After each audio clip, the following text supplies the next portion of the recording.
الله صلى الله عليه وسلم: الإيمان يماني والحكمة يماني.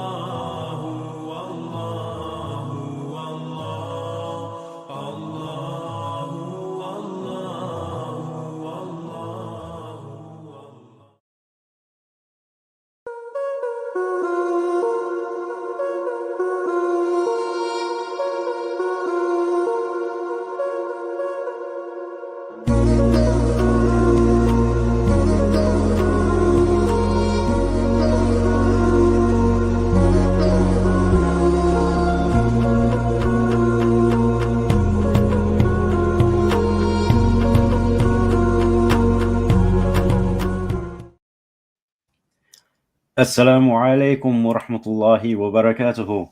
To everyone who's joining us tonight on part something on the Tanakh Dissected. I don't even think we actually look at these as parts anymore. It's just chapters now. It's not part 1, part 2, or anything like that. Yeah. Otherwise, we'll lose track. But yes, Genesis 8 and 9, the juicy one that we've been telling you about. So well, here we are. That's it. That's what we can say about that. Of course, we're joined by Brother Faisal and DeAndre and myself, for those of you who are watching on Dots Connected. So, but of course, what's his name? Ali is not joining us. Yeah, he's not joining us due to his accident. So we ask Allah that he gives him a speedy recovery and keep protects him from any and all harm going forward, inshallah. And also news that has come out confirmed regarding Yemen. The Jews, me personally, we're gonna say how it is.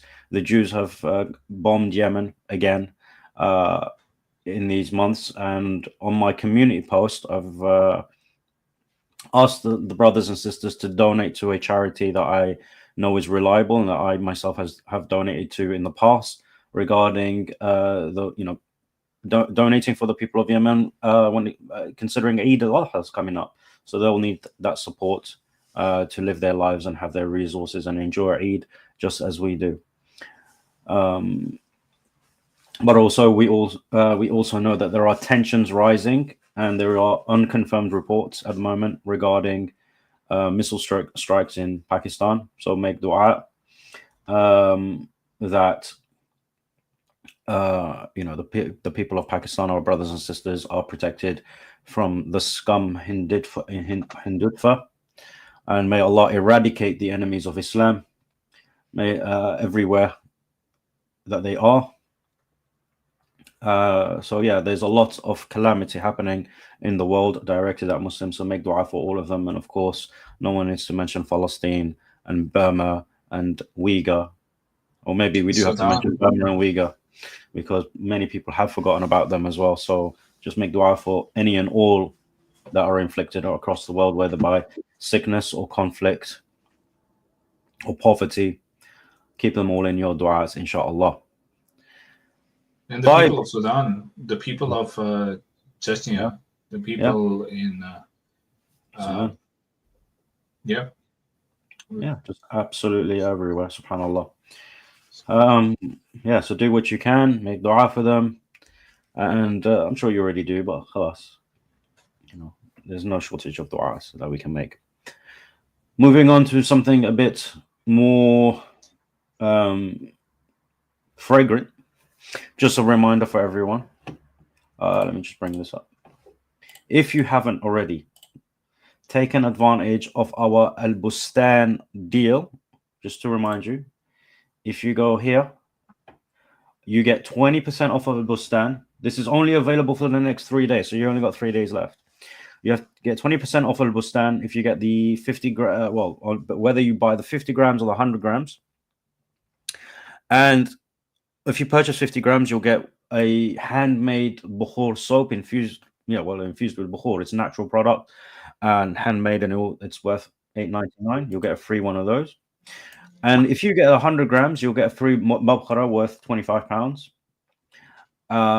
but you also get a discount code for 40% off our Al Haramain bundle, which includes obviously the Ouds, Al Hajar Al Aswad, and Al Rawda, which has become a fan favorite, and it was lapped up very quickly when we released it in Eid Al Fitr. So, yeah, just a reminder to take advantage of this sale. And of course, there's still a few more places for the Al Bayda. All right. So that's that. And here is the donation link for the GoFundMe for the Qurbani in Yemen.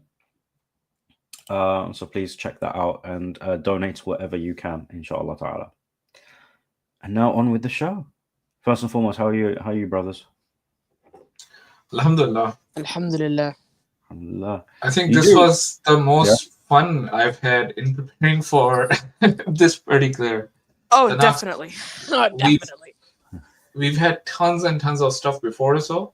Mm-hmm. But yeah, I think when it comes to source criticism and some of the textual variances, some really interesting ones are going to start coming up.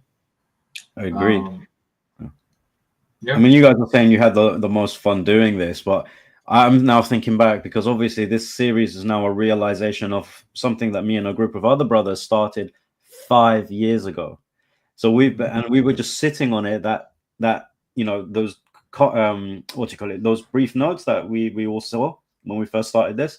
We've been sitting on those notes for 5 years, just waiting for the time to make it to realize it, make it a reality. So alhamdulillah. But yes, I mean, the reaction that you guys have had with doing this and finding out this information and everything, it was exactly the same reaction that we had. And yeah, there's some good laughs and some faces being made to some of the things that we discover. But alhamdulillah, I mean, this is the point of what we're doing here, isn't it? That we produce a workaround on this so that it's something easy for the masses to understand, whilst also presenting scholarly information, works that scholars have done in order to unpack various aspects of the Old Testament, so that the people of the book know what they're actually reading, what they actually are subscribing to in terms of a belief system, and why they shouldn't do that, why they cannot defend it, and so on and so forth, right? So this is the whole purpose of what we're doing here.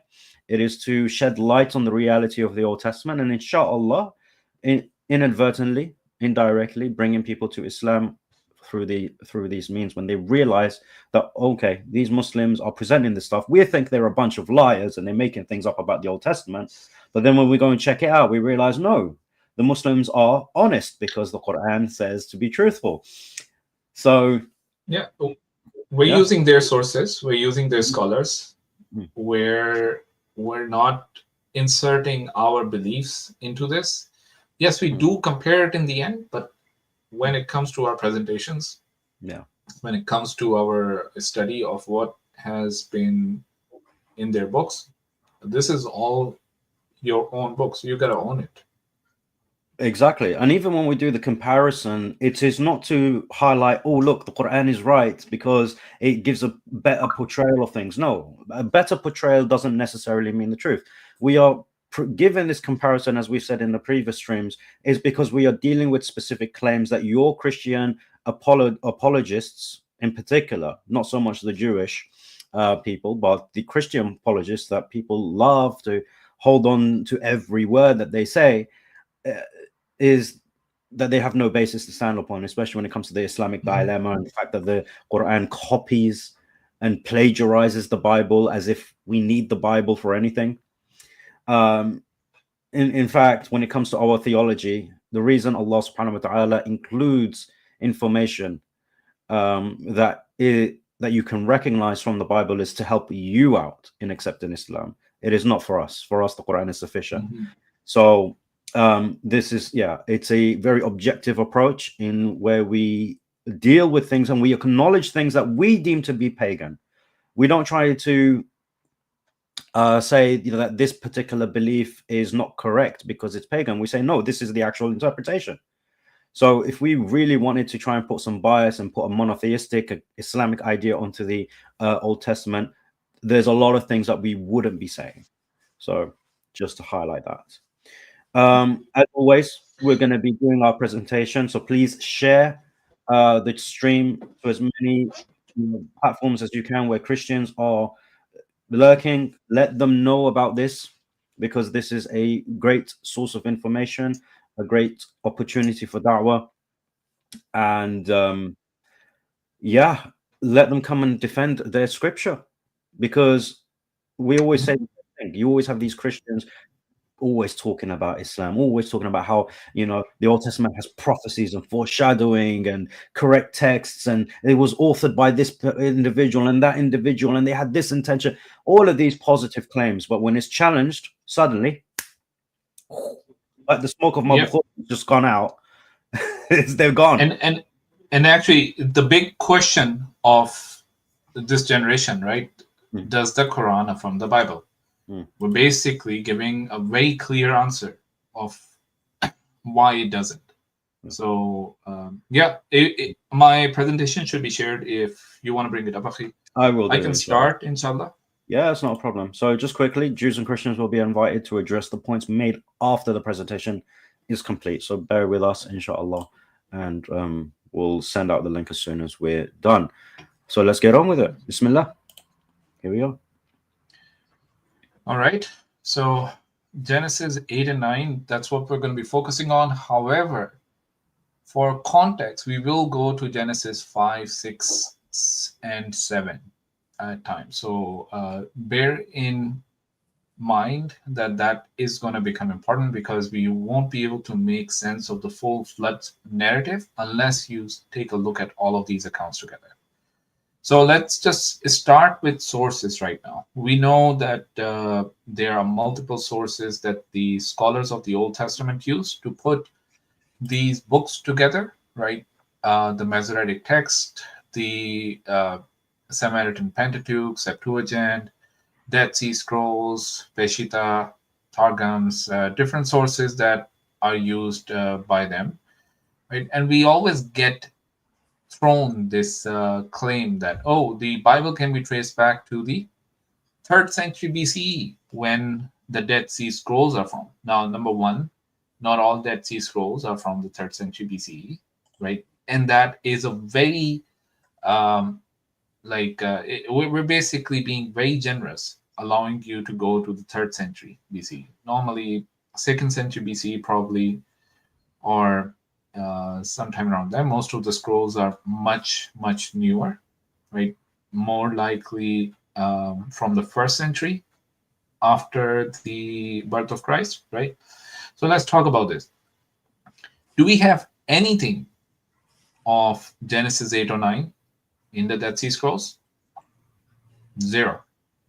Nothing. So at least when it comes to these accounts that we have on the flood of Noah, there's going to be nothing. So if a Christian, if you're having a conversation with the Christian about the flood, right, there's very little that you can find. There's something about from Genesis 6, probably a verse of Genesis 5, but nothing else from Genesis 5 to Genesis 11, actually, right? So you can pretty much tell them very clearly you have nothing in the Dead Sea Scrolls. Yeah, I mean, right. Just a quick point there, because in Genesis, but yeah, you're right. Between Genesis 5 and Genesis 11, there's nothing except for, let me see, 1, 2, 3, 4, 5, 6, 7, 8, 9, 10, 11, 12, 13, 14, 15, 16, 17, 18, 19, 20, 21 words from chapter 6. So they have 21 words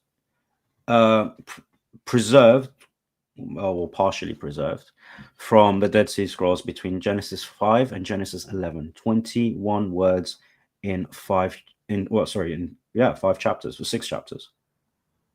Yeah.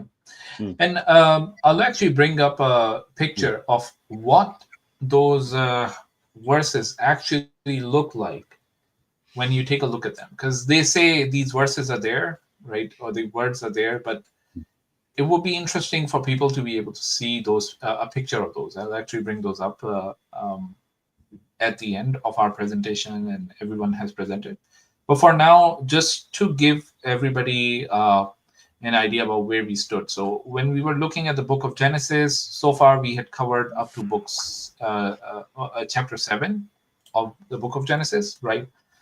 And based on the verses and the count of words, right, we had about 29% of that book up to that point, right? 0% of Genesis 8:9. We're actually standing at now 23% based on the word count in those verses now, up to from Genesis 1 to Genesis 9.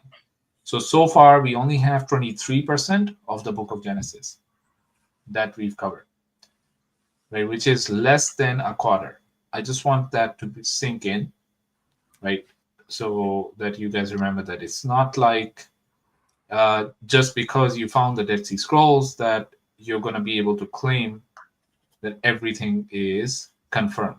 Now, that becomes more meaningful when we start looking at some of the details of what's written in there. And to be honest, like Genesis 10 is where I'm going to be covering a lot of these textual variances, because we'll start making sense of genealogies and dates in there that we've been given, because at this time it's a bit too early to talk about this. All right, so where do we find these chapters from? Obviously the Masoretic text, right, which is a 10th century compilation, right, a 9th century or 10th century, depending on whether you're talking about the Aleppo or the Leningrad Codex. But yes, we do have some of the text from the Septuagint, but the interesting thing is Septuagint has some interesting variations, some textual variances, right? Samaritan Pentateuch and Syriac Peshitta, again, we'll find variances there, right? But remember, the Pentateuch is a 13th century manuscript, the last extant one that we have, even though it is claimed that it existed orally from the time of the Babylonian period, right? And was put together as a text sometime in the 4th century, but it does not survive with us. So those claims can, there's no way to accept or refute those claims. The Syriac Peshitta, it's allegedly a 2nd century text, right? But we do have manuscript from the 5th century onwards, right? And the Latin Vulgate, obviously the 5th century onwards text, which relies heavily on the Septuagint and the Masoretic text. All right, so that's as far as our sources are concerned. I'll talk about a few textual variances here. We won't go into too much detail, right? Some of the big ones, which in the grand scheme of things don't matter as much, right?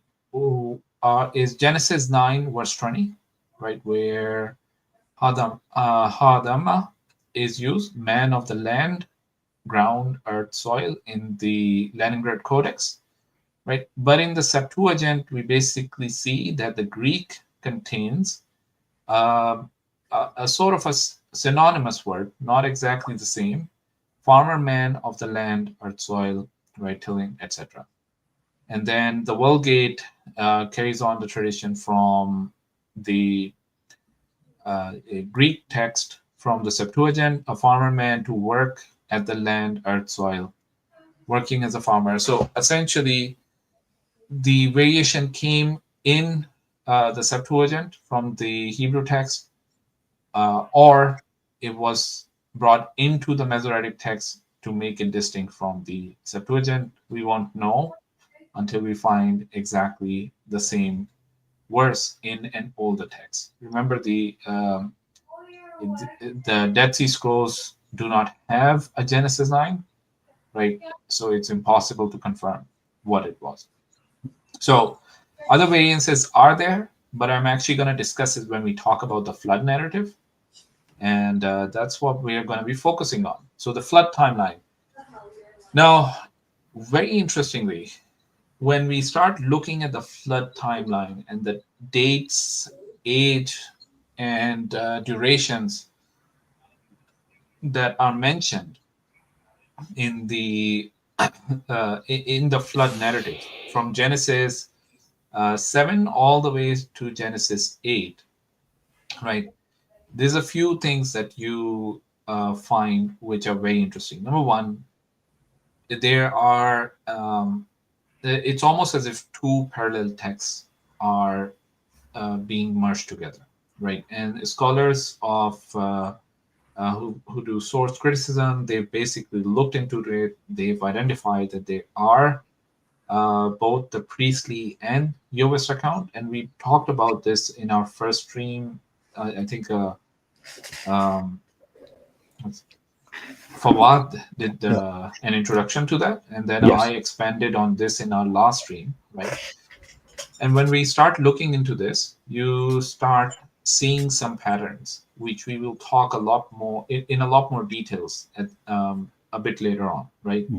But here I've just tried to highlight the two main sources that we have: the Yahweh source and the priestly source. Okay, and then essentially there is some text in there which the redactor inserted in there. So Genesis 8 verse 5, that's something from the redactor, which according to the scholars that's has been inserted, right? Now, obviously there are competing theories on when these sources arise. Like we have the documentary hypothesis, fragmentary and supplementary hypothesis, and all of those in there, but none of them disagree on the idea that there are parallel texts which give rise to duplets and basically contradictions when we start looking at this. So let's have a look at some of these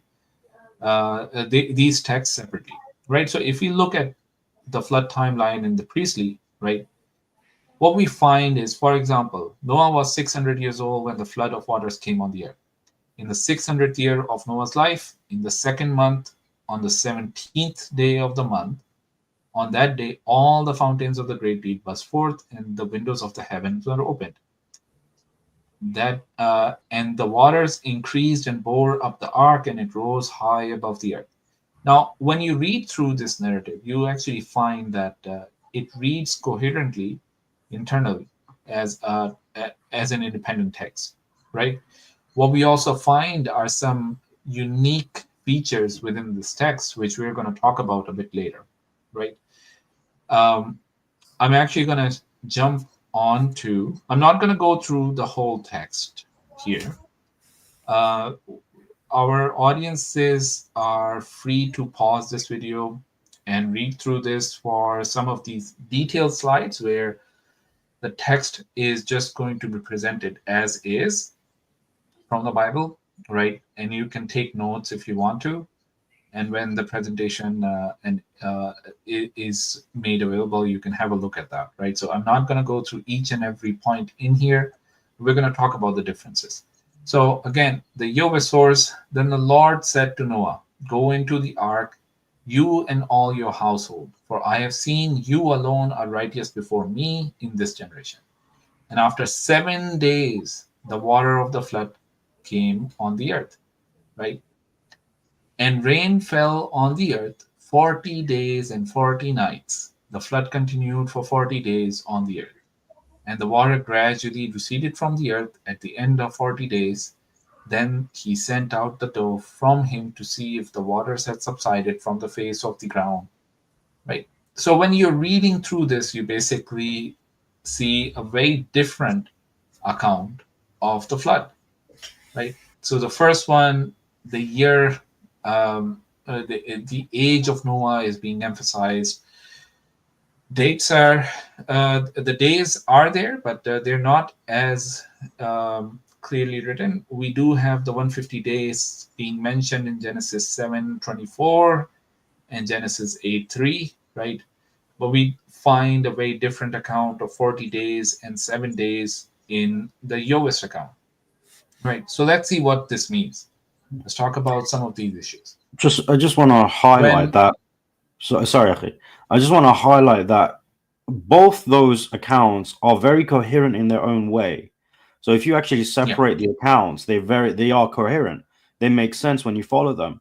But the problem is that when you read it as it is in the Old Testament, as it is in the chapters, it just doesn't make sense because they are commingled, which is why you had to separate the accounts by noting which verse in which chapter belongs to which narrative.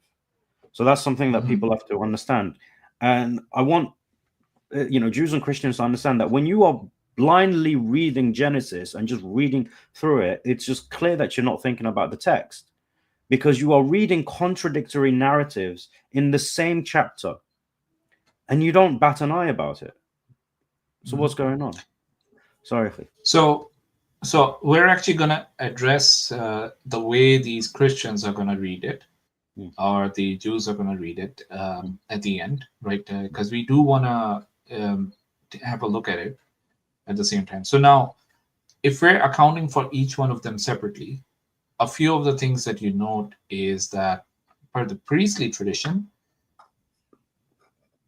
Noah was 600 years old when the floodwaters came, and it started in the second month on the 17th day of the month. 600 years, 2 months, 17th, right? When we say the second month, it means it started in the second month on the 17th day, right? He and his family entered the self-same ark. Now, this is important because according to the Yovist tradition, we read that he entered the ark, and then 7 days later, the floodwaters came, right? But according to this tradition, the priestly tradition, right, they had entered the ark, and then the floodwaters came on the same day, because this is all happening together, right? 600 to 7. Okay, and the waters came. And I'll actually show you in the full account where this is coming from. Water swelled for 150 days, then water receded for 150 days. And on the 7th month, on the 17th day, the ark came to rest on top of a mountain. This is exactly 115 days from the second month and 17 days, right? 150 days from the start of the flood. He sent out a raven, and it went to and fro until water receded. Okay, interestingly, a raven was sent out. The water dried up in the 601st year, in first month, on the first day, right? Which is, if you do the calculation, it's day 314. Okay, and if you put it in the date format that is being used in the Bible, 601.11, right? What is the total time in the ark? They left the ark 601, second month, 27 days, which is 417 days in this, less the 47 days. So about 370 days they spent in the ark. All right. But remember, the water had receded by day 314. Okay. So this is when you're looking at the priestly timeline. Now, let's talk about the Yovist timeline. Noah goes into the ark, and flood comes after 7 days. Okay, so rain fell for 40 days and night. So total 40 days so far. Flood continues 40 days. Now, interpretation is sometimes I've seen 40 days, the same 40 days. And others are basically claiming it to be 80 days, so 40 plus 40. End of 40 days, the dove was sent out, right? So 40 days, again, additional 40 days, or the same 40 days, right? So is it 40 days, 80 days, or 120 days, right? So let's assume any one of them. It doesn't matter.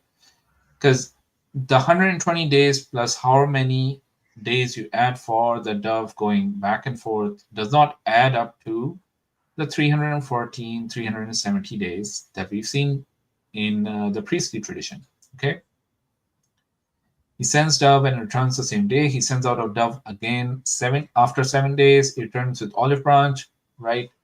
He sends it again after 7 days, and it does not return. total time in the ark is now 141 days, essentially.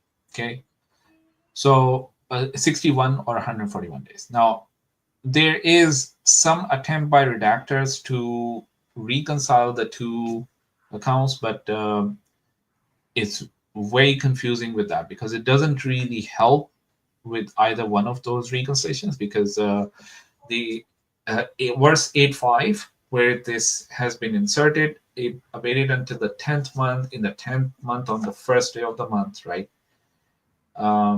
There's it's unclear how that helps with the whole timeline issue, right? And we're going to take a look at it later as well. Now, again, the question is, was it the 141 days according to the Yahwist tradition, or the 370 days according to the priestly tradition? Now, remember, I'm not making the distinction. This work has already been done by Christian and Jewish scholars of the Old Testament or the Hebrew Bible. And they're the ones who've identified that these two parallel accounts are there, right? So we're just looking at what those two parallel accounts say here. Okay, so now let's just address the two combined. Now, day 7, Noah enters the ark. This is in verse 1 of chapter 7. The flood starts on the 600th day, second day of the 17th day of the second month, right? This is in verse 11 of chapter 7. Okay. Day 40, rain falls, verse 7:12, and flooding is also 7:17. Now, remember that anytime you see the big circle, that is the Yahwist tradition. The green, small green circles are the priestly traditions, right? On day 150, we see the peak of the flood, 7:24, right? Or and the water recedes 600 years, 7th month, 17th day, right? Day 224, ark on Arafat, according to the Bible, on when he was 600 years, 10 months and 1 day, right? 8:5, right? Then day 264, the window opened, verse 8:6, the dove is sent. Oh. Can you see my screen? Yeah, you can. Yeah, perfect. Okay. Okay, and now when is the raven sent and when is the dove sent? There's a question mark on it, because it appears that the raven was sent, the raven did not return, and then the dove was sent. But why are two birds being sent? Essentially, two different types of birds. So there are some explanations that the Christians and Jewish scholars and historians have come up with, but they're lacking, as we will see. Okay, day 278, the dove returns. Day 285, dove is sent again, and it doesn't return, right? Day 314, the water dries up, okay? And day 370, leaves the ark, okay? Now, you would see that if the dove returns, right, on day 278, and there's it's clear that the dry land is starting to appear, and by day 285, the dove doesn't return, showing that there's no longer a need to stay in the ark, right? Why did they still wait for almost how much is that? Almost like 3 more months in the ark, when they could have come out. And remember, Noah is not alone in the ark. You need to understand the logistics of the ark. There is a ton of animals that are so ready to go out and be animals, right?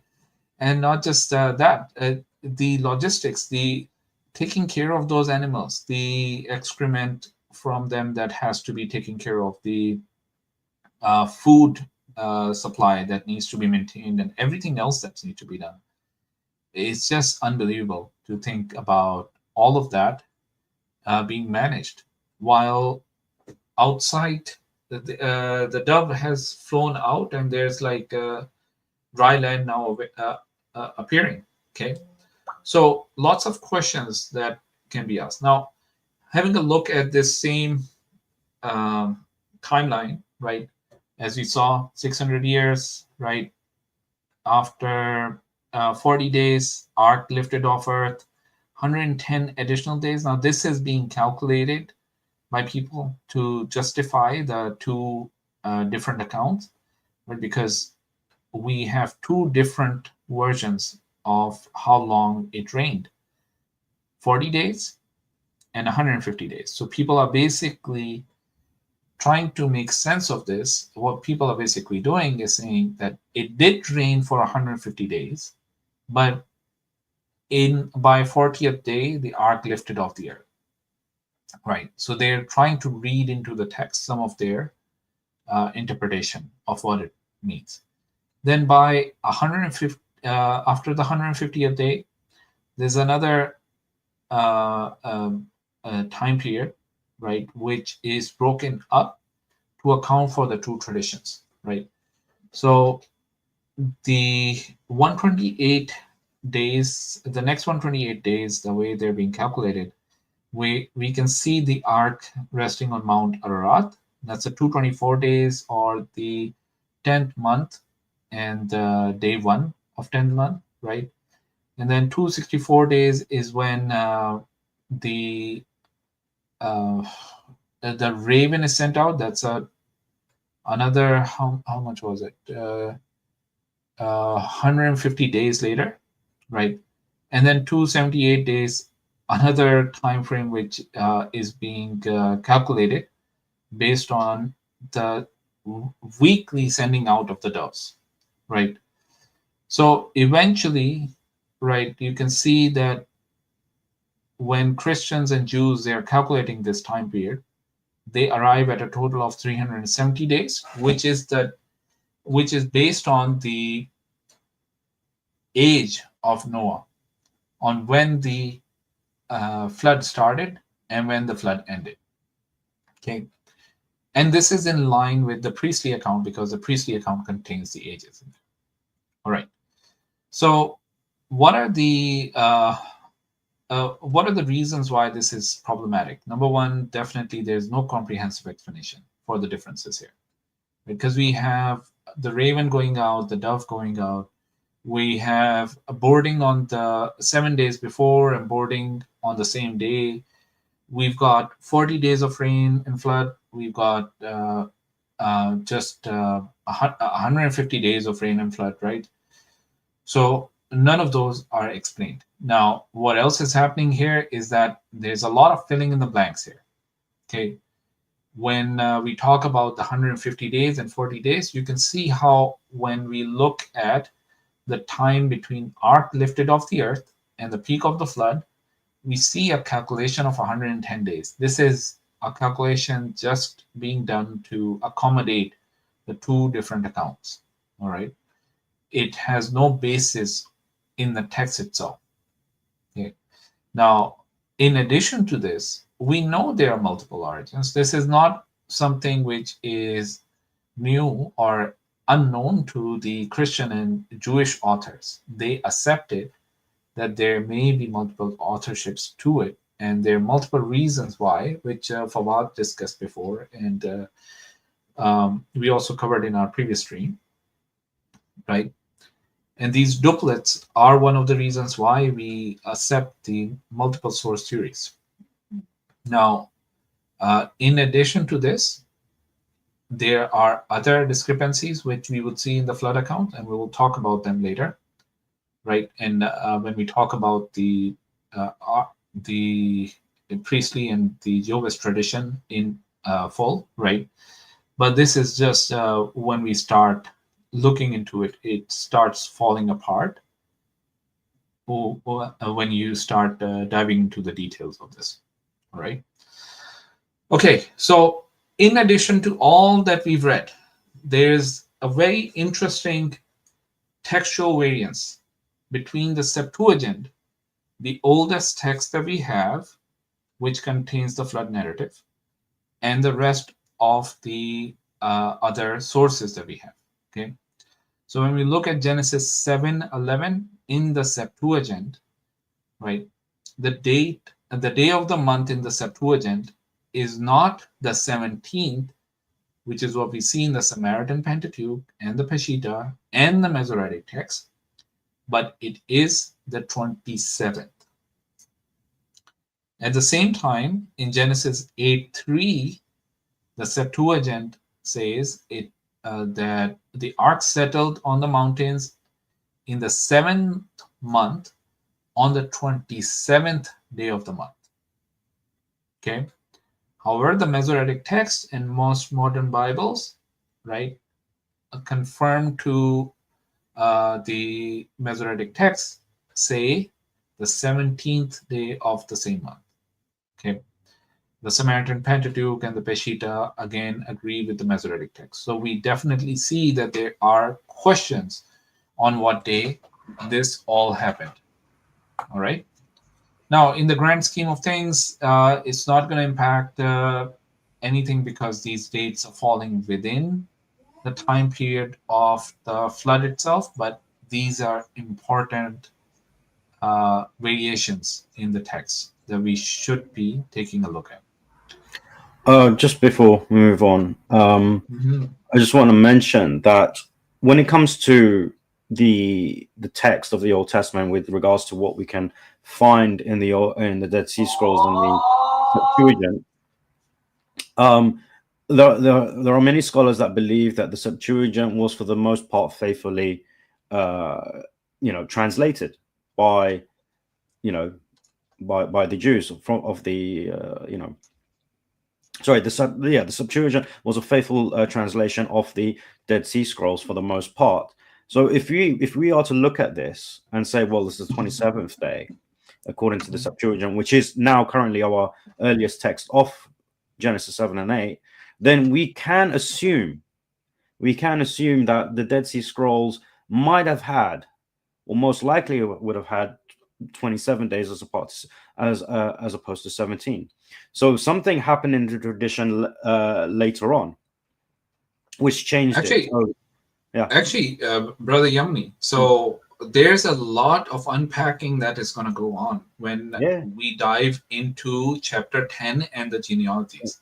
Because that is where, even though the book of Genesis and genealogies are not there in the Dead Sea Scrolls, the Dead Sea Scrolls have another book, a sort of a pseudo-Genesis book called the Book of Jubilees, which does contain genealogies. Agree. And when we start looking at them, and we start comparing the age, the birth age, the begetting age of these patriarchs, right? We're actually going to be really questioning what these sources are, because there are tons of variances over there. No, agreed, 100%, and that's why Genesis 10 and 11 will be something very interesting to look at in its own right. But I mean, because you mentioned as well that in regards to the grand scheme of things, this is not that important because it still falls in within the flood narrative and the dates and so on and so forth. And even here we have in the comments, the sister, Christian sister here, saying the dove returning shows that vegetation was grown and they had to wait until the ground was dry before leaving the ark. I don't see a problem. Neither do we with that narrative. We are not trying to say that there is a theological problem with this narrative. Okay, that comes later.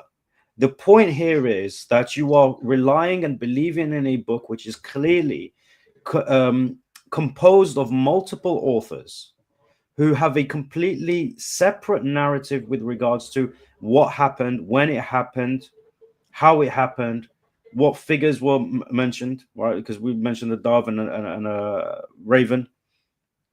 So there are these differences. So what we're trying to get across to you guys is that this idea, this argument that we hear from the Christians in particular, these texts, these differences don't have any bearing on the theology or the salvation of mankind.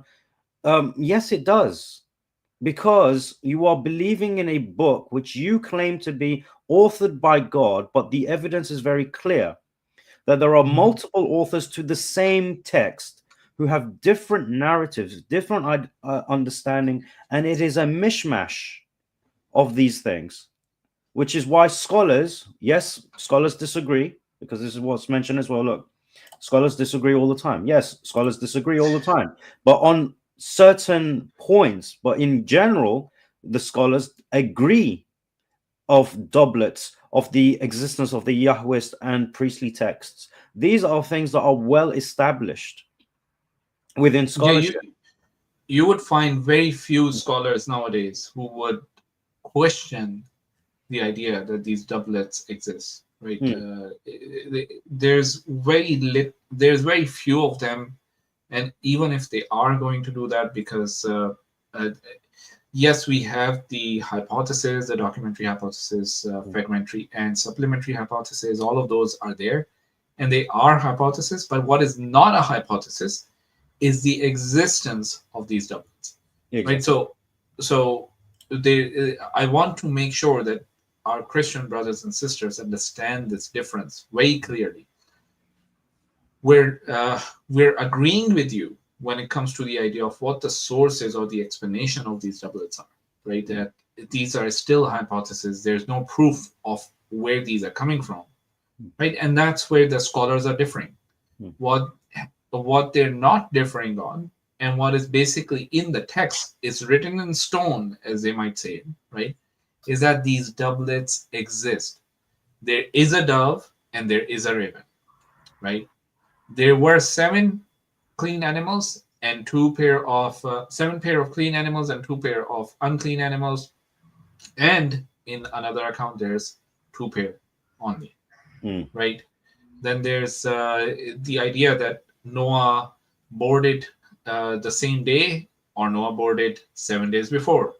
The idea of the rain and flood lasting 40 days and 40 nights, or it lasted 150 days and the total time in the ark was 370 days when you count for the years, right?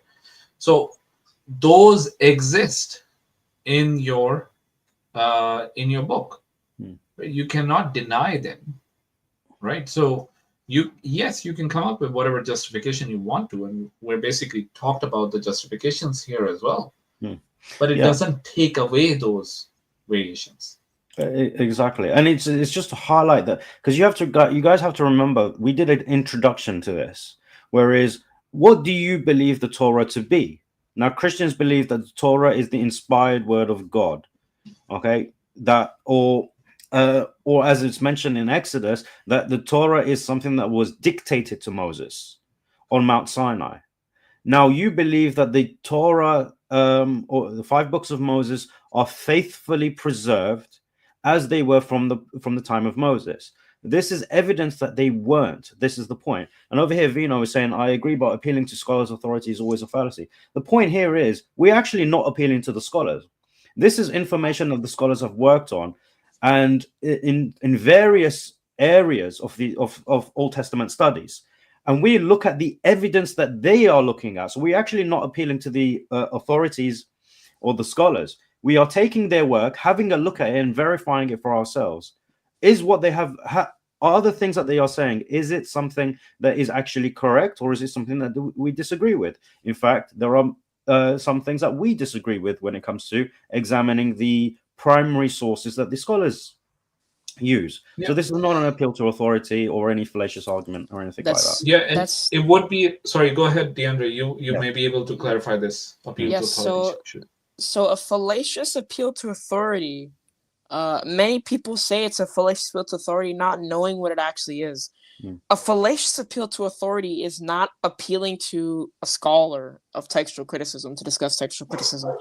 A fallacious appeal to authority would be like me appealing to a scholar in physics to discuss textual criticism, because that scholar has no authority in that field.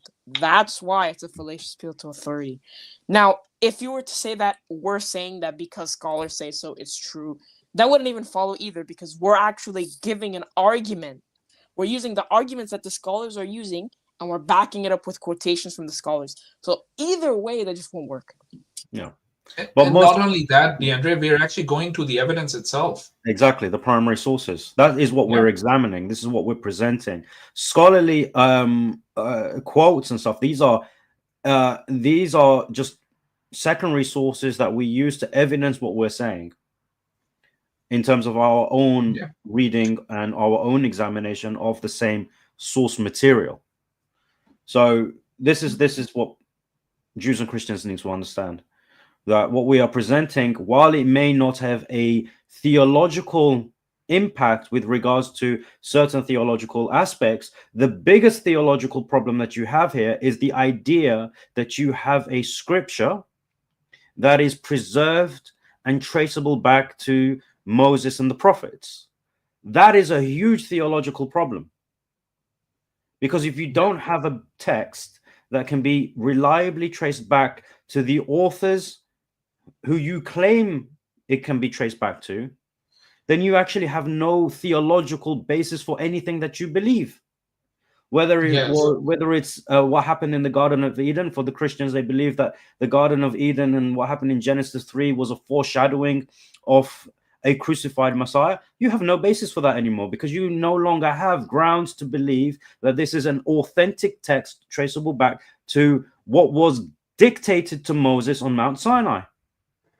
This is the point. You guys need to think this through to its conclusion. Exactly. And if I want to make sure that all of you understand this, ask yourself the question: did Moses write with one hand? He's writing, Noah was in the ark 40 days and 40 nights, and the rain and flood was 40 days and 40 nights. Or was he writing that he got in the ark on the second month on the 27th day or the 17th day, and that he left 1 year later on the second month in the 27th day? So you got to figure out which one it is, because it cannot be both. Well, and if you want to maintain that it is both, you come up later and explain to us why God dictated to Moses to write down two contradictory timelines. Yeah, with two separate accounts in so many levels, and we're actually going to see those as we go along. So let's actually get into this, the multiple origin analysis that we have, right? So yes, we have the US sources. I'm actually going to skip through these slides, not going to go too fast into them, not going to read into them, because this is just laying it down for you. You guys can slow down later on and just view these these slides on your own. Okay, so this is on the Yoast account, right? Genesis 5, 6, then Genesis 7, right? Genesis 8, the Yoast account. Anything that I've crossed out that is actually coming from a different account in the same verse, and it was being so I've only left the Yoast account essentially. Then Genesis 8, and then finally Genesis 9, right? And we'll go into these a bit more. Then the priestly account, again, Genesis 5. You can see Genesis 5 here is a lot more detailed than what we saw in the Yoast account. One line for Genesis 5 and so on. So, priestly account, Genesis 5. Okay, Genesis 5 continued. Genesis 6, right, verses 9 to 22. Genesis 7, right, some verses missing. Verse 10 is not priestly. Verse 12 is not priestly, and verse 23 is not priestly. And then Genesis 8, we do have a redaction in here, as well as Genesis 9. We'll see a redaction. Okay. So how are we making sense of this? Let's take a look. Okay, let's just talk about some of the redactions that we see, because these redactions were very critical when we start looking at it. Genesis 8, verse 5 includes an insertion by the redactor, right? And we saw that in the 10th month, on the first day of the month, right, where the tops of the mountains were seen, this was put in there to make sense of, or basically link the two accounts together, right? just to allow for the ark to settle on a mountain. Okay. Now, again, because this is in the timeline of the flood itself, right? It doesn't align with anything as we just talked about before, but it's still a redactor inserting something which is different from what we saw in the priestly account. Now, the second one in Genesis 9, this is where things get really interesting. Oh, let me just shift a little so that I can speak about this. All right. So Genesis 9, verse 22. Right. This is where everything starts getting interesting, right? And Ham, the father of Canaan, saw the nakedness of his father and told his two brethren without. Right. Now, this verse is one of the infamous verses in the Bible, which talks about why Canaan was cursed. Right. We see in Genesis verse 25, Genesis 9 verse 25, right, that Noah curses Canaan, and he said, "Cursed be Canaan, a servant of servants shall he be unto his brethren." Right? Now, why is this happening? We saw that earlier. It says Ham, the father of Canaan. Right? Ham is the one who saw his father. Okay. Now, the reason why this becomes so interesting is because when you look at this account, this is actually a Yahwist account. And in the Yahwist account, up to this point, there is no naming of the sons of Noah. Right? This is the first time this happened. And in the original Yahwist account, it did not read, "and Ham, the father of Canaan." It actually read, "and Canaan saw the nakedness of his father," which here would be Noah, "and told his two brethren without." Right? This would make a lot more sense when you read verse 25. And he said, Noah said, "Cursed be Canaan, a servant of servants shall he be unto his brethren." So Canaan was the one, according to the Yahweh's tradition, who saw the nakedness of his father Noah and was cursed for it. Makes sense when you look at the account in that sense. Now, what happened? Why did the redactor insert "and Ham, the father of"? Now, there is a very good reason for it, because when you take the priestly account, earlier in the priestly account, it introduces the three sons of Noah: Ham, Shem, and Japheth. All right.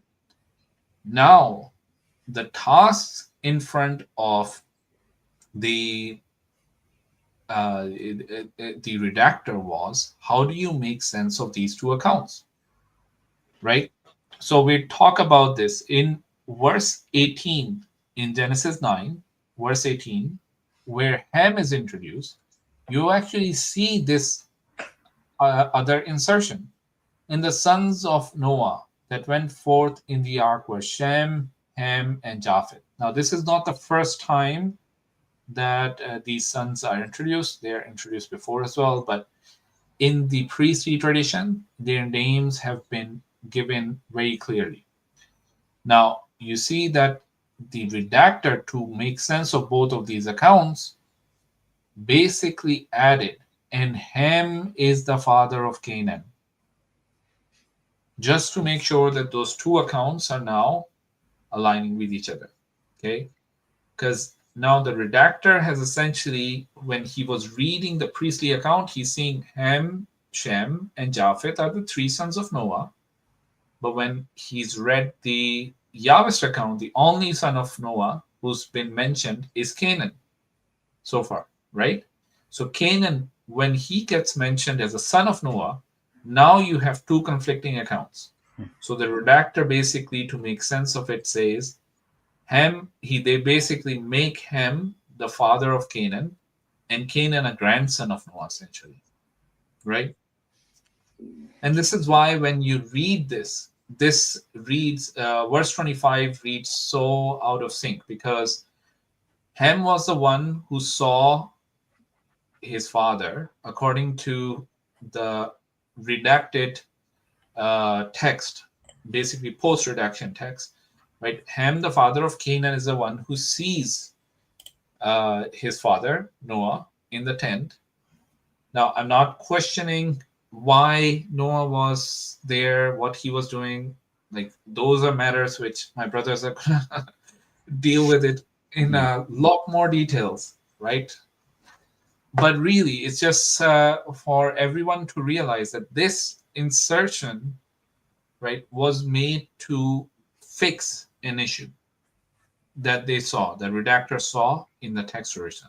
Okay, that the three sons of Noah, according to one tradition, did not conform with the other son of Noah, according to the Yahweh's tradition.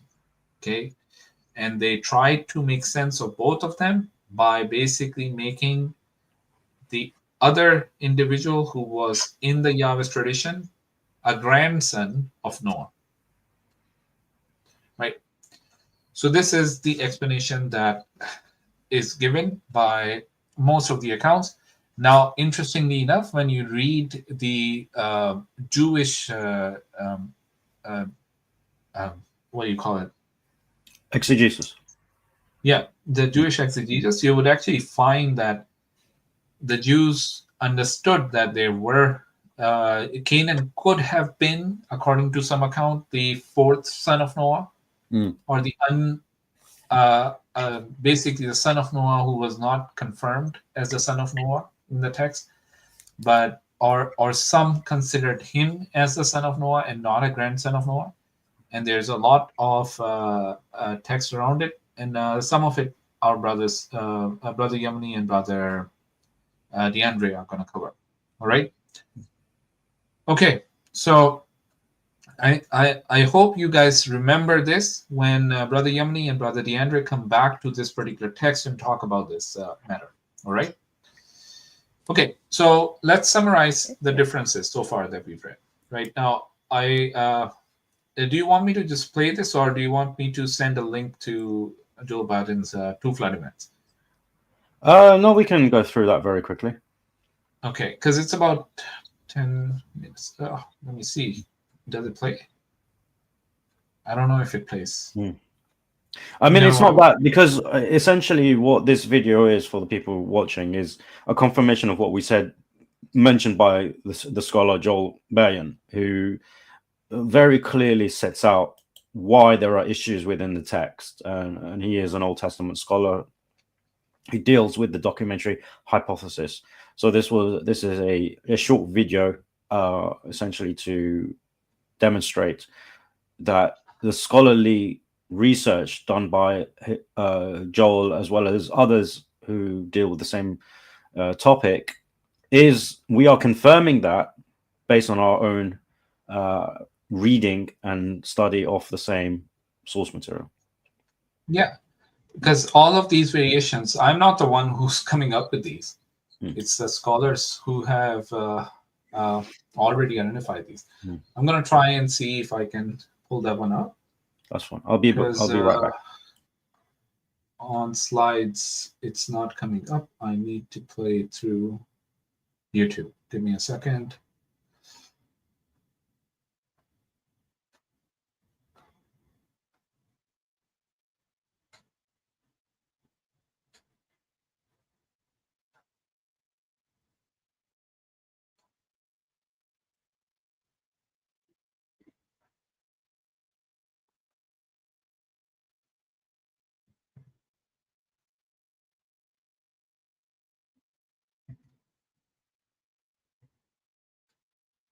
All right. Whenever you're ready, Yamini.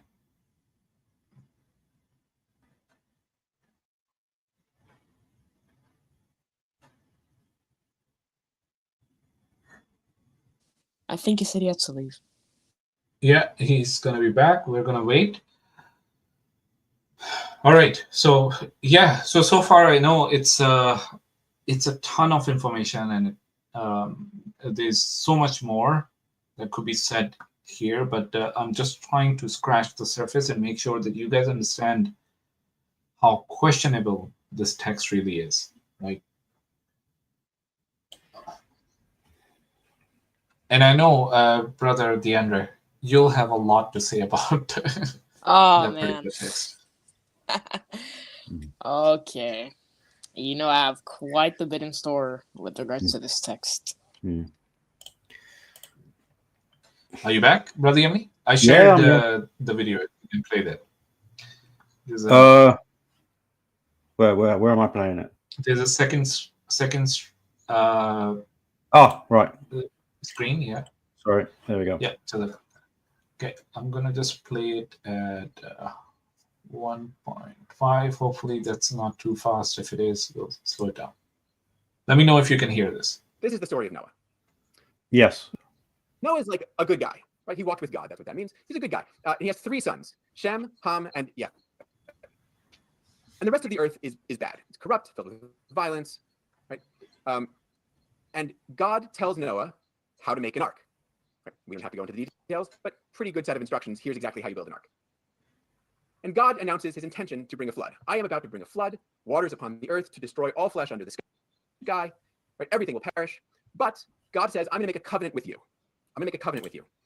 And God tells Noah to take his sons and his wife and his sons' wives on board the ark with him. And then God tells Noah to take 2 of every living thing, right? To keep seed alive, right? And Noah does so. Okay. Noah, we're told, is 600 years old when the flood comes. So we're going to pay attention because there's a whole calendar going on here. Noah is 600 years old when the flood comes. And Noah and his sons and his wife and his sons' wives go into the ark. And 2 of every animal comes along too, just as God has commanded.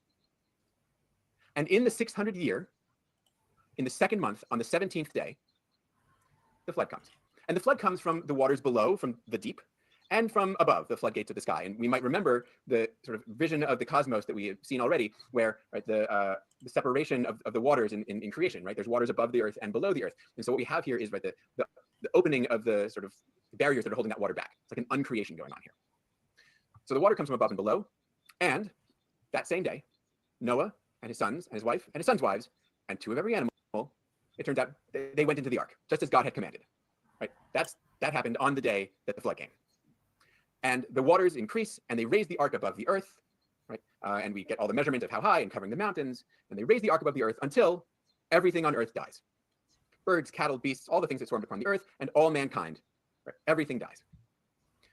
And after 150 days of flooding, right? So 150 days, we should keep in mind, right? So 30 days per month, that's 5 months. Okay, 150 days of flooding. And God remembers Noah, right? That remember here doesn't mean that God forgot Noah to begin with. It means sort of calls to mind, right? Like goes to the next step in the plan. God remembers Noah, and God sends a wind to drive back the waters. And the waters from below and above cease, right? So totally consistent about where the water is coming from. And after this 150 days, the waters go back down. And in the 7th month, on the 17th day, that's 150 days after it started, right? The ark comes to rest on Ararat, which is, as far as we know, a mountain up in Anatolia in what is now Turkey. And the waters keep going down until the 1st day of the 10th month. And Noah sends out a raven. And the raven flies around until the waters dry up, right? So the raven's not useless, right? It's just going back and forth and flying around. And eventually, right, it's still doing the work of signaling when the waters are drying. It's just, it goes around until the waters dry up. And in the 601st year, on the 1st month, on the 1st day, so exactly 1 year after it started, the earth is beginning to dry. And in the 2nd month, on the 27th day, that is 1 year and 10 days after it started, the earth is dry. And God tells Noah to come out of the ark with his wife and his sons' wives. And God tells Noah to take out every animal and let them swarm on the earth. Let them be fruitful and multiply, or as my translation here has it, be fertile and increase. Same thing. So all these animals that you brought on, right, the 2 of every kind, let them be fruitful and multiply. And Noah comes out of the ark with his sons and his wife and his sons' wives and all the animals. And God blesses Noah. He blesses Noah, be fruitful and multiply and fill the earth. And he says, okay, I'm going to give you all the animals to eat, right? Along with the grasses that I gave you previously, right? I'm going to give you all the animals to eat, but right, please don't eat any of them while they're still alive, basically. Also, while we're here, don't kill anybody, okay? That's a no-go. And God then makes the covenant, right? The promised covenant with Noah and his sons, right? Here's the covenant. The covenant is, and we should understand here, covenant doesn't mean a two-sided deal. It's a one-sided deal. It's a promise. Here's the covenant. I'm not going to bring a flood anymore. I'm not going to bring a flood anymore. And of course, what's the sign of the covenant? It's the rainbow. The rainbow is the sign of the covenant. What does that mean? Who is it a sign for? Right? According to this, and this is something that's often missed, the rainbow is a reminder of the covenant for God. Right? It's not so that people look up and say, oh, I remember that God made this promise. It's a reminder for God. Right? When the bow is in the clouds, I'll remember the covenant I made. Right? And you can see the logic there. Right? Like, it's raining and I have to remember to turn the water off. Right? And the rainbow is that sign. And that's going to be the sign of the covenant. And in the end of the story, Noah's three sons, Shem, Ham, and Japheth, right, are the people from whom all of humanity is descended. That's flood story number one. It's perfectly logical. Everything makes sense. It has an internal chronology that works. It has logic about where the waters come from, right? It has a beginning and a middle and an end, right? It has a promise of a covenant and the fulfillment of a covenant. It's a perfectly lovely story. I'm going to tell you another flood story now. God sees that mankind, humanity, is just wicked by nature. Every plan devised by his mind is nothing but evil all the time. And God is sad. And God decides to kill everybody and is going to bring a flood. But this one dude is okay, right? Noah is okay, it turns out, right? He was blameless in his age. And so God tells Noah to get into an ark, right? And to take 7 pairs of clean animals, 1 pair of unclean animals, and 7 pairs of all the birds. And in 7 days, God says, the flood is going to come. It's going to be a lot of rain. It's going to come in 7 days, and it's going to last for 40 days and nights. And Noah does just as God commands. And the clean and the unclean animals and the birds all come to the ark, right? That's the fulfillment of all the things. And on the 7th day, the flood comes, and the rain falls for 40 days and 40 nights, and God shuts the door behind Noah, and the flood lasts for 40 days, and everything dies. And then the rain stops. The rain stops. Right? Not cosmic waters, just the rain. And the waters start to recede. And at the end of 40 days, Noah sends out the dove. He sends out the dove 3 times, right? The famous story of the dove, right? Right? Once and it can't do anything, and once and it brings back the olive branch, and once that it's gone, and so clearly there's dry land. And when that dove doesn't come back, Noah opens the top of the ark and he sees that the land is dry. And he gets out of the ark and he builds an altar. And on that altar, he makes a sacrifice. And what does he sacrifice? He sacrifices the clean animals and the birds. And now I understand why he had to take extras of those, right? Because from the beginning, the plan was when you're done, you're going to be sacrificing, right? So that's built in. And God smells the sacrifices and remembers that humans are good for something and swears not to bring a flood again and recognizes in this that, I guess it turns out humans are always wicked. That's just the way they are. And that's the conclusion of that flood story. Shorter, certainly, than the first one. Each of these stories is perfect, right? It's complete and continuous and internally consistent, right? Neither story has any of the problems that we see in the text of Genesis that we have. And each of these stories has unique features, right? The first story has a covenant, and it has the naming of Noah's sons, and it has 2 of every animal, and 150 days of flooding, and it has a calendar that works the whole way, and it has the flood waters coming from below and above, and it has a raven, and it has laws at the end, and it has a rainbow. And the second story has this notion of man being wicked, and has clean and unclean animals, and has 7-day wait period, and 40 days and nights of rain, not cosmic waters, and it has a dove, and it has sacrifices at the end. Now, with the 2 stories I just told you, with the 2 texts I just put up on the screen, I put on the screen every single word of the text of Genesis. Right? I didn't add a single word to it. I didn't remove a single word from it. And almost even more amazing, I didn't move a single word within either story. Right? Every single thing was in exactly the order we have it in Genesis. Right? So I didn't add, I didn't remove, I didn't change, I didn't rearrange. And yet, 2 perfect stories. So here's the thing. This really shouldn't be possible. Right? You can't take any random text and do this with it. You can't make, right, I couldn't take, I don't know, a chapter out of Jane Eyre, right, and be like, I'm going to turn this into 2 stories that each work perfectly. Right? You can't take out all of the issues you see in a text and also be left with 2 perfect stories.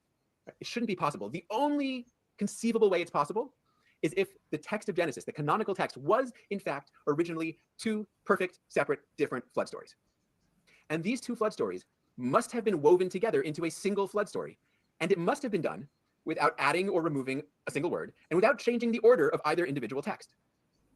And the result of doing that is, as we've seen, a canonical text that's actually full of narrative problems. They are, in fact, the very narrative problems that led us to sort of do this in the first place.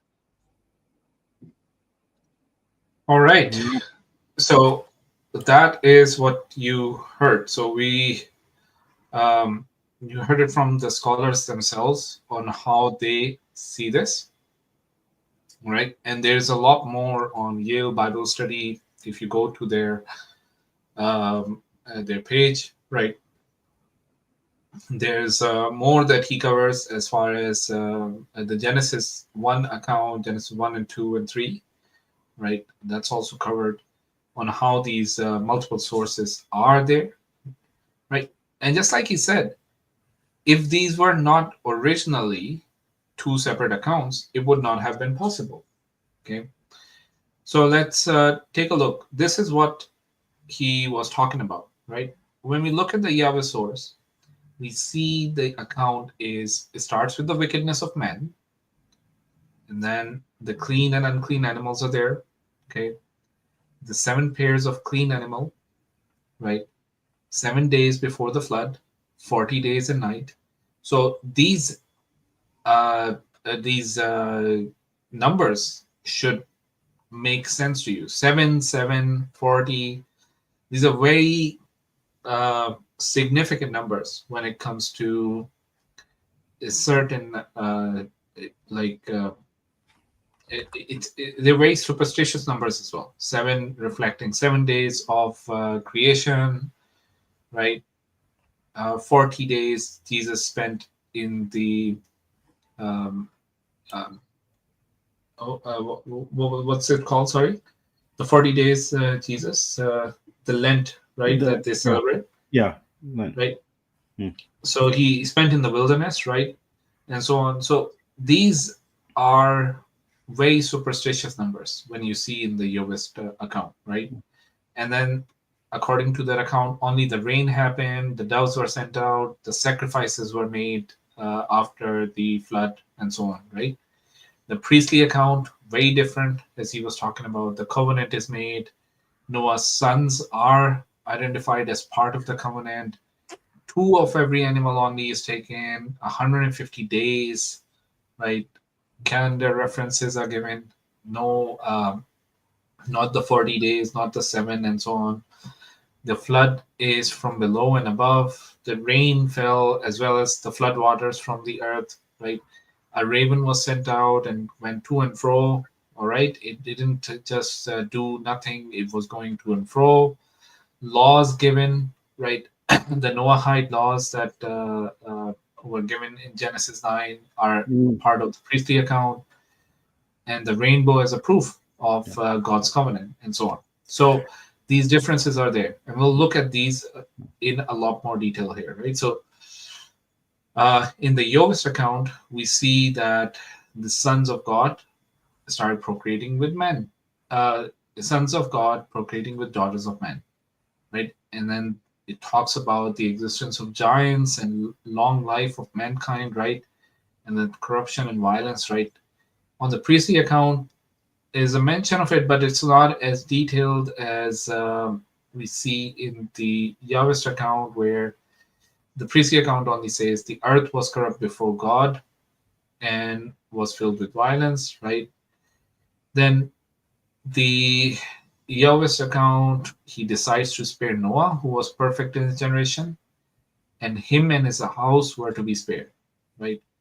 In the priestly account, it talks about how Noah walks with God, and the priestly account also identifies that he had 3 sons, Shem, Ham, and Japheth, right? Then Noah was also informed of plan, right, and told to enter the ark. Okay, there's no detailed information of how the ark has to be created in the Yahwist account. The priestly account goes into a lot more detail. Dimensions are given, and so on and so forth, right? Then the covenant with Noah and his sons and his wife and his son's wife, right? And all living animals to keep alive, and also flood to be also of food to be eaten, right? So the covenant was made with Noah, and all of these were to be saved in the ark, right? In the Yahwist account, we see how After 7 days of entering the ark, the waters of the flood were upon them, and rain was upon them, right? And in the priestly account, we hear how the windows of heaven open up, and the same day all board the ark, right? So two different sets, two contradictory sets of events. Yahweh's account, rain 40 days and night, flood lasts 40 days, and everything on earth is destroyed except what is in the ark of Noah. Water increased and raised the ark, and it covered all high hills and mountains were covered, and all flesh dies. Then God remembers Noah and stops the fountains of the deep and the waters of the heavens. Right? Ark rests on the 150 days on Ararat. Right? On this, he sends the dove after 7 days. So he sends the dove. Then 7 days later, he sends the dove again, and the third time he sends the dove. Right? In the Yahweh's account, right? The first time the dove returns without anything. The second time, olive branch. And the third time, it does not return. In the priestly account, okay, he doesn't send a dove. He sends a raven, which goes to and fro. It's not like the raven goes missing. The raven goes to and fro. It's like it's looking for something. It's not doing its work. Okay, as a lot of Christians jump to this conclusion, and a lot of Jews jump to this conclusion, that the raven was sent out, it did not do its part, and then they had to send out the dove. But that's not how it reads. And we keep going. Yahweh's account, he removes the covering and the ground was dry. Okay. On the 601st year, the first month, first day, 314 days from the start, the land dries. Okay. He builds the altar and took clean animals and makes a burnt offering. Now, Yahweh's account, we see after the 40 days and the 7 days, right, about adds up to about total 61 days, right? He comes out of the ark with all the animals and uses the clean animals to build that, and he builds an altar, and with the clean animals offers a burnt offering. And the reason why God forgives them is because he smells the burnt offering and decides not to curse the earth ever again due to mankind or sin. But in the priestly account, we've seen how Noah was informed, right? How he comes out after 1 year in the second month on the 27th day. It's 370 days if we are talking about the Masoretic text. The Septuagint would be about 360 days, a whole year, right? All denizens of the ark come out, animals, men, birds, and all different all kinds of creatures, right? And told to procreate and repopulate the earth. God blesses Noah and his sons in the priestly account, and God makes animals subservient to man as food and basically gives the Noahide laws, right? So Noah becomes a husbandman, plants a vineyard in the Yahweh's account. And in the priestly account, we get the Noahide laws, right? In the Yahweh's account, we see how Noah gets drunk, okay, and is exposed in his tent. Canaan sees his father's nakedness. Again, remember, Canaan is mentioned. Ham is not mentioned as a son. In the Yahweh's account, Canaan sees his father's nakedness, and he informs his brothers, who, without looking at Noah, can cover him. Noah wakes up and he curses Canaan and blesses Shem and Japheth. But in the priestly account, we've seen how all the sons were blessed by God. God spoke to Noah and his sons and established covenant with them and their seed and after them, and the rainbow as a sign of the covenant. So it is two conflicting set of accounts. Did Canaan, one of the sons of Noah, get cursed, or did God bless Noah and his son and their seed? So it's a question mark. that we have to, that our Christian brothers have to, and Christian and Jewish brothers have to explain. Right. So this is really when we start comparing these accounts, we start comparing the sources. There's a lot that we've covered here. And we've not dived into theology yet. We've not dived into comparison with the Quran. And we still haven't dived into the most obvious issues, the ark's dimension. All right. So just a bit of math. And what I asked for help from AI to make sense of these. And basically, some of these are going to be, some of these numbers are going to be really interesting. Now, just taking the dimensions of the ark, right? We are given these measures that the length of the ark is 300 cubits, width is 50, height is 30, right? Which approximates to about 400 feet, 75 and 45 feet, right? These are pretty standard measurements that are accepted, right? And when you're looking at a cubit is normally taken as a 1.5 feet. It's sort of based on, it's a measure based on the human body's dimensions. I'm forgetting what it was. If the cubit is half an arm length or something like that, I'm forgetting exactly what it is, but essentially that's what it is. Now, make yourself in addition to this, what we've been told is he has to make the ark of cypress or gopher wood. Now, the Hebrew word is not very clear what it really is. It's sometimes translated as gopher wood, sometimes as cypress wood, right? And cover it inside and out with pitch. Right, this is how you are to make it. The length of the ark 300, width 50, and height is 30. Make a roof or window for the ark. Now, again, this is not clear if it is the roof or a window, and if the roof that is being mentioned is the window. So essentially, it's like covered completely from the top as well as the sides, and there's a sort of a hatch on the top which allows you to come out. Right, and put the door of the ark in its side, make it with lower, second, and third deck, right? So 3 decks as we see, right? So we'll take a look at these because there are certain sites that are presumed as where the ark is, and they use these as proof that, oh, the ark has been found and it's there in Turkey, and these are the dimensions of it, because apparently the not the archaeological site, the geological formation is very similar looking, right? But we'll allow for Ali to come back and talk a bit more about these type of interesting things, which I know our audiences love.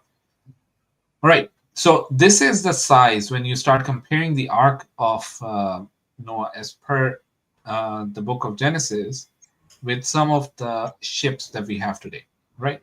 So just various illustrations. If this is the ark, right? Some of the renowned ocean-faring vessels, right? That on how it would compare, right? How it would compare to oil tankers. It is ginormous. It's probably the largest wooden ship that would have been created, right? However, that also is the reason why its dimensions are so it's so difficult to believe in these dimensions, because the structural integrity of a ship like this would be questionable, right? Now, right in the middle, I have a comparison with the Titanic. Remember, the Titanic was 175 feet.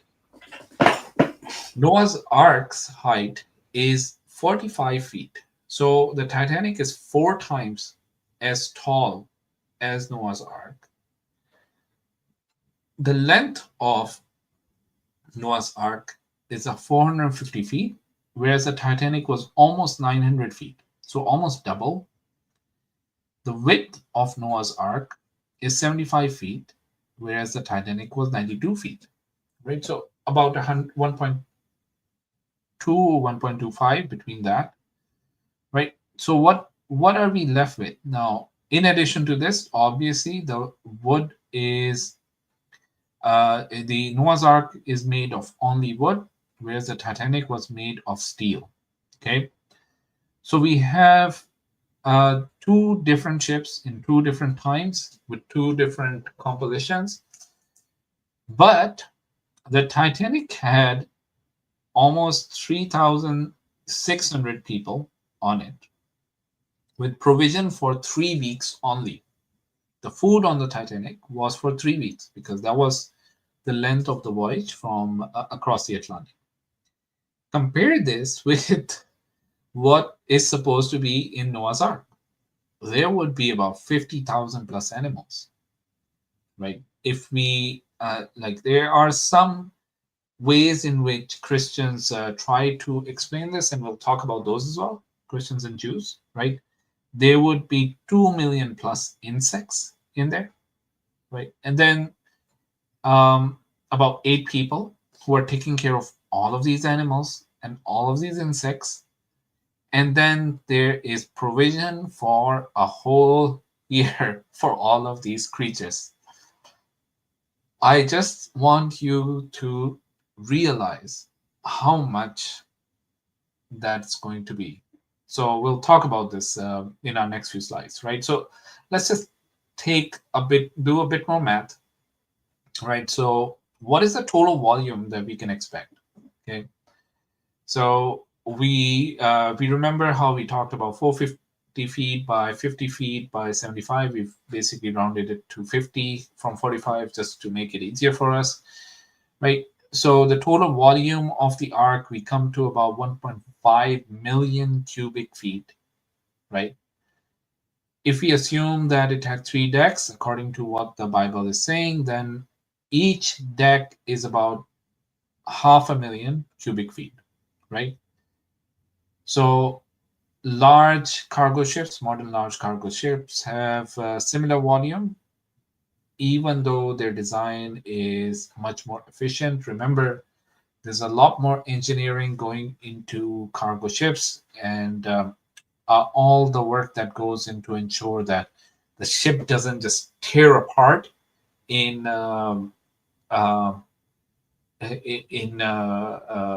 storm waters, right? If they hit a storm and if they're really giant waves, that the ship doesn't have too much weight on sides, on its front or its back, that would make it split or break apart from the middle also, right? So there's a lot of engineering that goes in to make sure that it's able to carry all of that cargo efficiently, right?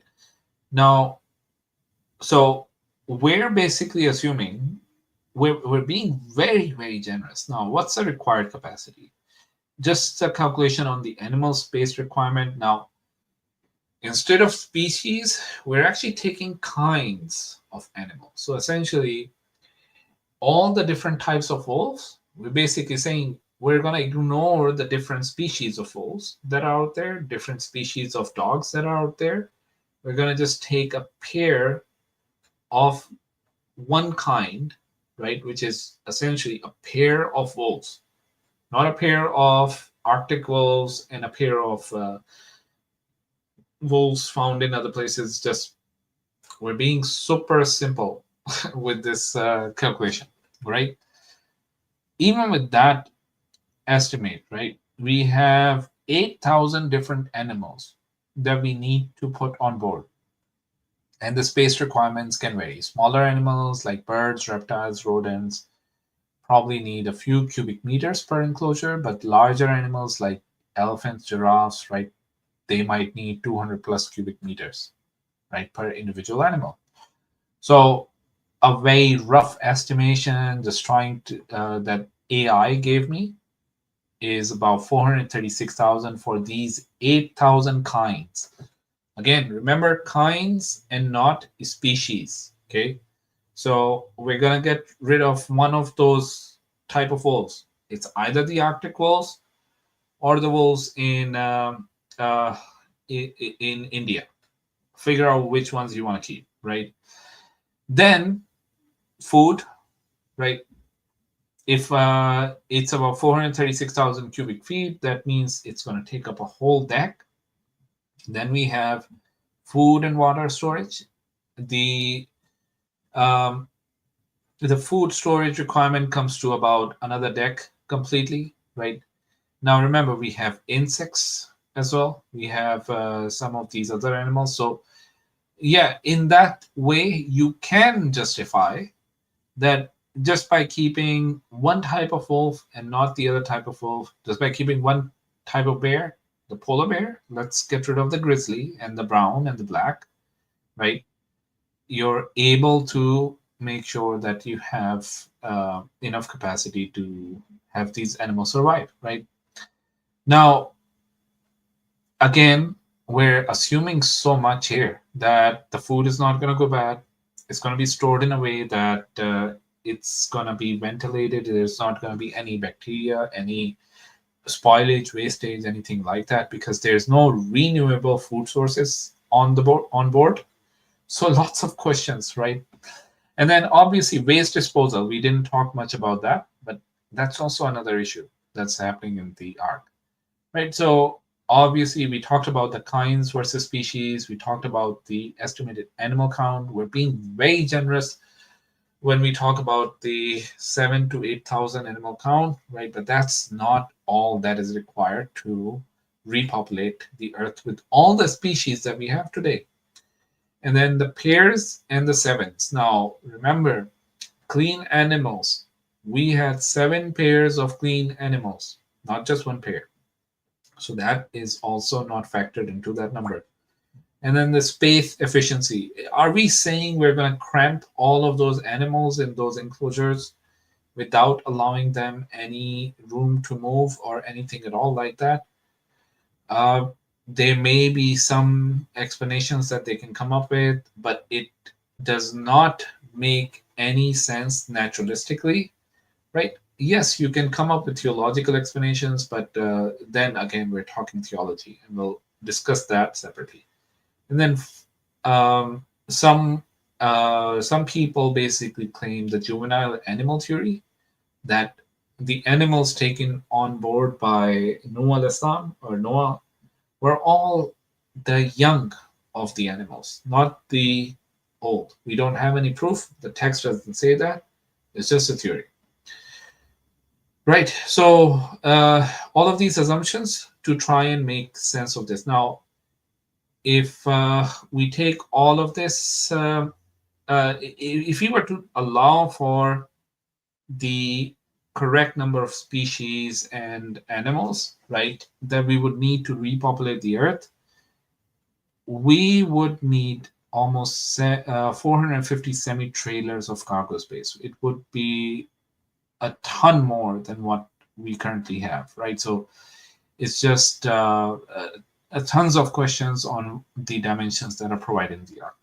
Other problems definitely have to do with the structural integrity, because a wooden ship cannot. I mean, we're talking about floodwaters with giant waves covering mountains and so on and so forth, right? So big questions about if gopher wood or cypress wood or whatever wood we've taken is going to be good enough to build this Ark. The seaworthiness is a question mark, because there are 8 crew members on board. Unless the animals were really helping out with all of the work that had to be done to clean up and anything else that might have to be done there, right? Obviously, material limitations,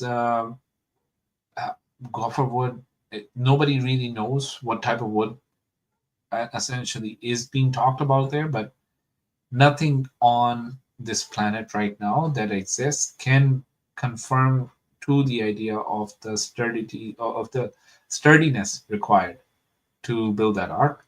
Finally, ventilation, waste management. This is a huge question mark. What are we doing with all the excrement of these animals? I mean, how many of you have dealt with elephant poop and had to clean that type of thing up. How was all of this being done? Big question marks. And what about the animals that take meat and basically eat other animals, all the carnivores? What are they going to get, right? Are we basically killing the animal, or are we sacrificing the animals on board? What are we doing? Again, right? And then how was Noah able to construct the ark? Because this is a ginormous project, right? If anyone has seen the shipyards where they build these large ships, right, of a dimension which is similar to what the ark is, you would realize how big of a question mark this is, right? So yeah, it's when we see, right, this whole thing, we actually come to a conclusion that this is, you can come up with justifications, right, but it does not answer all the questions that are being raised, right? So those are just some form of self. You're just trying to placate yourself with justifications, essentially, that does not really answer the questions, the issues, right? Address the issues. They're just there to help you accept your belief, right? Okay, so that's pretty much it. Oh, is it? So just a reminder, because we want to have a reminder for our people who've seen how we've compared with the Quran, right? When we're looking at the topics of discussion here, right? In the Bible, almost a quarter of the story was about the flood and the voyage. Almost a fifth each is about the lineage, the covenant, and the building of the ark, right? And the rest is about people's evil, Noah being exposed to his son, God's self-reflections, and Noah's righteousness, right? Which is very different from what we see in the Quran. And when you look at it from a topic perspective, right, a fifth of it is Noah's dua, almost 2/5 is the dawah, right? And then Noah's the response to the people, essentially, right, that Noah got. Then God's explanations, where he's talking about the ark and why he would get rid of these people. The flood and the ark is about a 15th, almost a sixth of it, right? Noah's son has been mentioned very shortly in chapter 11, right? And that account is very interesting and different from what we see in the Bible, which Brother Yemni would actually talk about. And that's basically it. That's the end of these slides. I know Brother DeAndre and Brother Yemni would have a lot more to add. Yeah. So, Jazakallah khair for that. Just to quickly, because I can already see where the Christians are going to come. They're going to be like, well, hold on a second. The Bible speaks about giants so when you're measuring the ark as a cubit, as a 1.5 feet, well, this is anachronistic, because you're using today's measurements to speak about something that was built by an apparent giant. No, it would have been taller than us if we are to believe this narrative. So a cubit wouldn't be a 1.5 feet, it would be much more than that. And why are you talking about giraffes and wolves? These are things that we recognize. It wouldn't have been those. It would have been more like the saber and the woolly mammoth in those times, because that is what we see in the ancient record. Okay, fine. But it still doesn't get around these problems, right? Now you can talk about how the theological aspect with regards that even though it was made out of the gopher or cedar wood, God could have made it structurally sound, because at the end of the day, this is all a miraculous event. Flood waters don't just, cover the entire earth. So God could have saved. And while these are all theologically sound arguments, we still have to deal with with a certain reality, that God instructed a particular dimension for Noah to build. And considering the different species and whatnot, you still have to introduce a lot of information that is not in the text in order to try and make that feasible. And that's where the issue lies. There isn't a clear indication that, you know, especially when it comes to these dimensions that are being given. Yeah, and Yemeni, one of the things that they need to be careful of when they start bringing these type of nonsense up, right? Number one, was Noah a giant? Because he's going to be using himself as a measure. Yeah, exactly. So are you basically now saying that he's a giant because giants are actually looked down upon in Genesis 6? Agreed. Right? The start, right? Yeah. So that's the first thing. Okay. Then when they start bringing all of these things up about these measurements and animals, right? If it's the woolly mammoth, last I remember, the mammoth and the saber-tooth, they actually missed the ark. They were late, right? So they didn't survive to this day. Were they on the ark then? If they were on the ark, then why didn't they survive?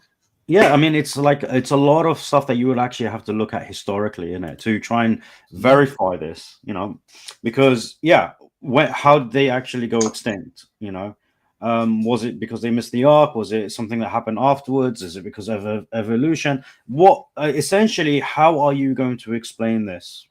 And if you are, and again, like I mentioned, if you are to take the narrative that Noah was one of the progeny of the giants, if he's not, then how tall was he? How can you then verify what a cubit was? You know, so there is a lot of unknowns that you would have to do in order to make this work, and that unfortunately doesn't deal with the questions because there's a lot of assumptions.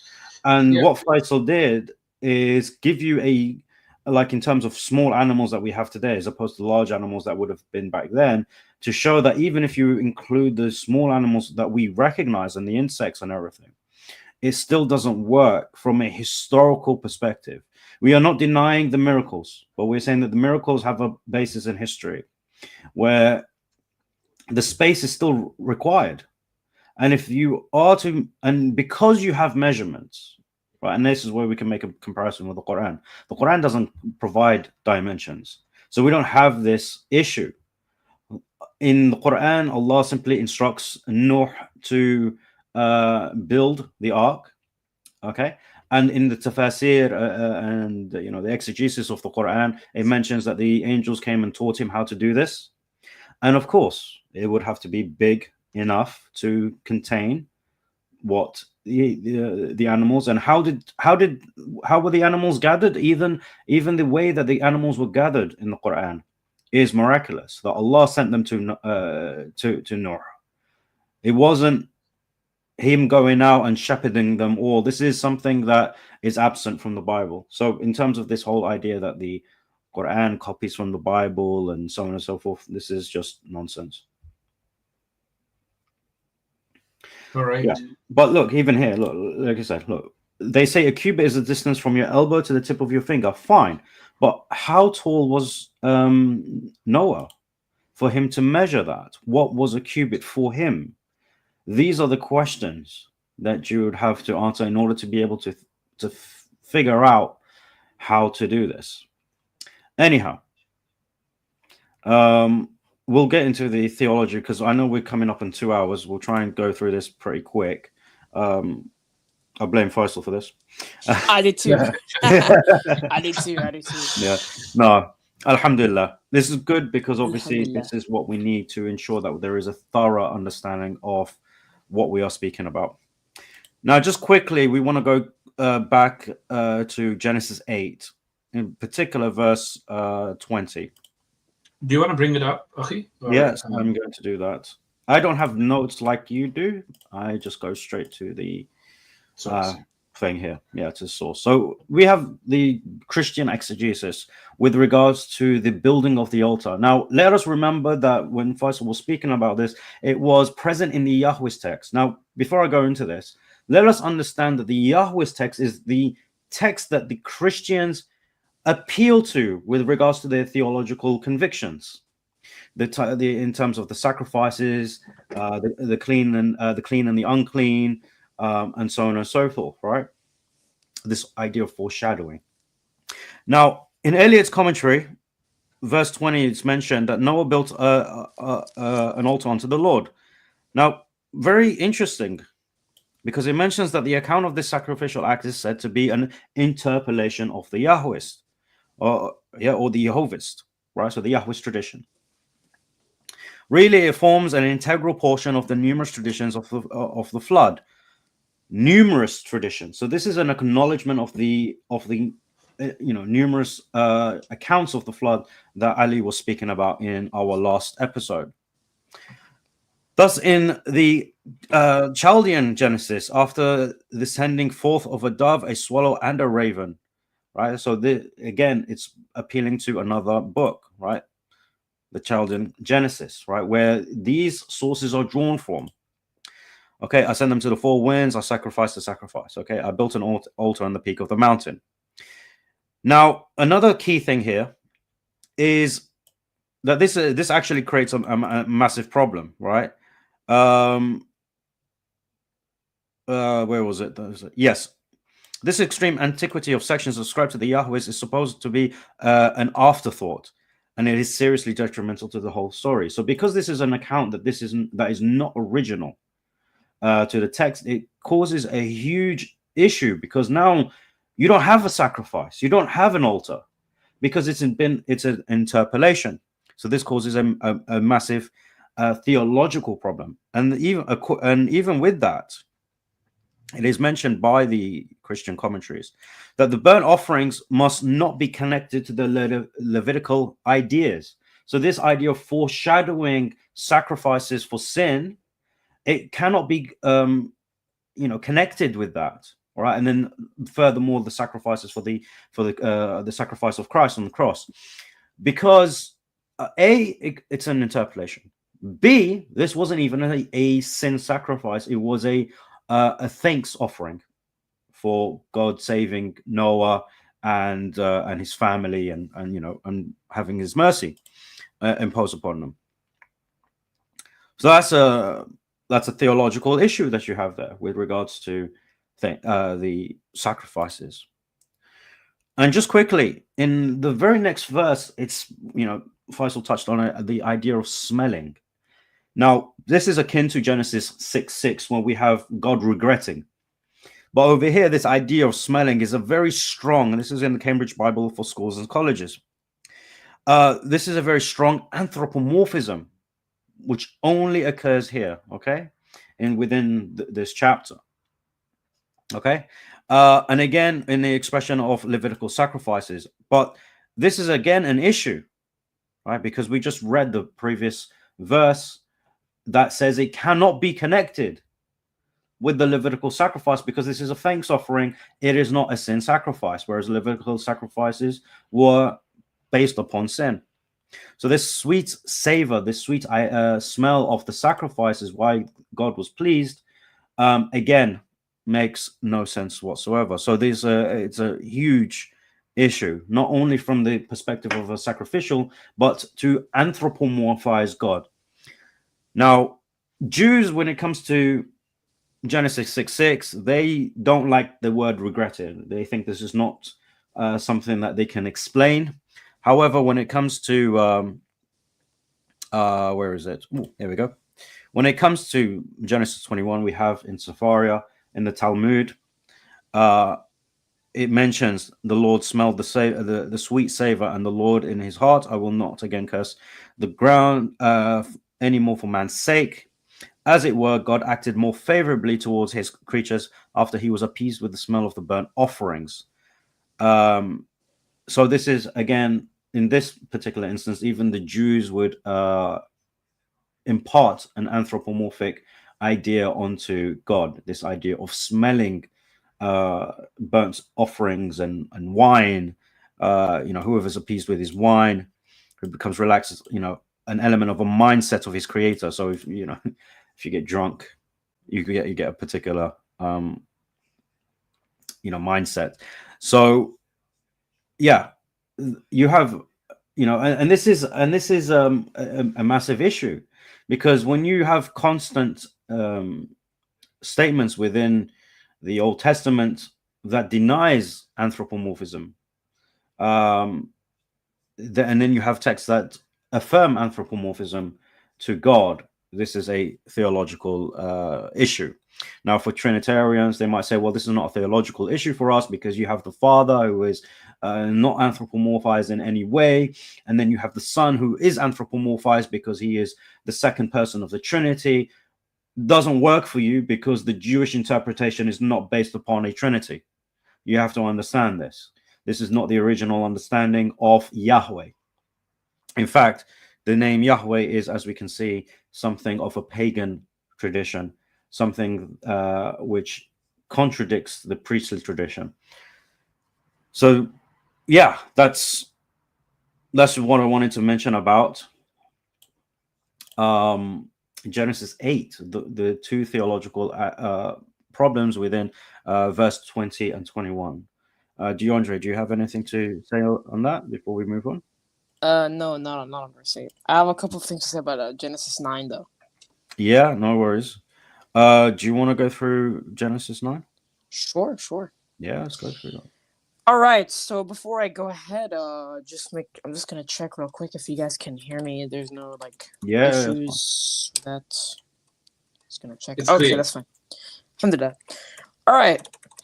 Bismillahirrahmanirrahim. Assalamu alaikum. So I have lots to cover, and I hope that I can get through all of it before dinner comes up. So that's gonna be Faisal's fault.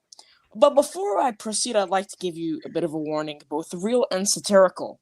The real warning is that some of these sources that we're going to get into in this presentation are, well, not really for the faint of heart. That Connected to Islam or Yemen Front does not condone any of these things that we're reading. This is only for religious and educational purposes. The satirical warning is that if what I'm about to say damages your faith, that's not on me. Anyways, so Genesis 9. Let's look at the outline of the story of the flood. So obviously we know that from Genesis 6 to 9, the flood that happens because God regretted that he had made humans. He wanted to destroy them. Noah was the only righteous one in his generation. Then the flood came. He went into the ark with his sons and his wives and his sons' wives.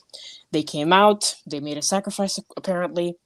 And now God establishes the covenant with Noah. Now, this is the first theological problem. But why? God establishes his covenants with people all the time. Well, according to Genesis 9, and you can show the verses as we discuss them, Genesis 9, 13 to 16, what's here, right? I'm just going to quote from the ESV, right? So it says, I have set my bow in the cloud, and it shall be the sign of the covenant between me and the earth. When I bring clouds over the earth, right, and the bow is seen in the clouds, I will remember my covenant that is with me and you, and every living creature of all flesh.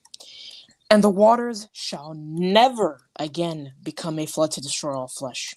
When the bow is in the clouds, I will see it and remember the everlasting covenant between God and every living creature of all flesh that is on the earth. Now, the purpose of the rainbow is to serve as a reminder for God that when God sees it, he knows that this is the covenant. He remembers the covenant with him and every living being. But this is theologically problematic because God is omniscient. He shouldn't be remembering or forgetting. Now, I can already hear the Christians typing away about how it's so metaphorical, and it doesn't actually mean remember. It means act upon, or etc., etc. Nope, because the Hebrew word zachar is again not on your side, just like it wasn't with Genesis 6:6. So, in Strong's lexicon, the number associated with the word is 2142. It means remember, recall, or call to mind. Now, Strong's lexicon that you can find on Bible Hub, it says the Hebrew word zachar primarily means to remember or to recall. It is used in various contexts throughout the Old Testament, often implying an active process or recalling or bringing something to mind. This can involve remembering past events, promises, or commandments. It can also mean to mention or commemorate something, often in the context of worship or covenantal faithfulness. So again, if that's not enough for you, I have a couple of passages here that you can use if like it's used in the Old Testament to refer to the memory being restored, right? I'm just going to read them. Some of them are from Genesis, and 2 are from Genesis, 3 are from the other books. So Genesis 40, verse 14. But when all goes well with you, remember me and show me kindness. Mention me to Pharaoh that get me out of this prison. And of course, about 9 verses later, the chief cupbearer did not remember Joseph; he forgot him. So some passages from the 5 books of Moses that involve remembering. Number 11:5, which is where the Israelites are talking about how they remember the food they used to eat. Deuteronomy 5:15, God is reminding the Israelites that you need to remember that you were once a slave in the land of Egypt. And same for Deuteronomy 16:3. Now, all of these passages are God telling the Israelites to remember some things, to call to mind, to bring it about again. This is an essential property of humans. Humans, we undergo change, we remember, we forget, we lose knowledge. God has perfect knowledge, so he shouldn't need to be reminded of anything. Yeah. Go on. No, finish your point. And I'll come in. Yeah, no, that's it for All this. right. So yeah, just to tag on with the theological point of omniscience. If we, we're in Genesis 9:13 here, but if we go right to the beginning of Genesis 9, verse 1, where it mentions that, let's read the text. And God blessed Noah and his sons, and he said to them, be fruitful and multiply and fill the earth. We know that very much later in the chapter, especially towards the latter end, verses 21 onwards, there is a horrible crime being committed by the son of Noah. So in terms of the omniscience of God, will he bless a people who become such abhorrent creatures, especially when the flooding of itself was to get rid of such evil? So why bless individuals who will be evil going forward?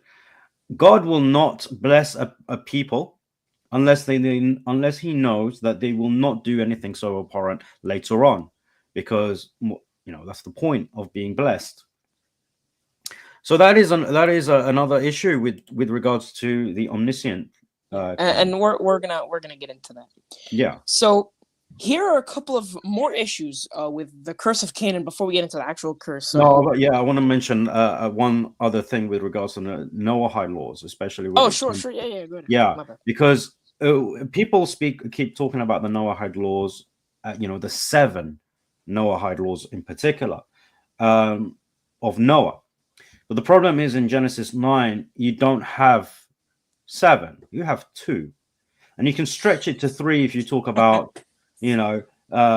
From his fellow man, I will require reckoning for the man's life. Whoever sheds, that will be 1. Whoever sheds the blood of man, by man shall his blood be shed. Number 2, and for verse 4, where it mentions, but you shall not eat flesh with its life, that is its blood. Number 3. That's if you want to stretch it, but in reality, it's actually 2, because verse 5 and verse 6 is essentially the same law.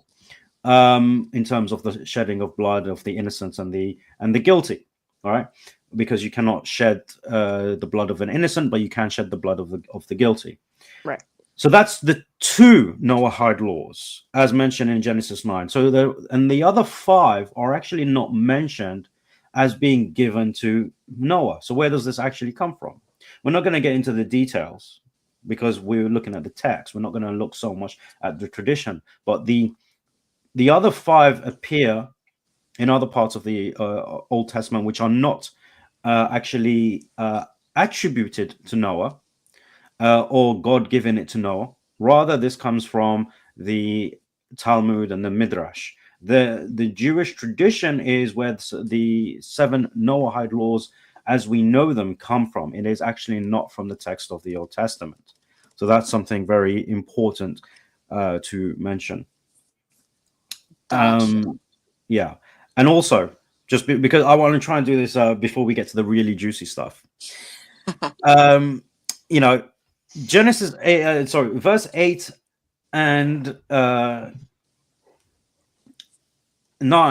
Genesis 9, verse 8 and 9. Then God said to Noah and to his sons. So this is actually implying that God is actually speaking to the sons, right?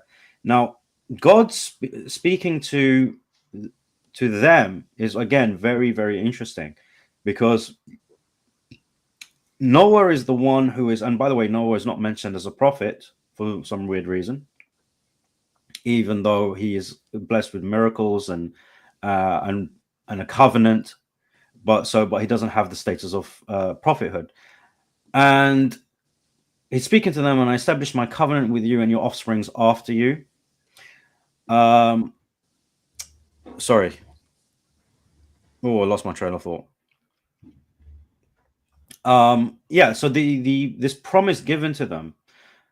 Why again is this covenant given to them when and this is going on to the end of the chapter again, where you have God promising them a covenant, knowing, or probably not knowing, according to this chapter, that they are going to commit such evils. Does God establish a covenant with those who are evil? Now, people might say yes, because he established a covenant with the children of Israel, knowing that they will overturn him and so on and so forth. So that could be a way to reconcile why God even established a covenant with them. But the problem occurs when you read this in conjunction with verse 1. God has blessed them and established a covenant, but God doesn't bless evil people with a covenant. That's not what happens. DeAndre? All right, so yes. So there's a few more things here. So this is not even getting to the juicy stuff yet, but there's a couple more problems, right? The first problem is, Genesis 9:18 says that Ham was the father of Noah, the father of Shem, Ham, and Japheth. Keep that in mind for later. Now, in verses 20 to 21, it says that Noah he was a man of the soil, he planted a vineyard, and he drank from it. Now, according to Genesis 6:9, Noah is said to be Tamim, or Tem, the perfect or the blameless one in all his generation. So here's a question. Does the Bible view drunkenness as righteous? The answer is an emphatic no. I'm going to give you several passages to prove my case. So, Proverbs 20, verse 1. Wine is a mocker, strong drink a brawler. Whoever is led astray by it is not wise. Isaiah 5:11. Woe to those who rise early in the morning, that they may run after strong drink, who tarry late into the evening, as wine inflames them. Joel 1:5, right? Awake, you drunkards, and weep, and wail, all you drinkers of wine, because of the sweet wine, for it is cut off from your mouth. Habakkuk 2:15. Woe to him who makes his neighbors drink. You pour out your wrath and make them drunk in order to gaze at their nakedness. That seem familiar? Anyways, Amos 6, verses 6 to 7. Who drink wine in bowls and anoint themselves with the finest oils, but are not grieved over the ruin of Joseph. Therefore, they shall now be the first of those who are exiled, right? So the exile has to do with their drunkenness. And the revelry of those who stretch themselves shall pass away. And if you want New Testament for you, I got you. Ephesians 5:18. And do not get drunk with wine, for that is debauchery, but be filled with the Spirit. And lastly, in 1 Corinthians 6, verses 9 and 10, drunkards will not inherit the kingdom of God. How could Noah be perfect and righteous in his own age and be a drunkard when it's not righteous? Now, verse 22 to 23, And Ham, the father of Canaan. Now, Brother Faisal already discussed this, but if you don't believe in documented hypothesis, you believe it was Ham, just like a lot of the Jews do, then you have a bit of an issue. Because in verses 22 to 23, we find the story of Ham going in, seeing his father's nakedness, not telling his brothers, etc. Now, what's the next verse say? 24 says, when Noah awoke from his wine and knew what his youngest son had done to him, he said, cursed be Canaan, right? And, we're going to get to that. But wait, right? Remember I told you to keep verse 18 in mind. Verse 18 says, right, that Shem, Ham, and Japheth were the sons of Noah, meaning that Ham is the middle son. And there are many theologians that note this problem. So, for instance, Naomi Colton right, in her book, she says, one second. Yeah. So she says, yes, she says, Ham was the middle son, but the youngest, Canaan, must have perpetrated the humiliation, not his father, though it was Ham who told his brothers, right? And even church fathers state this as well, right? In Augustine's book, City of God, he says, Scripture first mentions that of the youngest son, who was called Japheth, right? He had 8 sons. By 2 of these sons, 7 grandchildren, 3 by one son, 4 by the other. In all, 15 descendants. Ham, Noah's middle son, had 4 sons, and by one of them, 5 grandsons, and one of these 2 great-grandsons. Okay, so very clearly, Augustine is saying that Ham is the middle son, and the youngest son is Japheth. But according to Genesis 9:24, the youngest son is the one who did something, right? So this is kind of an issue that they have to get around. Now, to the juicy stuff, right? Let's not waste you guys' time. Brother Yemen, you want anything to add before I start covering some of these things? Let us know when to put the warning up.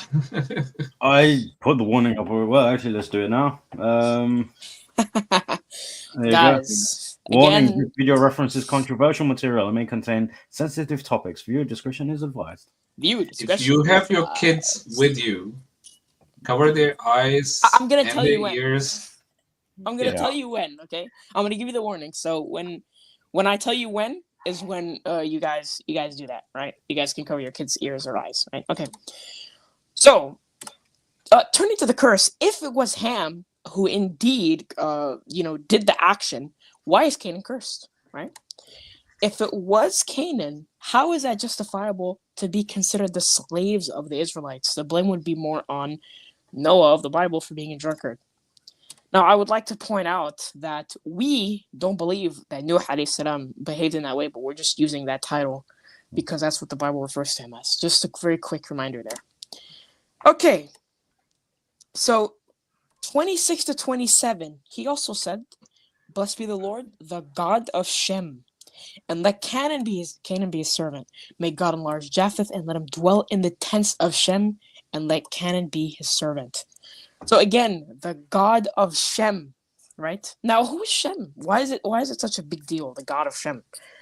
Shem is actually the forefather of Abraham. And who is Abraham the father of? Isaac. And who is Isaac the father of? Jacob. And who is Jacob the father of? The Israelites. The very same Israelites that call God the God of Shem. Right? So the curse is racist, and the flood story focuses on one individual, Shem, and the God of Shem. Right. So, Old Testament sources. So, in the Old Testament, the curse of Canaan has a couple of effects. In Genesis 24, verses 1 to 4, Abraham makes his servant swear by God that he will never provide Isaac with a Canaanite wife. Deuteronomy 7, verses 1 to 5 says that any city or any Canaanite neighborhood, they must put it to destruction. And Joshua 11 discusses the conquest of Canaan, where every single living thing was put to the sword. Right. So let's talk about some Jewish sources now, right? And the first couple of them are going to be tame, so you can listen to these first two. But I'll tell you, trust me, when to cover the kids' eyes and ears, okay? Now, as my brother Yemeni noticed, that in verse 1, the blessing was given to Noah and his sons, right? So take a rabbinic commentary like Cheskuni, for instance. It says, quote, Ham sinned and his son Canaan was punished. Why? Seeing that God had already blessed Noah and all of his sons, Noah cursing Ham would have been totally ineffective. Right? Compare what God said to Bileam when he told him that seeing that the Jewish... Your voice cut out. Whoa. Andrew? Can you guys hear me? Yeah, I can hear you now. Oh, Yeah, but yeah, you cut out just Can you guys hear me? suddenly. Yeah, now we can hear you. Andrew? Oh my Oh God. no, can hear you now. Well, and he's gone. Dive. All right, so he was going to go into Jewish sources. We'll wait for him to come back. In the meantime, I do have a few. Now, let's just quickly look at this. This is the Sanhedrin, 70a, and this is what it mentions about, the curse of Canaan and what actually happened. Okay. Now we got to bear in mind that this statement, and saw his father's nakedness, it's more than just seeing. It is also mentioned, because it also mentions that he spoke. Right, so this idea of seeing and speaking translates into the eye and the tooth within Jewish theology. Now, this is what is mentioned in Sanhedrin 70a. This is verse 17 of this particular text. A visitor from the Galilee expounded. The conversive vav is stated 13 times in the passage. Brother Yemni, can you zoom in? Yeah, sure. Yeah. Oh, there we That's go. better. Yeah. Concerning one, as it is stated, and Noah began Vayahel to be a farmer, and he planted Vayita,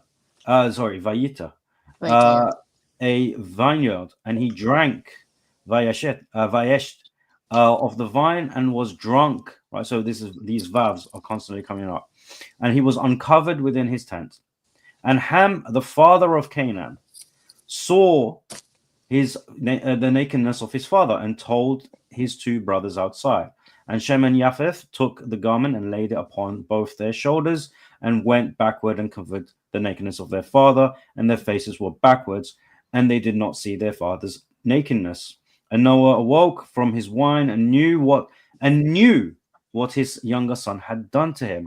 So this is very clear, very, very interesting, because if Ham or simply looked at his dad, he wouldn't know. So why did he know what was done to him when he was sleeping? All 13 instances of the conversive vav here are followed by the letter yod. Together they form the word ve, meaning woe, to allude to the suffering and misfortune caused by uncontrolled drinking. So, having cited the passage discussing Noah, the Gemara enters into a discussion about what was actually done to him. And this is where you close the eyes and ears of the children, and you make sure that anything that is in your stomachs stays in your stomachs. Because this is what they say. Wait, but before we do that, I wanted to touch on a couple of things because I dropped because I got a call. Okay, so in Cheskuni commentary and Genesis Rabbah, all right, it's mentioned that God blessed the sons of Noah, right? So he couldn't curse them, right? He couldn't curse them. So obviously this is kind of when it comes to God's omniscience, right? And it has omnipotence. It's kind of in question. It's get brought to the question. Now, this is what the Rabbah says. Now, I think I know what you're gonna cover because I have the Midrash and I have Rashi as well. So I'm looking at the Talmud here. Oh, you're looking at Talmud. Okay, so cover what the Talmud says, and I'll cover what Midrash and Rashi says. Yeah. So, Okay. So yeah, this is what he's saying. Ham, Rav, and Shmuel disagreed. One says that Ham castrated Noah, and the other one says that he had sodomized him. So, yeah, incestuous sodomization of the father. That's what happened, and this is why Noah knew what had happened. The second father of humanity, not just our father, but the second father of humanity. Yeah, the father of all us mankind. human beings. Yeah, Subhanallah. Yeah, exactly. So the father of all of us, second to Adam, was raped by his son. Right. Basically. So, or castrated, because there was a disagreement between the Jews. So, but this is what is meant by he knew what happened, either because he was castrated or because he was raped. The Gemara explains, the one who says that Ham castrated Noah adduces the following proof. Since he injured Noah with respect to the possibility of conceiving a fourth son, which Noah wanted but could no longer have. Therefore, Noah cursed him by means of Ham's fourth son, i.e., Ham's sons were Cush, Mizraim, Put, and Canaan. So again, they're trying to figure out how does Canaan fit into the story, because it's mentioned in Genesis 10:6. So he curses the fourth son because he could not have a fourth son, and because of his castration. So this is the way they argue it. And then it is written, we skip a little bit, and it says, and the one who says that Ham sodomized Noah learned this from a verbal analogy between the words, and he saw, and he saw. Here it is written, and Ham, the father of Canaan, saw the nakedness of his father. And there it is written, and Shechem, son of Hamor, the Hivite, prince of the country, saw her, and he took her and lay with her and afflicted her. This is in Genesis 34:2. This indicates that the term saw alludes to sexual intercourse. And in fact, it doesn't just stop there, because if we look at Leviticus 20, verse 11, this is what this has gone messed up. We look here, let me just scroll out in the Talmud again, Jerusalem Talmud, the Sanhedrin 7:6:2. All right, with the colons, 7:6:2. In the Halakha, a person having sexual relations with the mother. So there is not only a gay raping of the father that is occurring in Genesis 9:22, but also a person having sexual relations with the mother. So there was also incest with the mother, according to the understanding of the nakedness of his father. And this is the reasoning. A person having sexual relations with the father's wife, from where the warning for a person having sexual relations with the mother. So they're asking the question. Your mother's nakedness shall not uncover. From where extirpation. For anyone who would commit any of these abominations, the guilty person will be extirpated from their people. From where the warning for a person having sexual relations with the father's wife, your father's wife's nakedness you shall not uncover. So this is making it very clear, okay? And they say the punishment for is that they are put to death, which brings in another question. Why was Ham not put to death for the crime? Now, some of you would say, well, this is because this is a Levitical law that comes later on, but no, this is not true. This would have applied at the time of Noah as well.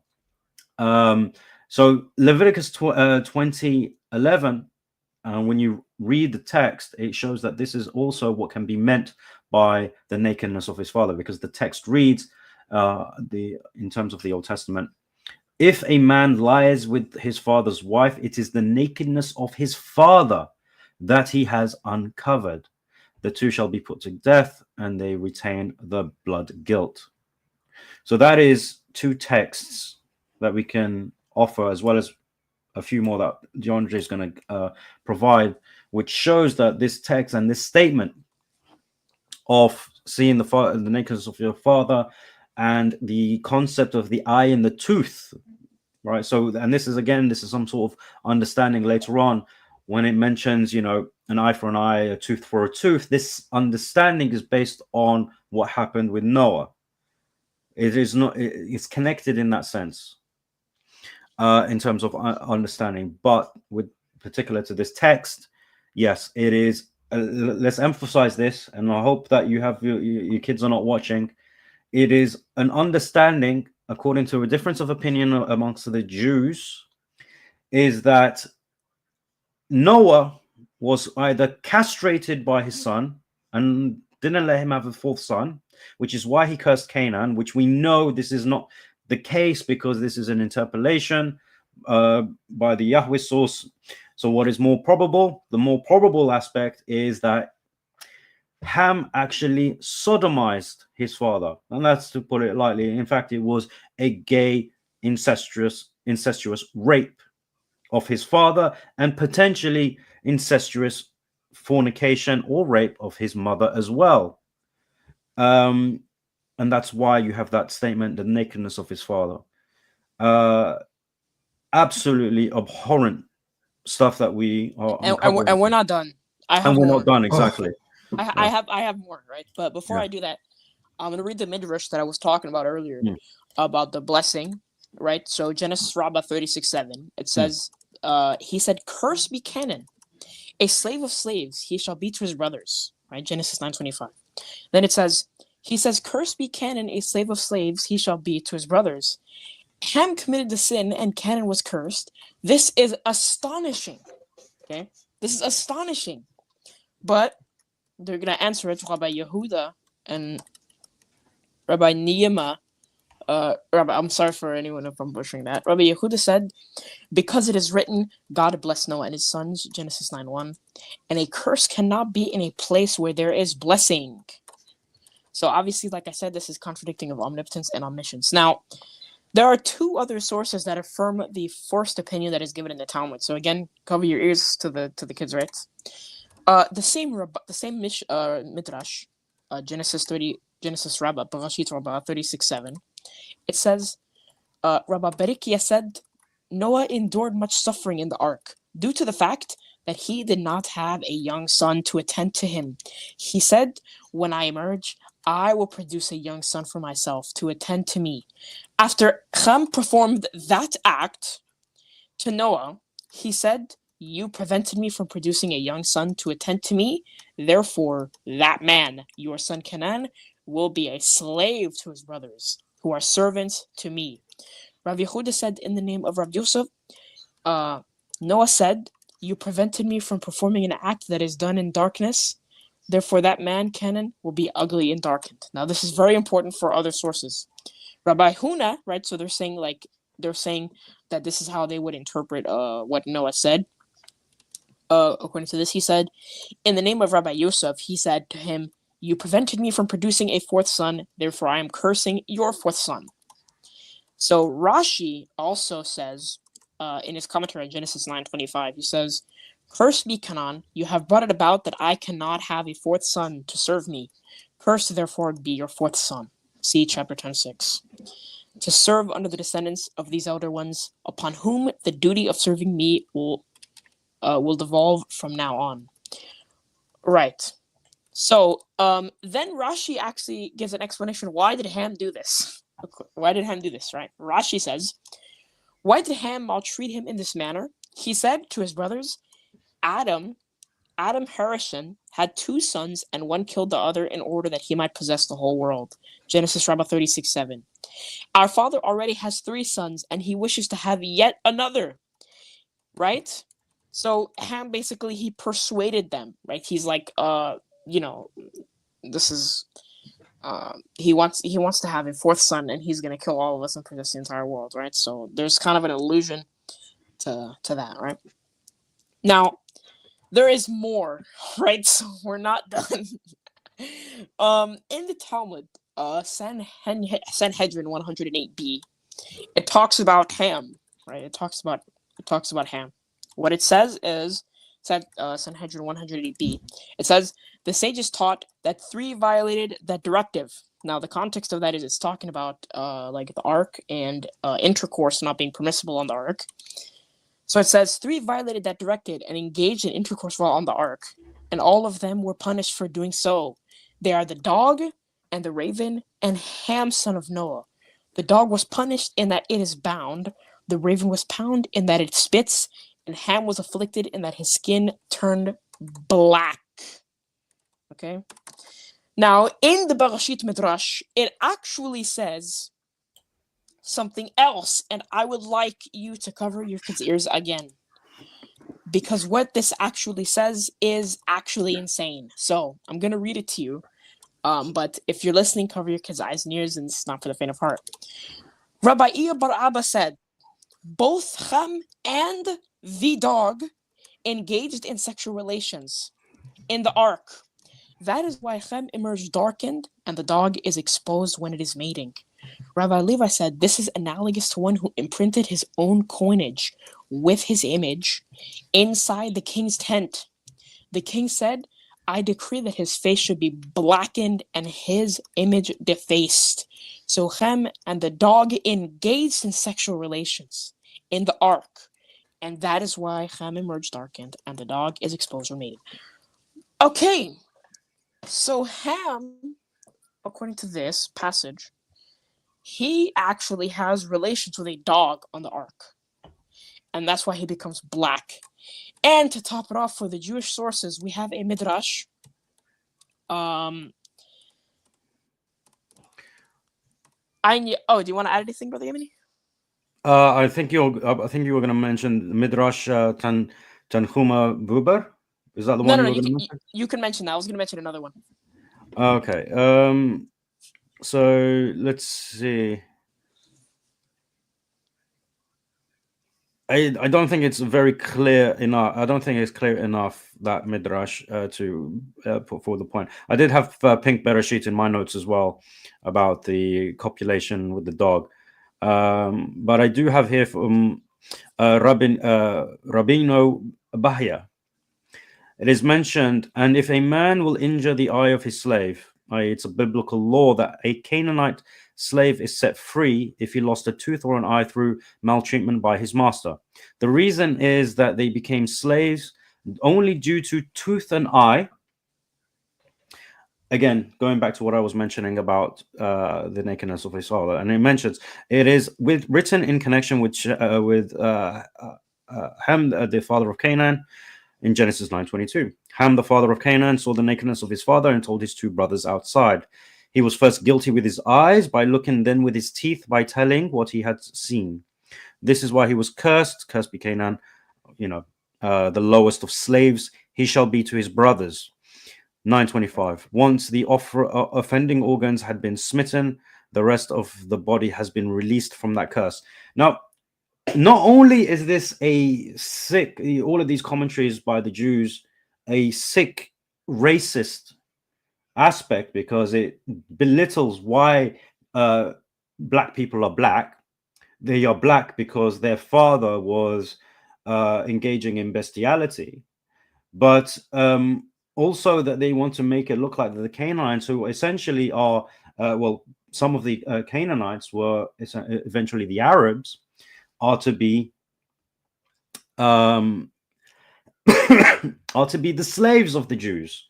So this idea of the Jews being the masters over the Gentiles is coming from this narrative. So we have to understand. And the thing is, I keep seeing this in the comments. Look at this. They are commentaries, from the Christian sister. They are commentaries. This is not original to the text. You have to remember that you as a Christian believe that the tradition of the Old Testament is true. We'll get to the Christians, because I have we'll get to the Christians, but I just want to make sure that they have to understand this. They have to understand that you believe that you are inheritors of the Jewish tradition, that you are in line with the Jewish scriptures and tradition that foreshadows the New Testament. And you don't have the Quran to save you. Yeah, exactly. You don't have the Quran to save you. We Muslims, we can basically say, okay, we have the Quran. to hold on to, right? And we go to the Quran and we say, okay, is this correct according to the Quran? And we can actually come to a conclusion which is satisfactory in our hearts. Exactly. You guys don't have that luxury. Yes. And the thing is, just to tag on to what DeAndre said earlier, that Shem is notably the predecessor or ancestor of the Jews, whereas Canaan is the ancestor of the Arabs, as well as the other Gentiles. It just shows the absolute, racism in order for the Jews to make the rest their slaves. Now, the problem with that is that this is almost a prophecy as well, because it mentions that Canaan is cursed, and that's why his progeny will be the slaves of the progeny of Shem and Japheth. But here's a problem. It was the Israelites that were enslaved. And at no point in history were the Canaanites ever slaves of the Israelites. That did not happen. The Arabs were not slaves of the Israelites. As much as they want it to be, this is something that is not just unfulfilled, it is straight up wrong. So you have this racism which doesn't actually help them. Yeah, go for it. Yes, and I have one more midrash, which we're not going to read because it's very long, but I'm going to give the reference, of course. Midrash an Yachav, Sanhedrin 11:7.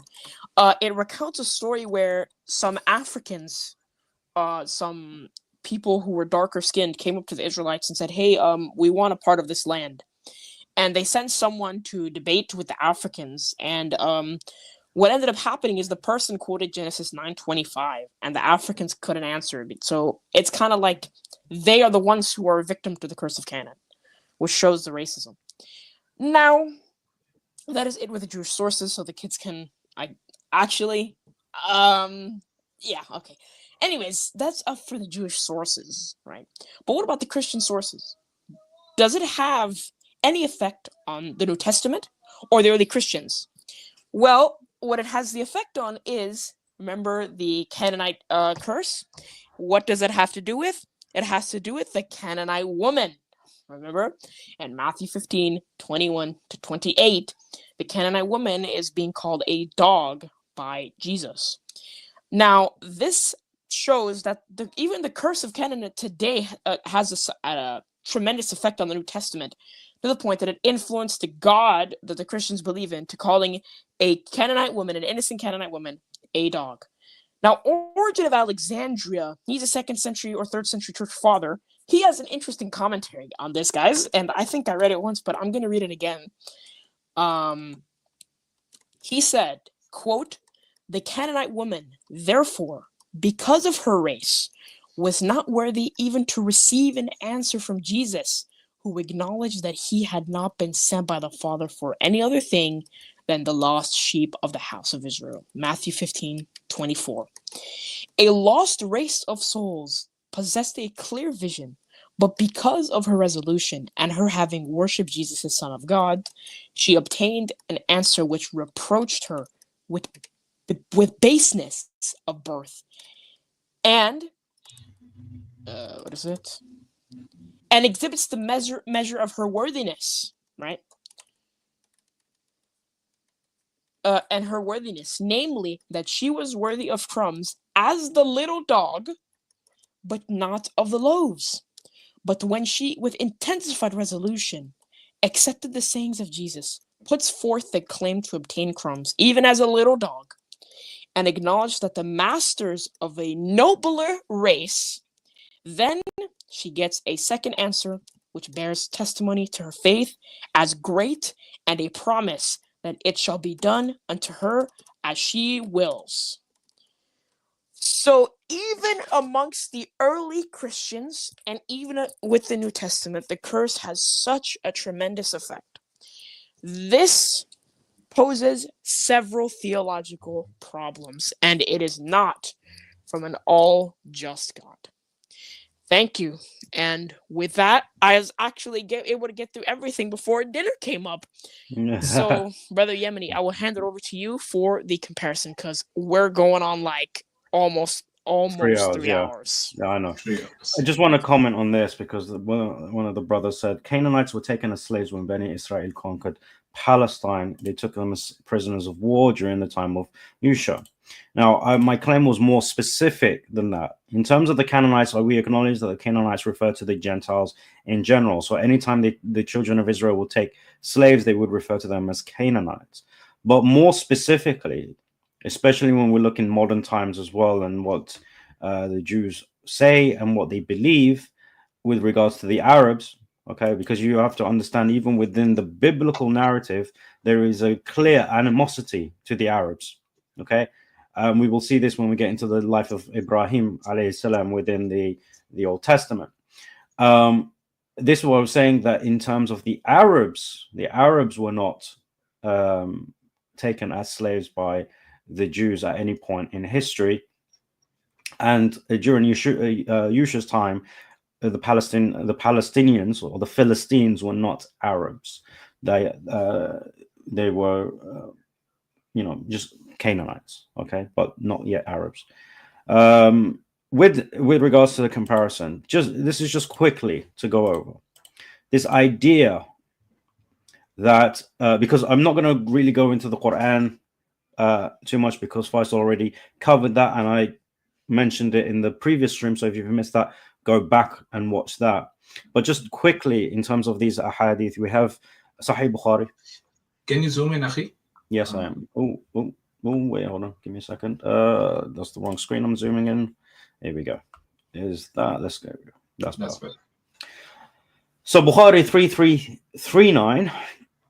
It is mentioned regarding more information that is not within our scriptures, within the Quran.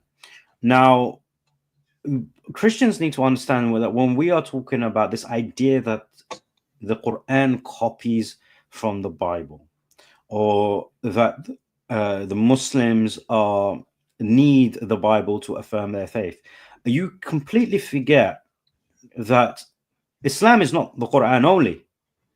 That we have traditions from the Prophet, peace be upon him, and information about these prophets from him, alayhi salatu salam, that completely don't appear in your writings or even your commentaries. Because whether we look at Jewish or Christian commentaries, this particular hadith will not, or this understanding with regards to what will happen on the Day of Judgment is not there. As Allah's Messenger ﷺ said, and this is narrated by Abu Sa'id, Noah and his nation will come on the day of resurrection, and Allah will ask Noah, did you convey the message? He will reply, yes, O my Lord. Then Allah will ask Noah's nation, did Noah convey my message to you? They will reply, no prophet came to us. Then Allah will ask Noah, who will stand a witness for you? I mean, the guys that were there with you, the contemporary ones, they are belying you. Right. Then Nuh alayhi salam, he will reply, Muhammad and his followers alayhi salam. So I and my followers, and now this is the Prophet, peace be upon him, speaking. He said, so I and my followers will stand as witnesses for him that he conveyed the message. That is the interpretation of the statement of Allah. Thus we have made you a just and the best nation, that you might be witnesses over mankind. So this is an exegesis on chapter 2, verse 143. So part of the interpretation is that us as Muslims, when it comes to that day, we will be testifying for the Prophet Noah, alayhi salam, to say that he conveyed the message. This is not known to you. We have also in Bukhari 4920, narrated by Ibn Abbas, regarding the polytheism. This is nowhere found in your Old Testament. With regards to the idols, the names of the idols, it is mentioned, as for the idol Wad, it was worshipped by the tribe of Kalb. Al-Domat, Al-Jandal. Sawa was the idol of the tribe of Hudayl. Yaghuth was worshipped by the tribe of Murad, and then by Bani Ghutaif at Jurf near Saba. Ya'uq was the idol of Hamdan, and Nasr was the idol of Himyar, the branch of Dil Qala'. Now, these idols were worshipped by the Arabs later on, okay, but these idols were also original to the people of Noah. The names of the idols formerly belonged to some pious men of the people of Noah, and when they died, Satan inspired their people to prepare and place idols at the places where they used to sit, and to call those idols by their names. The people did so, but the idols were not worshipped till those people who initiated them had died and the origin of the idols had become obscure, whereupon people began worshipping them. This idea of polytheism entering and why Noah was sent, and the fact that Noah is a prophet, is not something that you guys believe in or have in your text. So where is this understanding that Muslims need your scripture or need to copy anything whatsoever? And if you want to say that this is wrong because the Bible doesn't mention it, this is simply circular reasoning and fallacious. Again, in Bukhari 3338, the Prophet ﷺ said, "Shall I not tell you about the Dajjal, a story of which no prophet told his nation? The Dajjal is one-eyed and will bring with him what will resemble hell and paradise, and what will call paradise will actually be hell. So I warn you against him as Noah warned his nation against him." So over here we understand that Noah actually informed the people as part of his da'wah that the Dajjal is going to come. But what the detail with regards to the Dajjal being one-eyed and will bring with him what will resemble hellfire and paradise is something that no prophet told his nation. So this is something unique told to our nation. Why is that? Because we are the last nation with the last prophet being sent. Therefore, the Dajjal will be released in our time among our nation. And the interesting thing is, when it comes to this idea within our hadith literature, it is mentioned here, Ibn Abbas said, the Milky Way is one of the gates of the heavens. The rainbow, oh, look at this. Something from the Old Testament must be copied. The rainbow is security from being destroyed by a flood after the people of Nuh, alayhi salam. Absolutely amazing. Look at that, finally. We have something that is from the Old Testament. Except, it's not authentic to Ibn Abbas. So the one thing that we have regarding Noah in our hadith tradition that is akin to the Old Testament is actually not authentic to the companion Ibn Abbas radiallahu anhu. So again, remind us, what do we actually need your Bible to copy from? Do we actually copy from your Bible? Absolutely not. And lastly, we already went through many of the verses of the Quran, but with regards to Mount Ararat being the place of the resting of the Ark, in fact, the Quran completely disagrees and mentions that it is the mountain of Judy. Judy. Yeah. So I want to add one thing, Yamini, Mhm. because here's something that needs to be understood. When it comes to copying, some of the easiest things to copy, if anybody was copying, would be the names of the people and the dates and the times and those type of things that were being mentioned in the Bible, because that would essentially give legitimacy that, oh, it's the same in the Quran as in the Bible. So the Quran and the Bible are aligned, and that would have given it legitimacy if it was being copied, right? Mm. However, the Quran does not do that. What is not being copied, what is being left out, it speaks just as much about the and is just as much of a refutation of this idea that the Quran copies from the Bible as what is being said. Because what is being said in the Quran is about dawah, the conversation between Noah and his people, between Nuh alayhi salam and Allah subhanahu wa ta'ala, right? Between what his people said to him, the threats and the refutations that they gave, the mubalagha, the debates that they had, right? None of that is in the Bible. And Exactly. nowhere is that in the Midrash, in the Sanhedrin, nowhere is any of that mentioned. Exactly. All right, that concludes our presentation. Of course, there is much more that can be said, but this is sufficient in terms of the main points that we can present to you guys. But the link is out now. It's pinned on my channel.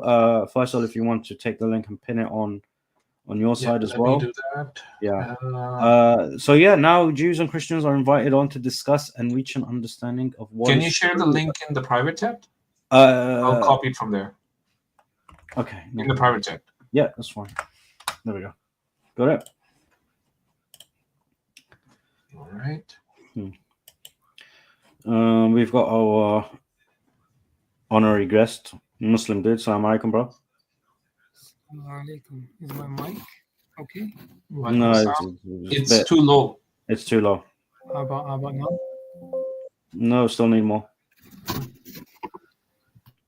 Brother Yemni, do you want to try clicking the 3 dots and see if you can increase his mic volume?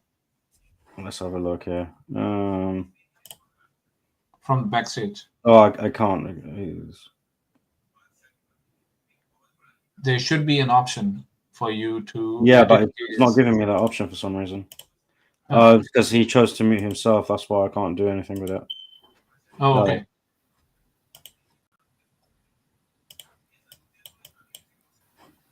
There we go. Say something now? Is it better now? Yeah, that's better. Much better. All right. So Jose's back in the back chat, but I don't think there's any benefit in bringing him on, to be honest, because he's not going to talk about the subject. Or do you guys want to bring him on? No, I think for Jose, Brother Dawa Tucker is here.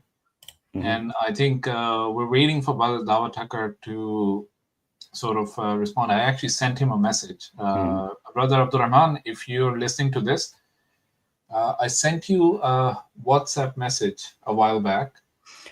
If you can respond to that, that would be great. Yeah. All right. Well, he's saying he's hanging back just to learn anyway. So we want Jews and Christians to come on and challenge what has been said and to defend what their text. I mean, While we wait for them, I just want to share a few things for people's so people can sort of understand, especially Jews and Christians. So if you bring it up, I'll show you. Yeah. Now this is what you're seeing here. This is the scroll on which the Genesis 6 verses are written. These are the verses for Genesis 6. This is what we have. Now, the size of this scroll, you can see this is 4 centimeter long, right? At the bottom, you can see 4 centimeter being shown on a piece of scale, right? Just so you can make sense of how big this is. And you can see the writings in there. Now, when we talk about those Dead Sea Scrolls and the text on those Dead Sea Scrolls, this is the nature of that text. This is what we have. I'm going to show a few more shots of these. So this is another one, right? So because there's multiple scrolls on which those verses from Genesis 6 were written. So this is really 4 centimeter. How much is 4 centimeter? That's like your pinky finger for most people. It's your pinky finger is probably bigger than 4 centimeter, right? So this is really what we're talking about here. And you're basing your salvation on these pieces of scraps. I'm going to show you more. So all of the ones that have Genesis 6, I'm basically showing you that. Now, this is not just Genesis 6. There's more than that. There's certain different verses on it, different books. Again, 4 centimeter is being shown down here, you can see how big this is. It's pieces of parchments, right? This is the last one that I would show you. Now, how are you going to make sense of this when you? I don't know if you're seeing my. Yeah, I can see it here. So see, how do you make sense of this? How do you make sense of this? Right? What are you doing? This is what you're basing your salvation on. Right? Genesis 6, 13 to 21. This is what Genesis 6, 13 to 21 is. Yeah. This is what you're basing your salvation on. When you start talking about the 2nd century BCE, 3rd century BCE, I just wanted to put it in perspective for people to realize what they don't necessarily see. Yeah. No, yeah, makes sense. Your other presentation, do you want to keep that in the back chat, or do you not need it? Yeah, you can take it off if you want to. If you need to bring it up, I can bring it up. Yeah, that's fine. Oh, I just got. So you can't actually get rid of the presentation without kicking the individual off as well. Well, that's weird. Oops. Faisal, what do you call it? You can come back. I kicked you out by accident. Sammy, are you okay to keep your camera on? Just nod if you're all right. Okay, perfect. Let's bring Faisal back on. Yeah, I didn't realize the that, what do you call it? Getting rid of your presentation gets rid of you as well. I don't know why. No worries. Yeah. That's weird. If that's what happened. No worries. Yeah. No worries. Sammy. Assalamu alaikum. Wa alaikum assalam wa rahmatullahi wa barakatuh. You okay? Alhamdulillah, very good. Good. What's Really up? enjoyed the presentation. I just had a question for Faisal. Assalamu alaikum, Faisal. Walaikum assalam. What you were showing us a minute ago was fascinating to me. I had a question, and I don't know whether it's playing devil's advocate or not, but those scraps that they have for the Dead Sea Scrolls. Now, the Dead Sea Scrolls were found recently, from my understanding, or when I use recent, I don't know, 100 years or something. I don't know how long when they found them. Around 1950 or so. Okay, so about 70 years ago. Yeah. Understood. So obviously there were Bibles prior to that by a few centuries, let's say. Do any of them actually match up with the scraps? What do you mean by Bibles? So, like how old is the King James or the NIV or RSV? Do they match up with those broken pieces? Although there's a lot missing, of course, but whatever's there, does it actually match up with what they have, or is it different? Yeah, that's a very good question, actually, and a very interesting question as well. So, the Bible that we currently have, right? Most of the Bibles, they trace their sources back to the Masoretic text, primarily, right? The Masoretic text is a compilation of the Hebrew Bible done by Jewish scribes from the 6th century all the way into the 10th and 11th century. They took a number of years, a number of scribes who put all of this together, right? And we have two surviving manuscripts, the Aleppo and the Leningrad Codex, right? Those are the two primary sources when it comes to the Hebrew text that we have today. Now, when you compare that Hebrew text with the Dead Sea Scrolls, there is a lot that aligns, but there's also a few that does not align, right? Now, this is not the full history of the Bible or the Hebrew Old Testament, essentially, right? Because even if we allow them to go back all the way to 3rd century BCE when these scraps are from, and it's not really 3rd century BCE, these scraps are from any time between 3rd century to the 1st century AD. So this is a period of almost like 300 to 400 years, during which there were people living in these caves who were sort of living in exile, and maintaining their traditions, maintaining their scriptures, and maintaining these documents in a format that survived to our times, right? These scriptures, these that we have, right? They had already gone through over 1,000 years of history of the Jews that we need to account for. Because when is it? Who's considered to be the author of the Old Testament? If I ask you, or who's considered to be the author of the Torah? Yeah, I understand. No, It's Moses, right? Musa alayhi salam, right? in theory, yeah. And that's going all the way back to the 13th century BCE, if not the 14th century BCE. So from the 13th to the 3rd, there's still 1,000 years, right? Now, in those 1,000 years, all the things that happened to the Jews, we have to know that history as well. Number one, they came out of the original tablets that were given to Moses. He basically destroyed them, right? He rewrote the tablets again. Those are not exactly the same. Then they go into capture this land, they establish a kingdom, have a few centuries of good kingships, then their kings become pagans, right? They lose the commandments, they lose their Torah, right?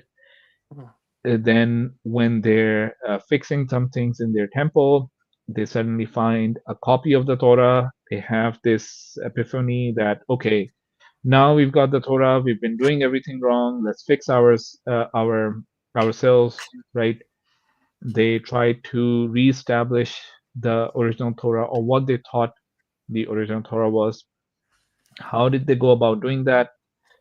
Not getting into details, but by this time, right, what we know is within 100 years or so of that, the northern kingdom, which had split from the southern kingdom, the northern kingdom was destroyed by the Assyrians, all right? And 10 tribes of Jews were lost to history. We don't know where they are. We don't know who their descendants are, right?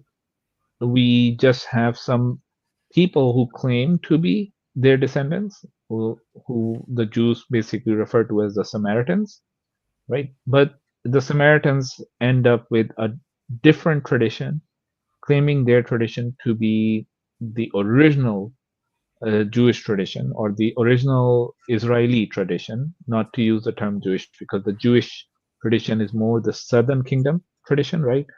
And that southern kingdom maintained their own tradition, which we today see as the Hebrew Bible, right?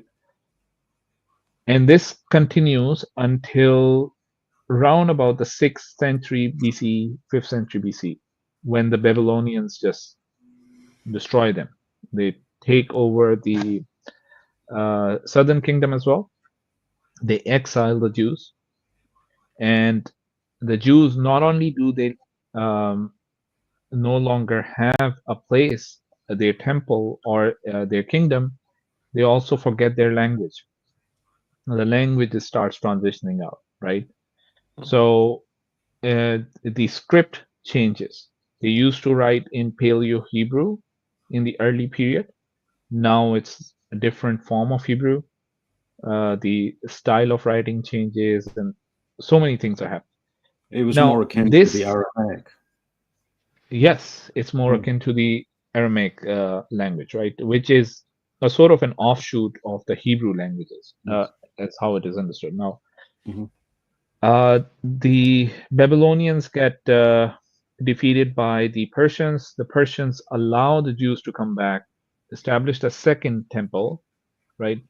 And they come back, they established a second temple, they established their the reading of the Bible. There's this whole passage in Ezra and Nehemiah, right, Brother DeAndre? Ezra and Nehemiah, where this is Yes, all Nehemiah, talked about, right? Where they reestablish a tradition, right? And these sopharists, I think that's what they were called. Those people come in, they establish in addition to that tradition of reading, they established a tradition to transmit the text in the form that they had. Now, did they have the original text at this point in time? We don't know, because we don't have anything from Ezra's time.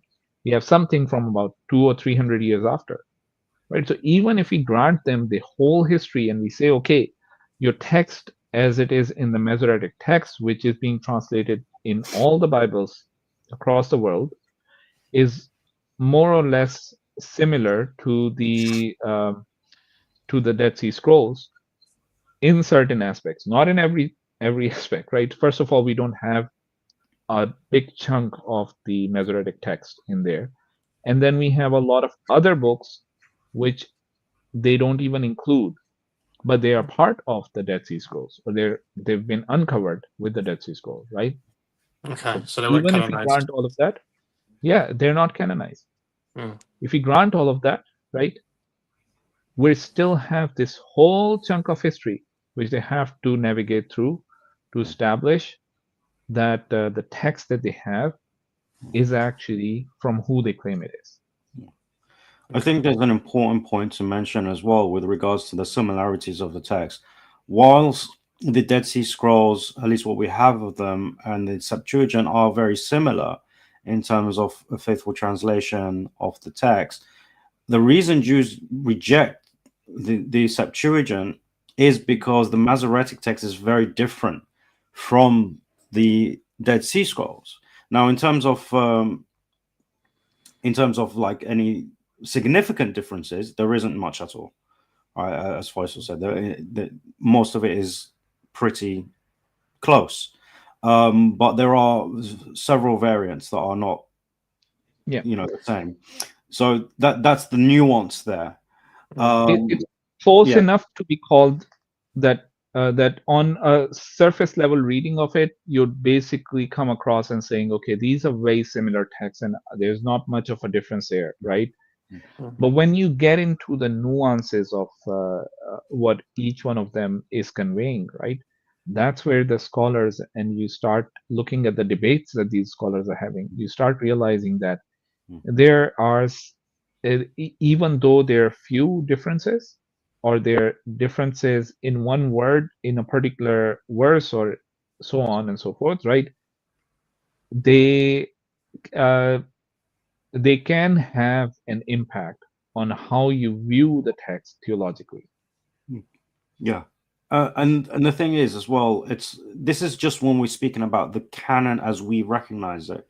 When you actually look into the Dead Sea Scrolls, you realize that the canon that we recognize is not the canon that they recognized back in the days of the Qumran, especially with regards to the 130 odd Aramaic texts that they found within the Dead Sea Scrolls, out of 1,000 scrolls or so. So yeah, there's just different canons, and this is like a couple of hundred years before Christ. So when we're talking about even at the time of Jesus and what Christians believe to be the tradition that and the Old Testament that we have today is the Old Testament that Jesus would have had, and that's why he's referencing them. No, how do you know this? Because the evidence shows that there was a different canon prior to Jesus. So how can you tell us that the canon that you're aware of 1,000 years, 2,000 years after Christ would be the canon that he was holding, as opposed to the canon that predates him? Yeah, exactly. Yeah. So am I right in saying that as far as the Hebrew Bible is concerned, we can assume that it's 1,000 years old? That's as far back as they can go then? Yeah, they can't go back Yeah, any pretty further. much. They can't go back any further than that. No. So, Not with any certainty. lost. It's lost, isn't it? So the Dead Sea Scrolls are there, and that's why basically the Dead Sea Scrolls were so significant for them. That at least where the Dead Sea Scroll is available as a witness to the text, right? They can go from 1,000 years. They've actually gone back almost like 1,200 years or so, right? So this is the reason why the Dead Sea Scrolls were so significant for of a find for these this. Now, having said all of this, there are more discoveries, more recent ones. And one of our brothers, Brother Wassam, has done some interviews of some of the scholars working on the Shapira scrolls, right? Which were found, which were actually found in the late 19th century, around the same region as the Qumran scrolls, right? And what we have in there is the scroll is presumed to be from the 8th century BCE. So that's like 500 years or 5 centuries before the earliest scrolls that we have. Now, what happened to that? The guy who came out with those scrolls, right? They basically accused him of forgery, and we don't know what happened to the guy. He was killed. He wrote an amazing book. I think Aiden Dershowitz, that's his name. And his book is called The Valediction of Moses, right? It is, I would recommend reading that because it talks about how that scroll, it's from the book of Deuteronomy, but it's very different from the scrolls or that we found of in Qumran, and it's written differently. It's not in the kind of form in which you have the Deuteronomical text, essentially. It's more first person. And it's an interesting book. I would recommend reading it. Fawad, Assalamu alaikum akhi. Walaikum assalam wa rahmatullahi wa barakatuh. Assalamu alaikum, akhwan. How are you guys doing? Wa alaikum assalam wa rahmatullahi wa Waalaikum barakatuh. assalam wa Alhamdulillah, rahmatullahi wa good, you? barakatuh. Was there Alhamdulillah. news? Excellent presentation, Juan. Very comprehensive, and hopefully everybody learned quite a bit. Just wanted to add something in there. You guys were talking about, the brother asked, I almost sound like Dr. Zakir Naik. Brother asked a very good question. Hey, you can't take the title of Zakir Naik. I'm the Zakir Naik guy, man. What's wrong? Yeah, so Brother Sami, when you asked Brother Faisal, do you mean that we can date the oldest manuscript to almost 1,000 years after the time of Musa alayhi salam? Do you mean that based on the Septuagint? It was more on the artifacts that Faisal was showing us. I find the history of it quite fascinating. Right. So Because the Dead Sea Scroll, you have to remember, Achi, that it's bits and pieces. Like the brothers showed just in Genesis alone, almost like 4 main chapters. Faisal, you mentioned from 5 to 11, they're almost all missing, right? Yeah, just one word. There's a few words of Genesis 6 that can be that they assume, they're basically making a guess that it is from Genesis 6. Yeah. Ali. And you're not here. So, and another thing I wanted to add is that, a lot of people, they say, oh, Septuagint. But do you know when is the oldest manuscript, complete manuscript of Septuagint that we have? Take a guess, Brother Sami. Well, clearly it will be after the Dead Sea Scrolls. So 4th century, actually, 400 years, or actually 600 years after. 600 years after, okay. Yeah, so from where they're claiming, that's in Codex Vaticanus. It's a complete manuscript. So a lot of people, they make a big fuss about the Septuagint, right? But when do we have the complete manuscripts from? It's still like we are being so generous with them, Achi. Like you have no idea how generous we are with them when we have these interfaith dialogues. Like subhanallah. Yeah, but is that in regards to the Old Testament or the New Testament? No, Old Testament, because Septuagint is the Old Testament, right? Okay, and that's 4th century, so that's BCE, right?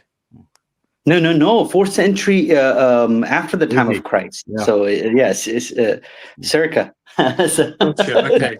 By the way, sorry, just on the Septuagint, because a lot of the time people talk about the Septuagint as if it's one text. it's not. Correct. There are Yep. multiple editions of the Septuagint as well.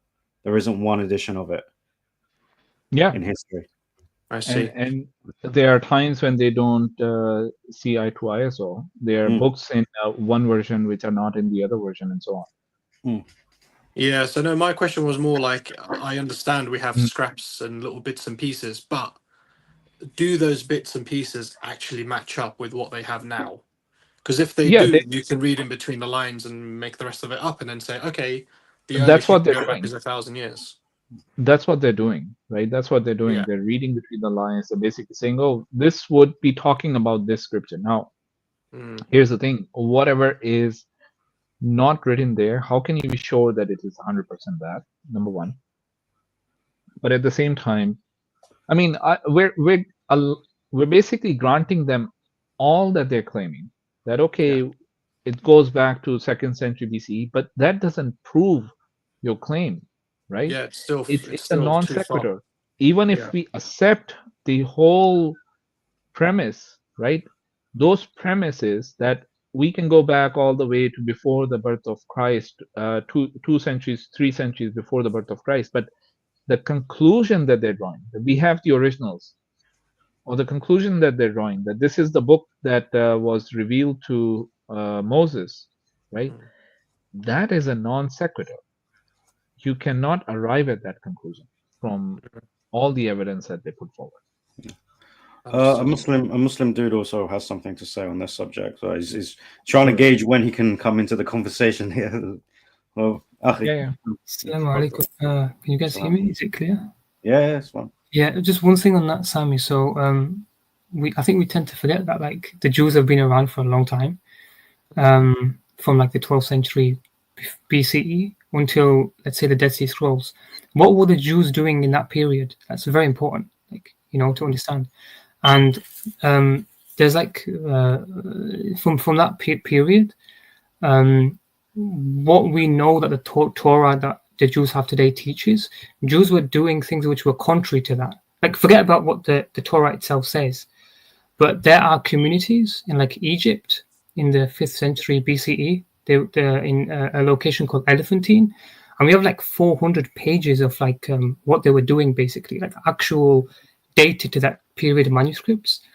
And they had communication with Jerusalem, so like the leaders, and what they are believing in terms of the Torah contradicts the Torah that the Jews and the Christians, let's say, have today, right? So there's certain prohibitions against like fish, if you eat them, can only have scales or fins. They're contradicting that. Or when it comes to eating pigs, they're contradicting that. Or when it comes to wearing things on their head, which you've probably seen modern Jews wear today, where you've got like the little black thing that they wear around their heads, ketephilim and mezuzot. They're not doing any of that. And they are also, they have, like, you know how like we have Abdullah, like a name in Arabic, where it's like theophoric. You have the name has a meaning, basically. These Jews who had communication with the actual temple in Jerusalem had names of other gods, other deities in their names, whilst they were still worshipping Yahweh. So this is in a complete contradiction to what we have with what the Torah kind of teaches. I can go into more, but I'll be talking too long. But a lot of the other rules that they are upholding contradict many of the Torah laws, if that makes sense. Yeah. So the same way, for example, if we had like a Muslim today, or let's say Islam began in the 7th, not Islam, but the Prophet Muhammad and the last Ummah was in the 7th century, in 620s. Imagine the first time we had an actual manuscript of the Quran was 1600, right? And not just that, but all the Muslims that called themselves Muslims before then were eating pork and were drinking alcohol and so on, and were worshipping other gods. And then suddenly in the 1600s, we have the Quran manuscripts, and they are also, following Islam properly. We'd say, what about a 1,000-year gap where all of these Muslims are completely contradicting the Quran? Something's going on here. So the Jews before then, we have records of them, and they are completely contradicting the Torah the way we have it today. And they are also worshipping other deities and things like that. So that's another like a huge issue, like why they're not even, many scholars have argued they're not even aware of the Torah that Jews and Christians have today in that period, because they're completely contradicting it, and they're not even aware of it. If that, Sounds like another religion almost.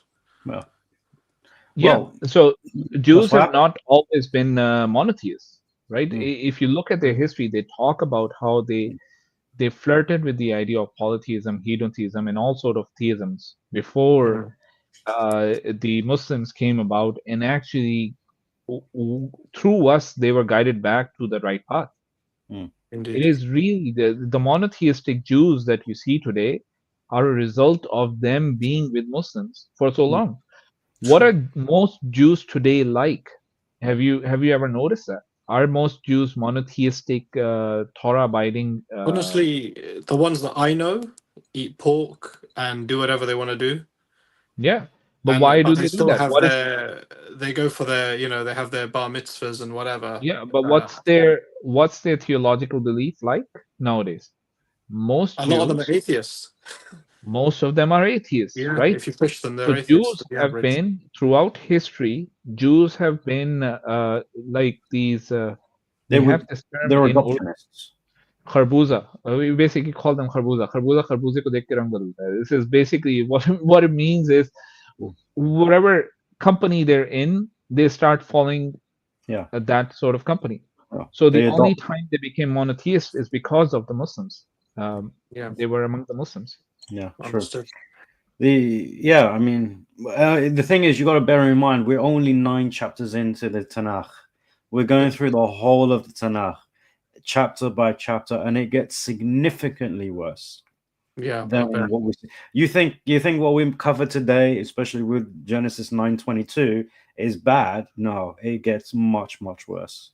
Well, the stuff that was brought up was pretty horrific, to be honest. A lot of that I didn't hear. I haven't heard before. Of course, I've heard some of it, and a lot of people talk about the bad stuff that's within it, but nobody's actually openly said exactly what's going on with the sodomy and all that kind of stuff. It's just absolutely horrendous, and I'm glad you guys are shedding light. It's scratching the surface. Yeah. Barely that. Barely that. Now, here's the thing. This is we alluded to this in our presentation because of time, right? But this is the story in the Bible of Noah's son, right? Look at the story that the Quran has about Noah alayhis salam's son and the interaction that Noah alayhis salam has with his son. Incredible. And how different it is. It's right? You start appreciating the Quran even more when you start realizing what's in the Bible, because the Quran is actually correcting what's in the Bible, because this was one of those positions where they're basically not only is it an insult? No, it's even more.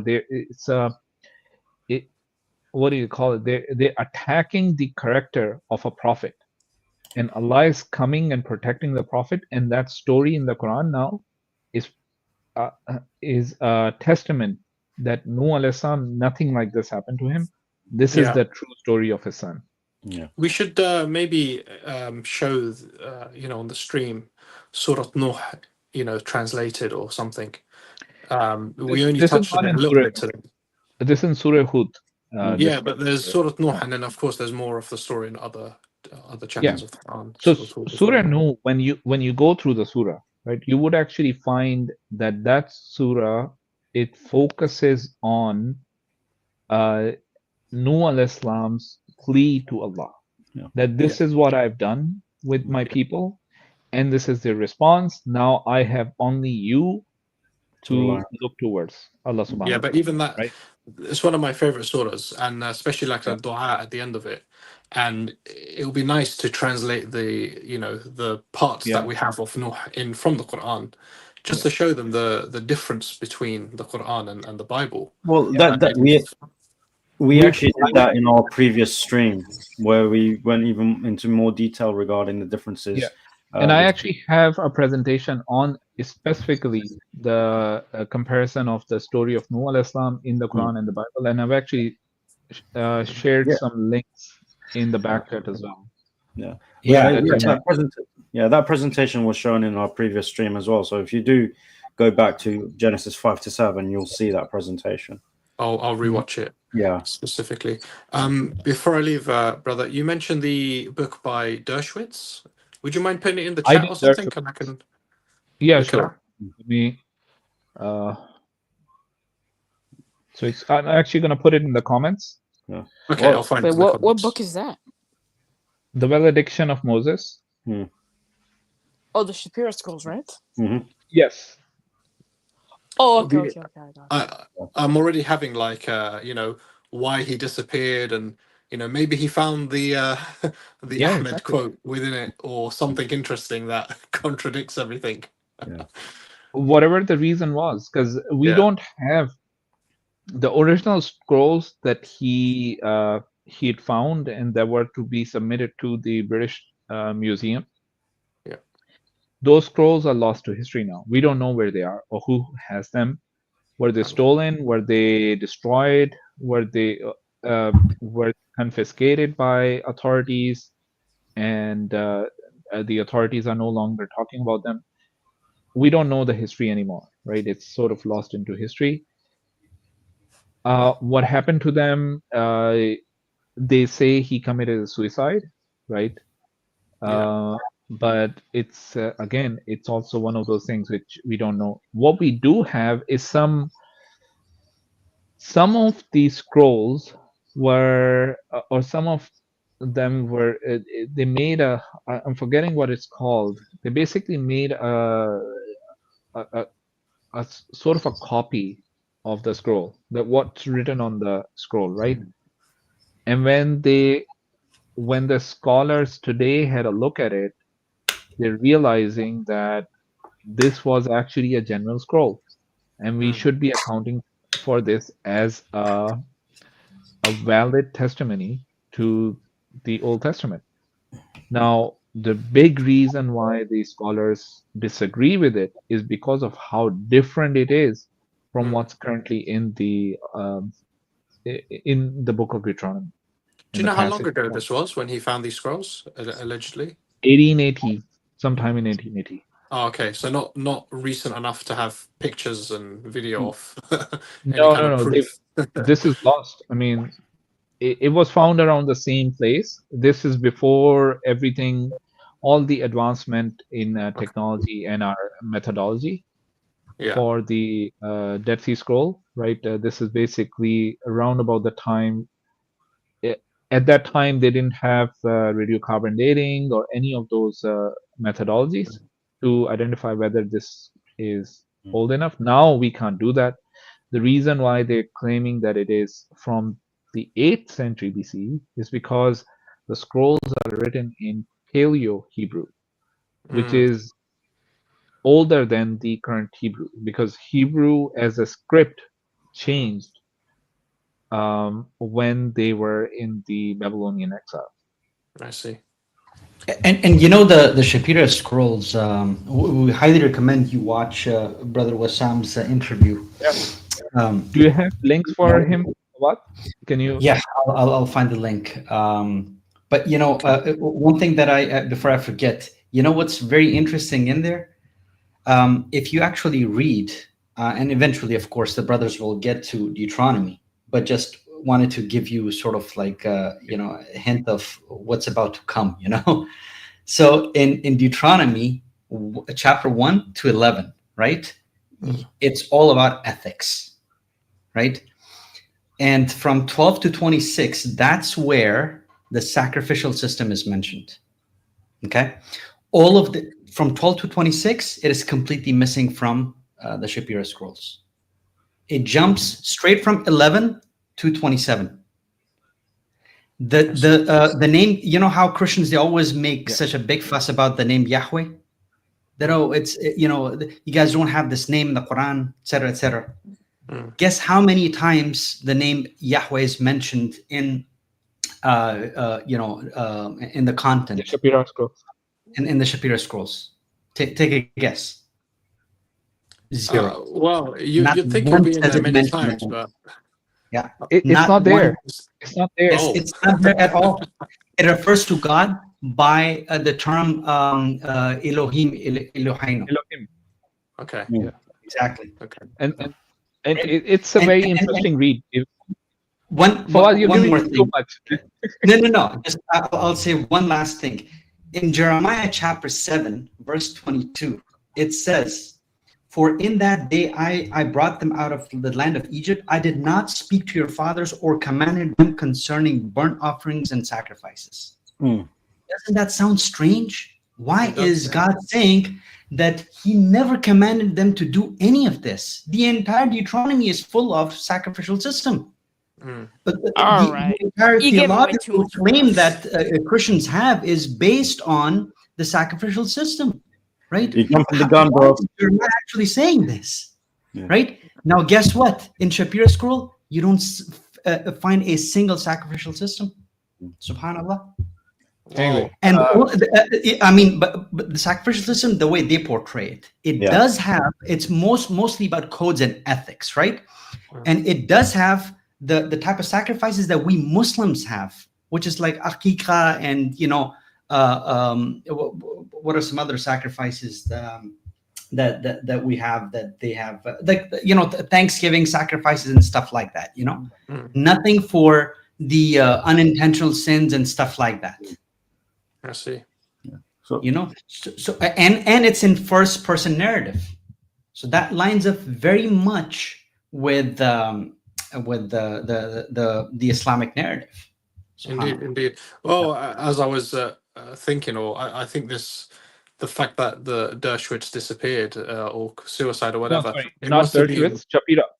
Oh, Shapira. Okay. Shapira disappeared. Dershowitz is the modern scholar who's working on these and he's trying to work with other scholars to accept it as a valid witness to the Old Testament, right? Understood. Because right now most of the scholars reject it because of how different it is from what we have from the 3rd century BCE onwards, the Dead Sea Scrolls, Septuagint, and all of these, right? Now, it must be very damning to their faith. It is very damning. It is very damning because it means that they don't have the original. The original was drastically different. This is what I mean. Even if you allow them to that, okay, you go back to the 3rd century BCE, there's still 1,000 years. And how much has changed in 1,000 years? The Shapira scrolls are giving you a very good idea about what that is like. I think it's also important to note that when we are dealing with dissecting the Tanakh, it's mainly dissecting the Old Testament. We're not really focusing on apocryphal work, which is quoted by the Old Testament in various locations, and we will discuss them when we get to them. But even with regards to the book of Genesis and of itself, you have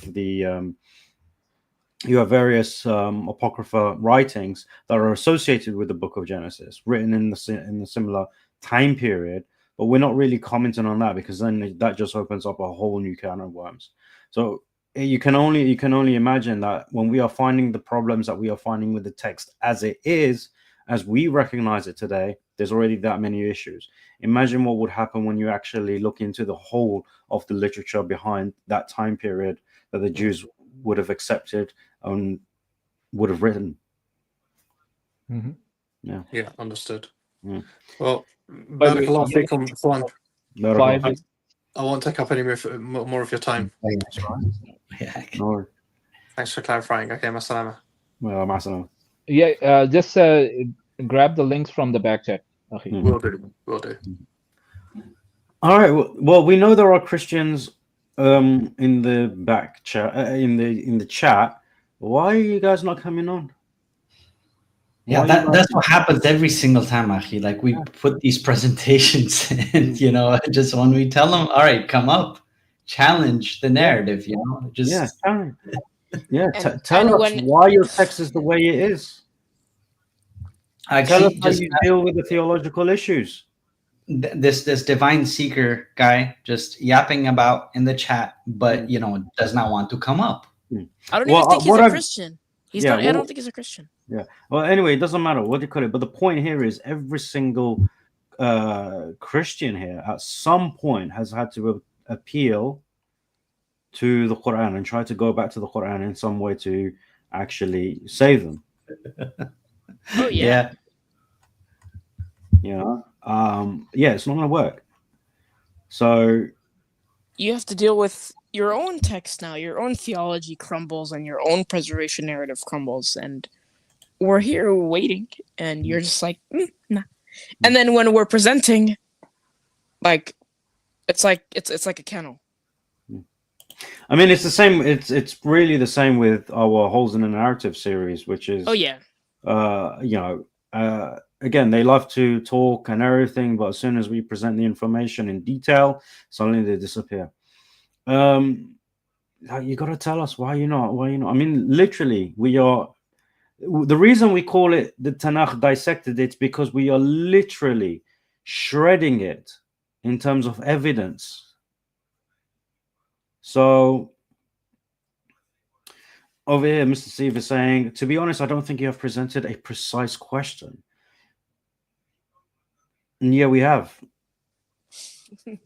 I think everything that we said was precise in terms of key texts, the documentary hypothesis. I mean, Faisal even broke it down into percentages. What exactly do you want to focus on? Is it just chapter 8 and 9? Yes. This is what the stream is about. This is what we were speaking about. What we brought up. Just I'm gonna mention a couple things here. First of all, it's like subhanAllah. Right after I finished the presentation, I was called because dinner was ready. Right afterwards. Yeah. And also, guys, if you're gonna challenge, okay, you have to listen to. Well, I don't know about Faisal because Faisal's took almost 2 hours. SubhanAllah. But if you want to challenge any of us, you just go back and listen to our presentations, and then you can challenge us. Good be saying, can I come up or will I get banned? No, you come up as long as you behave amicably, and you address what we've said today, and you don't make a fool of yourself. We can have a discussion about the evidence regarding Genesis 8 and 9. But if you're not interested in having good manners or good dialogue and whatnot, then obviously we're not interested either. So, will you lie? I mean, look, just if you think we're lying, the thing is, if you think we're lying, you can always call us out and you can explain why we're lying. Because we've just presented a hell of a lot of information. It took nearly 3 hours to present the information. So yeah, if you what do you call it? Yeah. Look at this. Dots Connected is known for lying. Yeah. You have to provide evidence. This is the perfect time. This is a collaboration between myself and the team at Dots Connected. Yet we sit there every week. We tell them, come up, prove to us where we lie. No, Fuad, we're just liars. We're just liars because he said so. That's totally not begging the question. Yeah. You're confusing us with the Yahweh of Genesis 1, where he actually lied and Satan was telling the truth. Genesis 3, you mean? Was it in 1 or was it in No, it was in 3. 3 is the serpent story. Yeah. Anyway, by the way, do you want to comment on this? Al-Hayy is Yahweh. Yahweh is Al-Hayy. This is incorrect. I know that some of the du'at hold this position. Some of the du'at that I'm actually very close to consider dear brothers, but I disagree with them on this because it's just not correct. Yahweh is a whole thing, right? You can't just take part of it. This is actually what the Christians do. They will take part of the name, the Yah part, and call it a theophoric name. That is not the case. A theophoric name will have to include the whole name, not part of it. That's not how theophoric names work. So this is more of a desperation to make Yahweh Allah and to connect the Old Testament to the New to the Quran. That is just, in all honesty, just absolute rubbish. There is no connection whatsoever. Yah, yes, but Yahweh, no, because this figure is not it's not a monotheistic figure. Whenever you see the attribution to Yahweh, it is always in some sort of polytheistic aspect. I love how I think Divine Seeker thanked me too early with that. Actually, bring up his comment, because we should address this stupidity from these Which one? people. Because the This one. idea that Yahweh is the name of God revealed in the Jewish scripture. Oh, this one. Yeah. Without exception, is he not aware of his own scripture? No, That's exactly. absolutely false. Yeah. Right? Are you not aware of the two different accounts? Like, that's subhanallah. Do we have to teach them? Why do we have to give them? Wait. This is Exactly this is what we're doing. why we need to wait for them to come up. See, because then you can pin them on each one of these points. Comments. Fawad, you're I'm a buzzkill. Nah, he's Halal buzz right, that is, by the way. He's right there. Oh, wait, hold on. A living legend is here. Can you just turn your camera on so we can verify, and then you can turn your camera off if you wish. Living legend. I know who that is. I don't know who it is either, but if No, someone... I do. I know who it is. Oh, you know who it is, so we can bring him up, yeah? Well, no. You just make him verify himself. But I know who this is, and you know too. That's Sheldon, isn't it? Yeah, it's Sheldon. Oh, if it's Sheldon. Oh, if it's Sheldon, bring him up. Sheldon.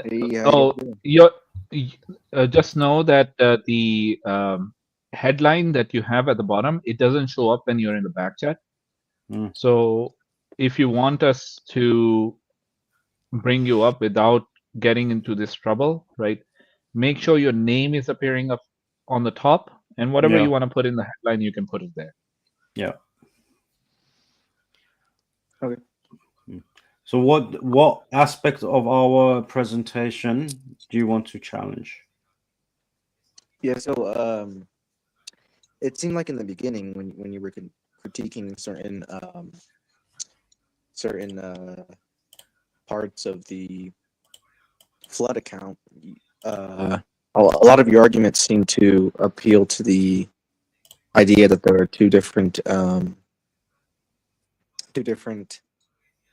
sources that Genesis works off of. Not two different sources. There are more than two sources, but the main two sources that we were looking at pertaining that were prevalent within 8 and 9 are the two, the Yahwist and the priestly, but there are other sources. Yeah, and let me just add something there, Sheldon, because this is like beyond just the two sources or anything like that. So in the early chapters of Genesis, there are it's primarily the priestly and the Yahweh sources that you would find, and then in later chapters we also see the Elohist source as well. Now, some scholars, and these are your scholars, the Christian and Jewish scholars, right?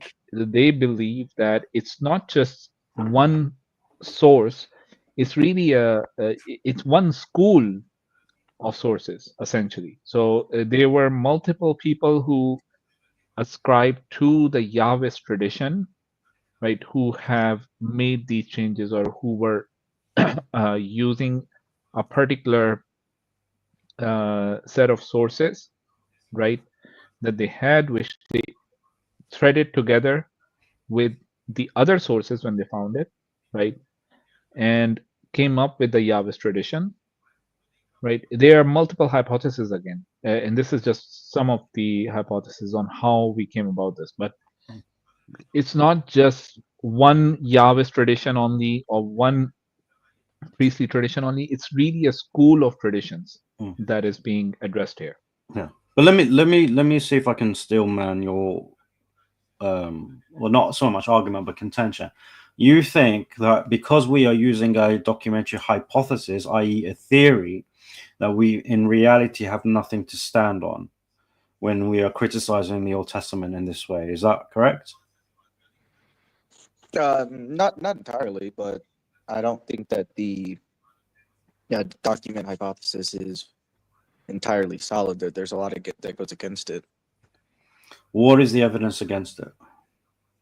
Well, for instance, one of the main reasons as to why people, most scholars from my knowledge, believe that there are two documents, or that there are multiple documents in general, is like reoccurring events. How an event will say something, and then a few verses after that, that same event will be said again, and maybe in a kind of different in a different sense. Like an example that I hear most people bring up is how Noah's first is instructed to bring 2 of every animal, and then he's instructed later on to bring 7 of every clean animal, I believe. Which is, yeah, that's a point that we made as well. But look, the thing is, what you're actually mentioning is the evidence for the documentary hypothesis. You said that there was evidence against the documentary hypothesis. What is the evidence that really tells people that no, this is actually not several authors, rather it's one author? And you got to remember, Sheldon, we're going back to the fundamentals with this series. Ultimately, is, do you believe that the book of Genesis, as we are examining at the moment, is either inspired by God to a single author, i.e. Moses, or dictated to Moses to write down on Mount Sinai? And if that is the case, then what is the evidence for that when we are looking at evidence to multiple authors because of doublets and triplets and contradictory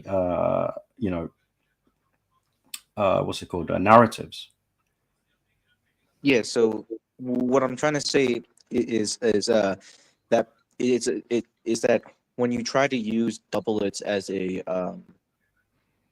reason to support it, it gets a little weakened based on the fact that there are doublets even in the very sources that they use. Like, there are doublets in the J source as well as the P source, but that doesn't make it to where somebody would then say, well, now the J source has 2 different. So we don't disagree with the idea that the J source might be multiple sources and not just one source. That's what I was trying to point out to you, that it's a school of it's a school. The Yahweh school is a different school from the priestly school. It's not necessarily just one one source only that we're referring to. Basically saying that there could be multiple sources in there with a similarity in there that allows them to be part of one school, right? So if that is the case, that is your contention, that's perfectly within the that's perfectly part of the theories that are out there explaining this. Now, remember this, Sheldon. These hypotheses are only an explanation of what they found in the text.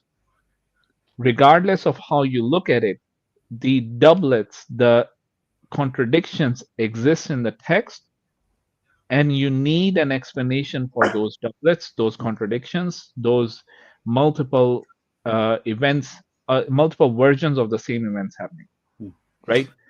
So this is really where we're asking you, why is it that somewhere it's that God is referred to as Elohim, versus in another place God is referred to as Yahweh? Okay. Oh yeah, why?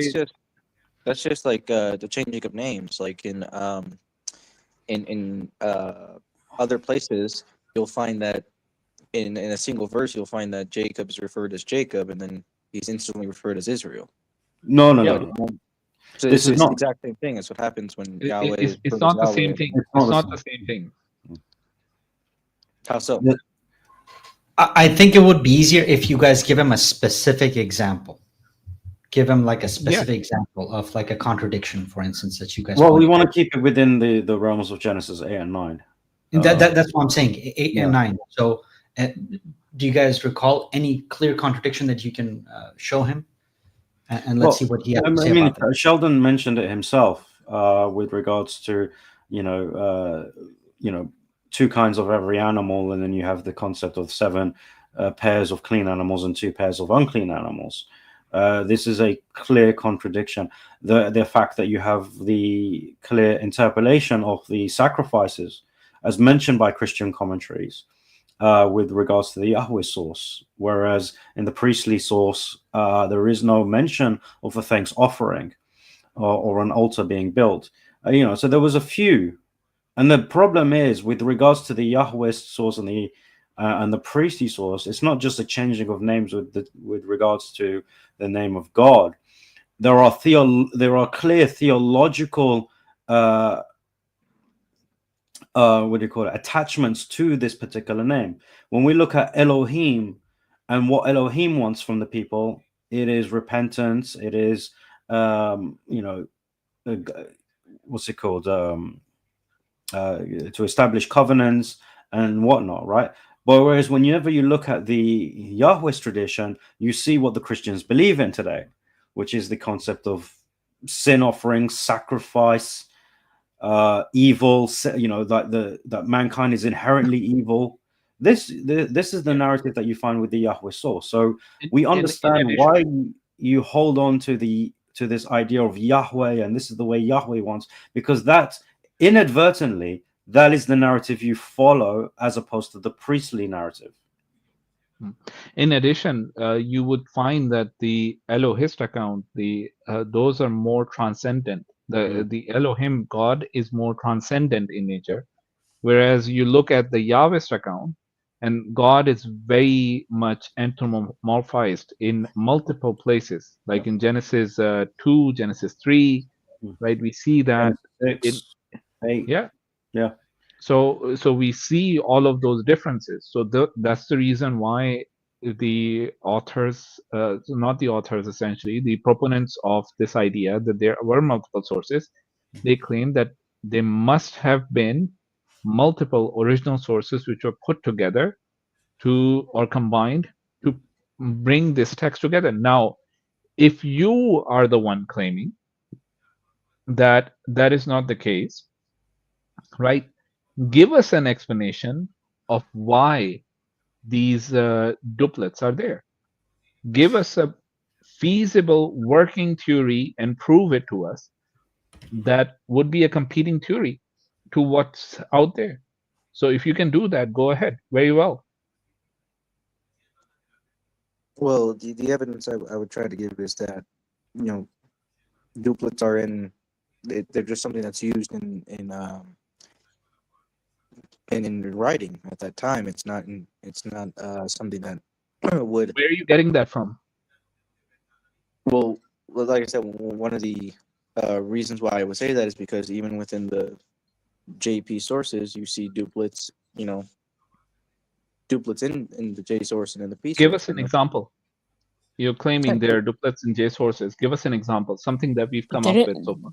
Didn't it just get explained that wouldn't necessarily contradict the position that the brothers exactly espousing? But even then, I don't actually recall a single case where the same source produced a doublet. Usually when there is a doublet, it's between two different source material.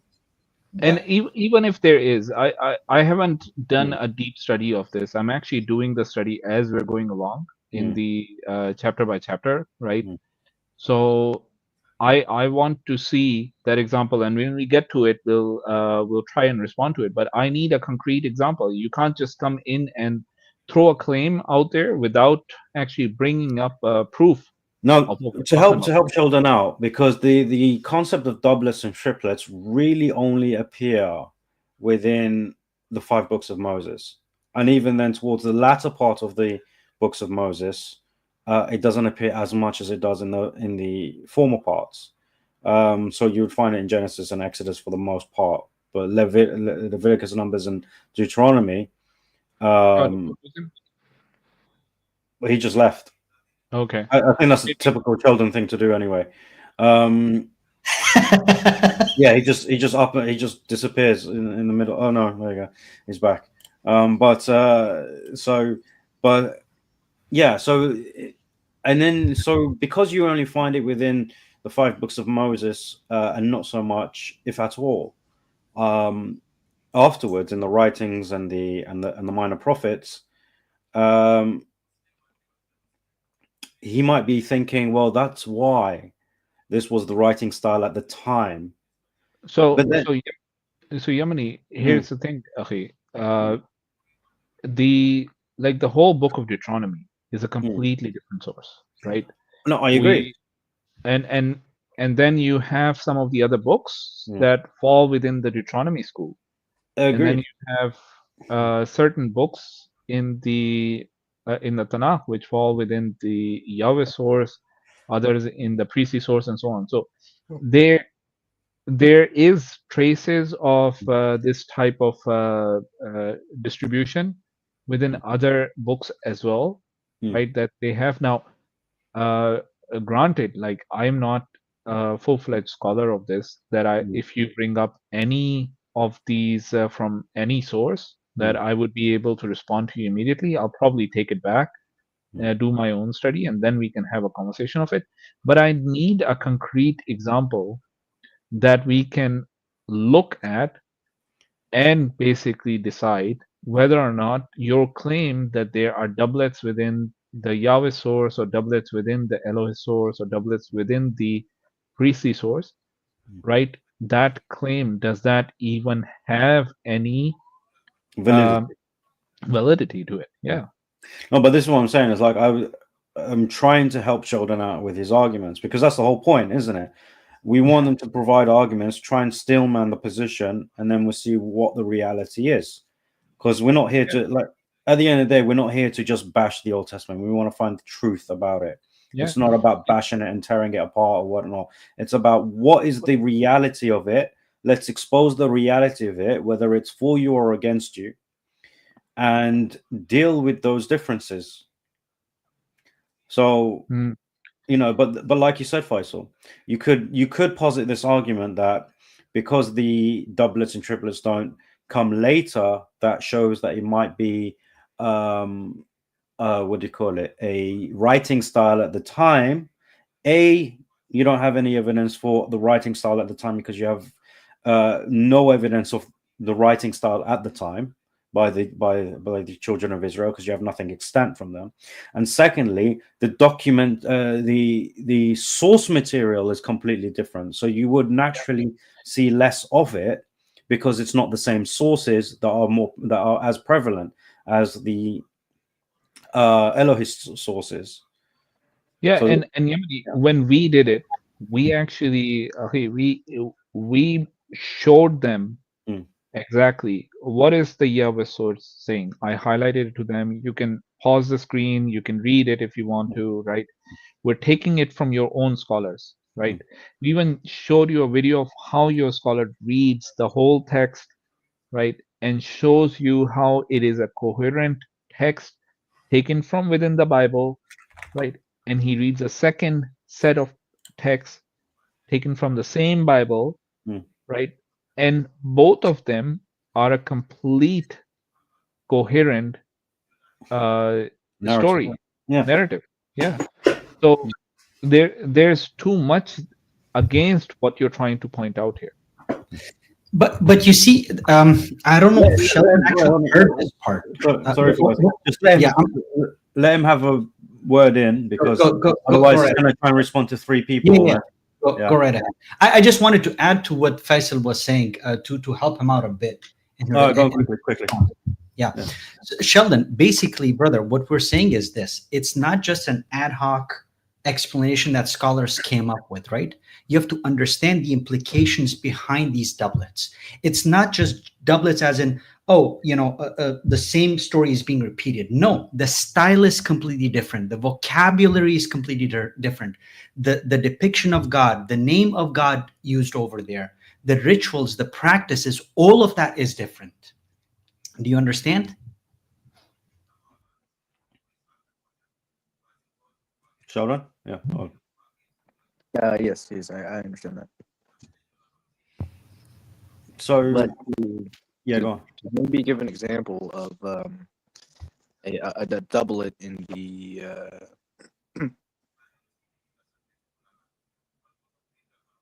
You're breaking up. We can't hear you.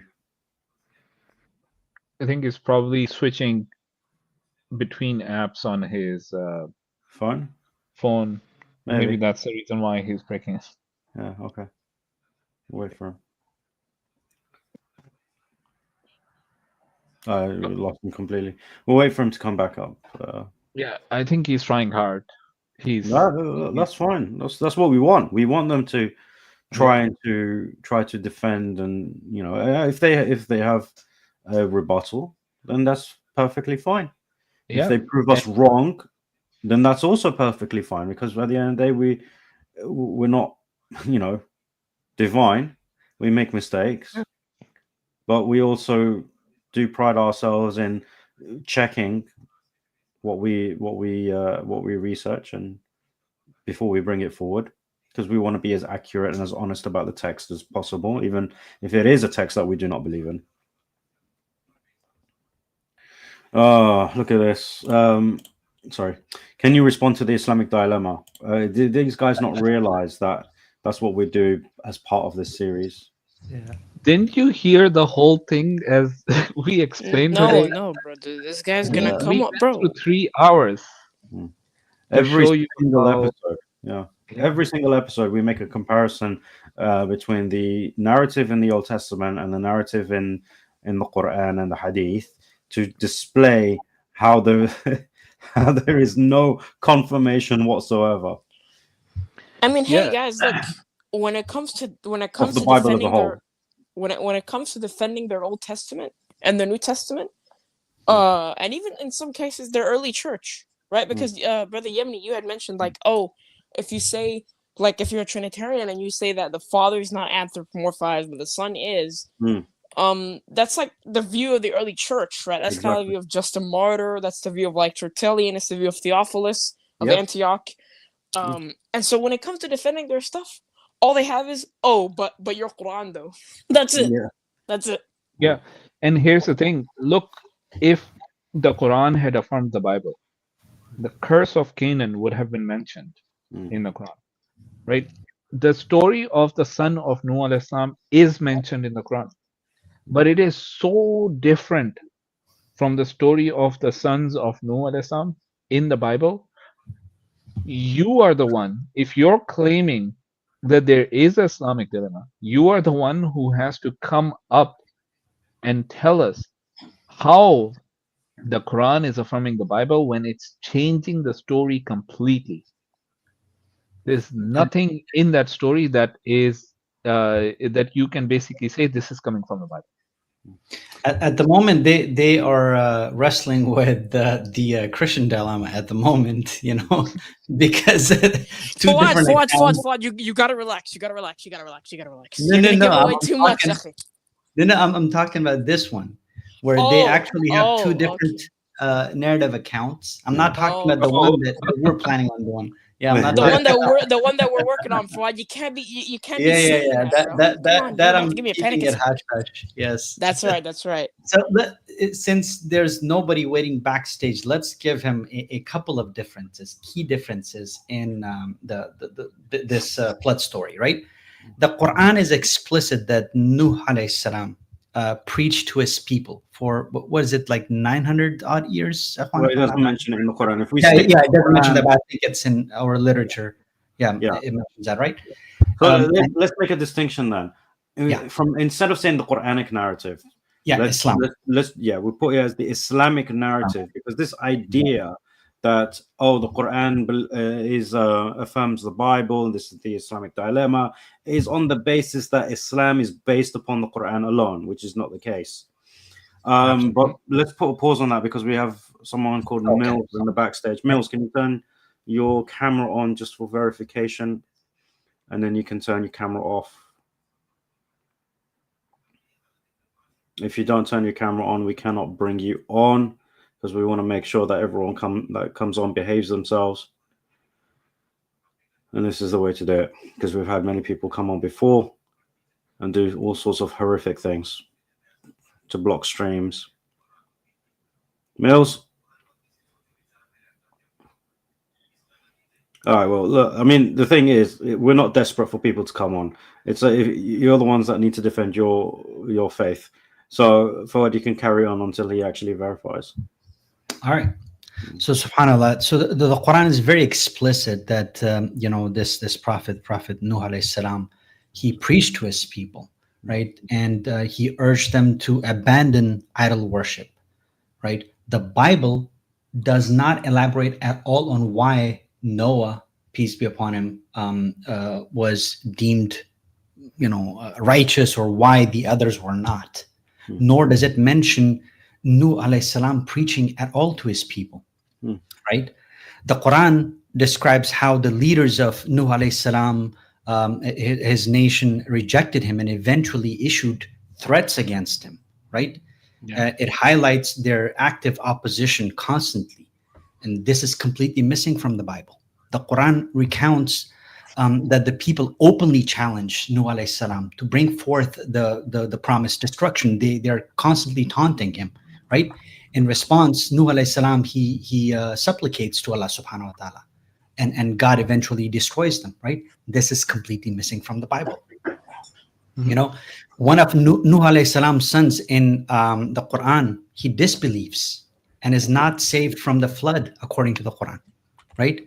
Now, this detail is completely absent from the Bible, right? Which instead narrates that, what the brother Faisal just right now said, that one of his sons is cursed and he's out there naked and drunk and doing all these horrific things, right?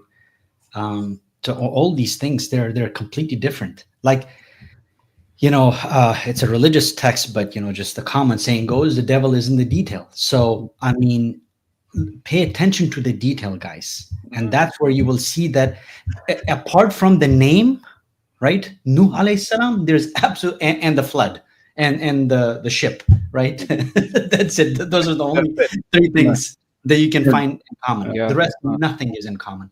Exactly. I mean, look at this. What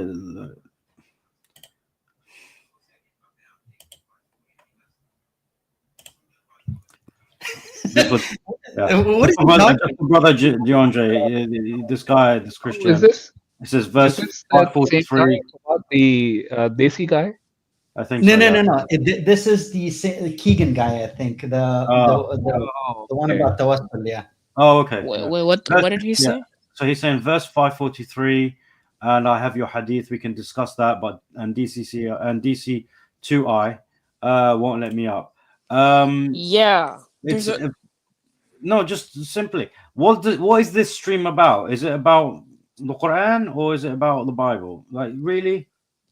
Now, I'm not gonna address chapter 5 verse 43, but I'm gonna tell you that DC2I doesn't let you up because you're a blasphemer, But Dawa over Dunya let you up, and you got folded like a beach towel on this argument. There you go. Here's one of the things. We asked him to apologize for the blaspheming, but he refused to do that. So that's why we didn't. And we made it very clear. The thing is, we got to understand, we don't need to justify that. At the end of the day, these are our platforms. We choose who to let on and who not to let on. Absolutely. Yeah, that's right. So, one other thing, Akhi, just because we talked about this as well before, right? The people who have not watched the almost 3-hour presentation that we did, where we went through meticulously prepared evidence from your text, from your scholars, right? And explained that and showed why we're coming to the conclusions we are arriving at. If you do not have the guts to review that, and you're just coming here to argue with us without even understanding all of that evidence, you're wasting our time, you're wasting your time. It's probably better that you take the time to review this whole presentation and come to us another time on Brother Yamni's channel, on our channel. Have the conversation with us if you have the guts to do that.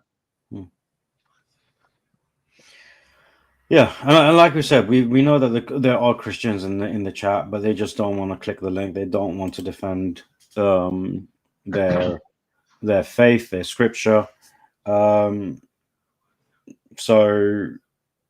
yeah, I mean, hey, it's not my issue. I can go, if no one comes up, I can go and eat some cheesecake that I have.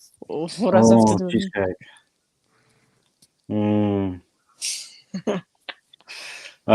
Anyhow. Okay, I'm actually putting a poll on the Dots Connected stream about what we presented today. If this was completely new information, especially I think for the Muslims, right? Let's see. Now, Brother Faisal, was a little bit of what I covered, was it new for you, or did you already know this stuff? I read some of it, but yes, when you put all of it together, I didn't read through each and every midrash and that because it was getting to be too much. Yeah. Yeah. Understandable. I had to do the work on all the other stuff, right? But like, because you already know about the thing that we talked about, but like the one about like Ham and the dog. Like, was that new to you? So I had heard that before. It was one of the weird ones that I had come across, but I never actually gave it any thought, not even a second thought that this could mean anything meaningful. Yeah. Just for Mr. Steve, he says I can talk about other stuff. Chapter 8 and 9 is too precise. Look, we presented information about Genesis 8 and 9 with regards to the text, the theology, the tradition. You can talk about that, and even with regards to the Babylonian Talmud, you can tell me why you disagree with the Jews, despite the interpretation of the Old Testament being pretty linear and pretty much the same up until Christendom. Anyway, we have our sister. Well, we know her as Hindsight from. I know. But yeah, it's me. Yeah, how are you? I'm okay. For what? I'm sorry I snapped at you. That's all right. It's okay. I'm used to that. Yeah. Okay. I must be doing something right. I have Christians, non-Muslims snapping at me left and right. Okay. Go ahead. Do that. So I guess I want to talk about, the presentation you did, I guess. Yeah. Any part of it? I was about the contradictions you found, like the one about the 40 days and 40 nights and then the 150 days. Can you just remind me in a couple of sentences what the contradiction was? So how long was the flood? Because in one place it says 40 days and 40 nights it rained and the flood was for 40 days. But in another place it's talking about it being water being on the earth for 150 days. Yes. And so the question is, how long was the flood? Well, the thing is like I explained in the chat, remember, it rained. That means water was coming down from the sky from 40 days and 40 nights. But y'all forget, the fountains of the deep opened up. There was water coming up from underground as well. So much so that it went 20 feet above the highest mountain. So what I'm trying to say is that when you got water that high all over the earth, it's going to take a good while for it to start to recede. And from the text, it says that Noah waited until it was dry ground before he ever got on it. How long do you think it would take for it to be dry ground? It would take several months. We can talk about that as well, Sister Hindsight. But let's, Brother Yemeni, can you bring up the screen I shared? Yeah, sure. All right, so let's read this. What does 17 say?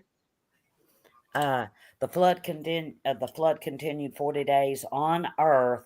The waters increased and bore up the ark. Okay, that's when the ark lifted up off the ground, and it rose high above the earth. Okay, that's them fountains of the deep pushing out water from Yeah. underground. Now read this one. Okay, and it says, and the waters prevailed 150 days. Yeah. So you got two things happening here. Yeah, Sure. exactly. I This mean, is if what it I'm trying to says- understand from you. Well, if it says it rained 40 days and 40 nights, okay, I get that.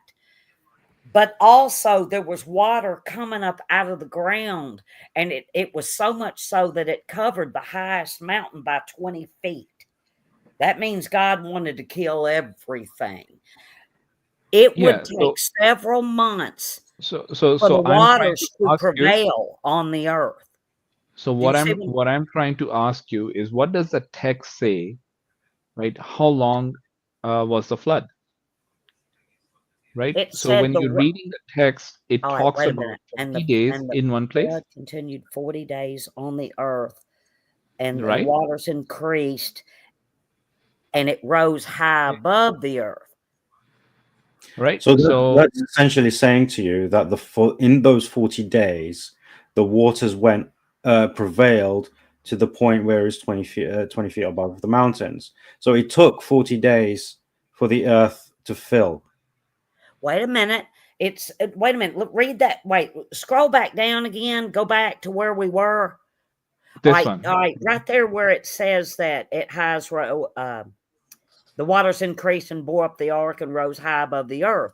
But the very next sentence says the waters prevailed and increased greatly. Even after that, the water was still coming, because that's what it says right here. So then the flood did not continue for 40 days. It continued for more than 40 The days. rain Either this is lasted correct. 40 days. The what lasted? Wait, sorry, what? No, it says the flood continues for 40 days, not the rain. Okay, the rain as well. And rain fell upon the earth. How many days? Yes, see right there. What does it say? And says rain the fell upon rain the earth fell 40 upon days the and earth. 40 nights. And it doesn't Right? say a thing about the water that was coming up out of the Look, ground. look, That's look. just Read talking it. about Read the it. rain. Sister Hindsight, please read this. And Okay, rain I'm fell reading upon it. the earth 40 days and 40 nights. Rain fell upon the earth 40 days and 40 nights. Yes. And All I right. understand that. So that's how long it Okay. rained. Okay. But then it goes on The to flood say, go continued back down 40 to where days we on the earth. were. Huh? Look, how many days did the flood continue on the earth?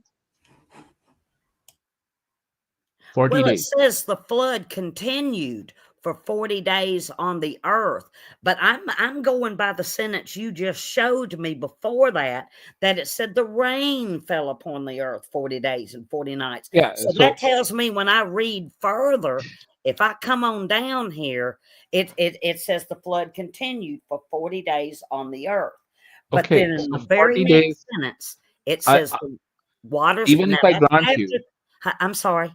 What? even if I'm granting you, so sister, please just walk I'm sorry, with I me. get with it. excited. Yeah. So just walk with me through Okay. what the text is saying, right? At first, it says that the rain fell upon the earth 40 days and 40 nights. Then it talks about the flood continued 40 days on the earth. Right. All right. Now, in 24, it's talking about how the waters prevailed on the earth 150 days. So I want to understand, if the water prevailed on the earth for 150 days, that means the flood lasted 150 days. Is the sentence above incorrect, the verse 17, which basically says the flood continued 40 days on the earth? Then what Do you want to happened? know how I would read Why is that? it putting a 40-day limit? Because did the flood stop continuing after the 40th day? 41st day, what was happening? See, how I read that is when it said the flood continued for 40 days on the earth, and then the next sentence you got highlighted there says waters increased and bore up the ark, and it rose high above the earth. In other words, 40 days is what it took to get it up off the ground, to get the boat off the ground. But then in 18, it says the waters prevailed greatly on the earth, and the ark floated on the face of the waters, and the waters prevailed so mightily on the earth that all the high mountains were under the whole heaven were covered. Now, in my book, it tells you how many feet above the mountains It says, and then it said, the waters prevailed on the mountains, covering them 15 cubits. There it is, which is about 20 feet deep, and all flesh that moveth on the earth, birds, livestock, and all the creatures, and all mankind died. So that's all fine. We're not disagreeing with all that is happening here. My question to you is this happening in the 40 days, or is this happening outside of the 40 days? Because later on, again, this talks about after the 150 days, it starts talking about 40 days, then he sends out the raven. He waited another 7 days, but then How he many sent months is at the 150? end of 40 days. Look. Right? He sent forth a raven, and it went to and fro until the earth had dried up. Do you see this? Yeah, I see that. I see Now, that. how are you making sense of all of these dates? That's what I'm trying to understand from you. Okay, how I Now, read it, and I've read this story a million now times. here's the thing. Huh? Now here's the thing, right? We're not denying that Christians and Jews have come up with ways to justify these numbers. But what we're telling you is that you're filling in the blanks. There's nothing in here that produces a concrete narrative. Whatever narrative you're coming up with, it has contradictions. Did it rain 40 days? Right? Or did it rain for the whole time and the waters prevailed? Did the flood prevail 40 days, or did it prevail like the waters prevailed on the earth 150 days? Right? Okay, see, when I read that, I don't put in fill in the blanks. What I do is use common sense. When you've got water coming up out of the earth, and it has covered the tallest mountain, and when I read in 24 here, when it says the waters prevailed on the earth for 150 days, that tells me how long the water sat there. It prevailed for 150 days, and after the 150 days, it started to recede. That's how I read that. So I'm going to ask you this question again. All right. Now, remember, there are 3 times 40 days is mentioned in here. Okay. The Right. first time, the 40 days mentioned when the rain fell upon the earth. All right. Right. The second time, it talks about the flood, right? That the flood continued for 40 days on the earth, right? The third time, it talks about at the end of 40 days, Noah opened the window of the ark, and he made and sent forth a raven. Yeah, he Right? sent them It out to went, look for dry land. yeah, it went to and fro until waters were dried up from the earth. Okay, that the raven kept going to and fro until the waters were dried up from the earth. Okay. Now, when you look at the other set of dates, they don't add up, and the water prevailed on the earth for 150 days. This, when you take this in combination with the age of Noah, that the flood started, where did it go? In the 600th year of Noah's life, in the second month, on the 17th day of the month, right? Mm-hmm. Yeah. That day, all the fountains of the deep burst forth, and the windows of the heavens were open. All right. Yeah. Okay. This piece, when you take this, add 150 days. Okay. You come to this number, and in the 7th month, on the 17th day of the month, the ark came to rest on the mountains. So after 150 days of the flood starting, right, or the everything that started here in verse 11, right, 150 days from Noah's 600th year, 2nd month, 17th day, plus 150 days give me exactly this. And in the 7th month, on the 17th day of the month, the ark came to rest on the mountains. So that's 150 days now, right? And the waters continued to abate until the 10th month. In the 10th month, on the 1st day of the month. That means that water remained there until the 10th month. And on the 1st day of the month, the tops of the mountains were seen. Okay, now you see it Now it's showing you that it's starting to recede. But How they many had to days wait. is this? The 10th month and the 10th in the 10th month on the first day. Yeah. How many days is it? Gosh, I don't know. Right So now I'm can you drawing do? a blank. Let me actually pull up my notes because I have this calculated, because this is a weird sort of calculation and not the regular type of calculation that we do. Give me 1 second.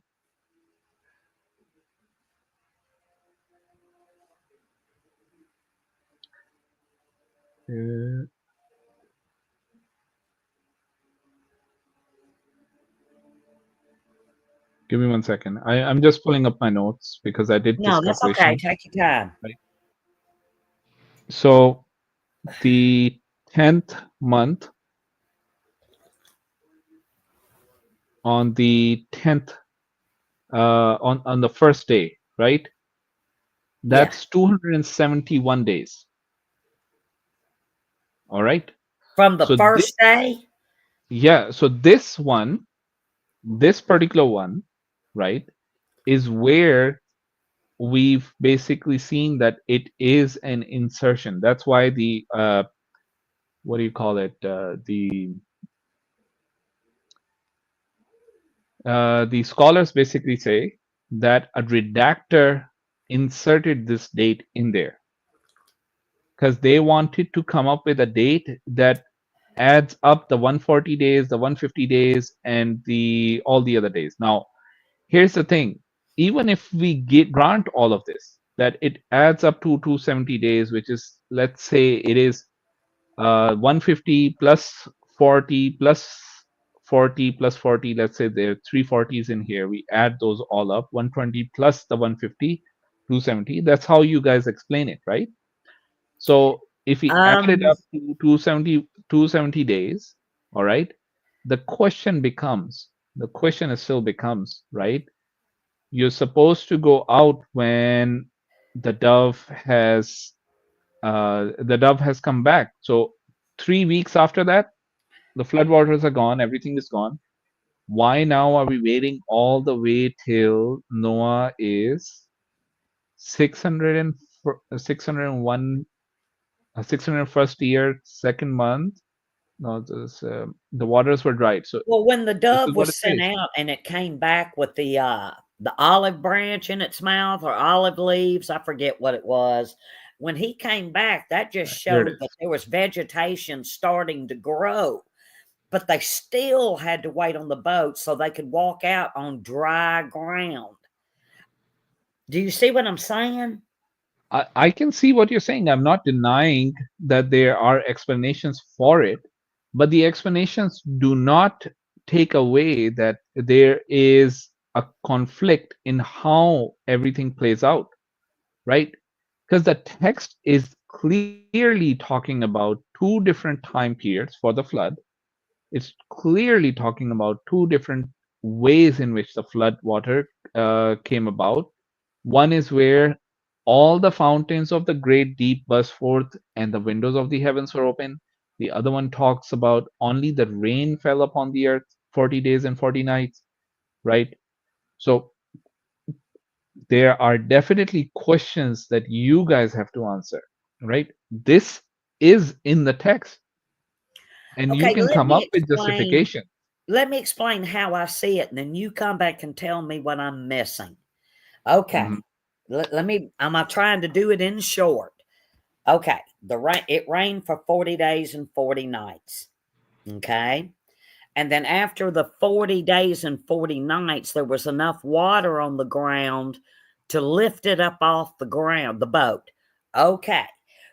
And then it continued to rise through the fountains of the deep until it covered the mountain.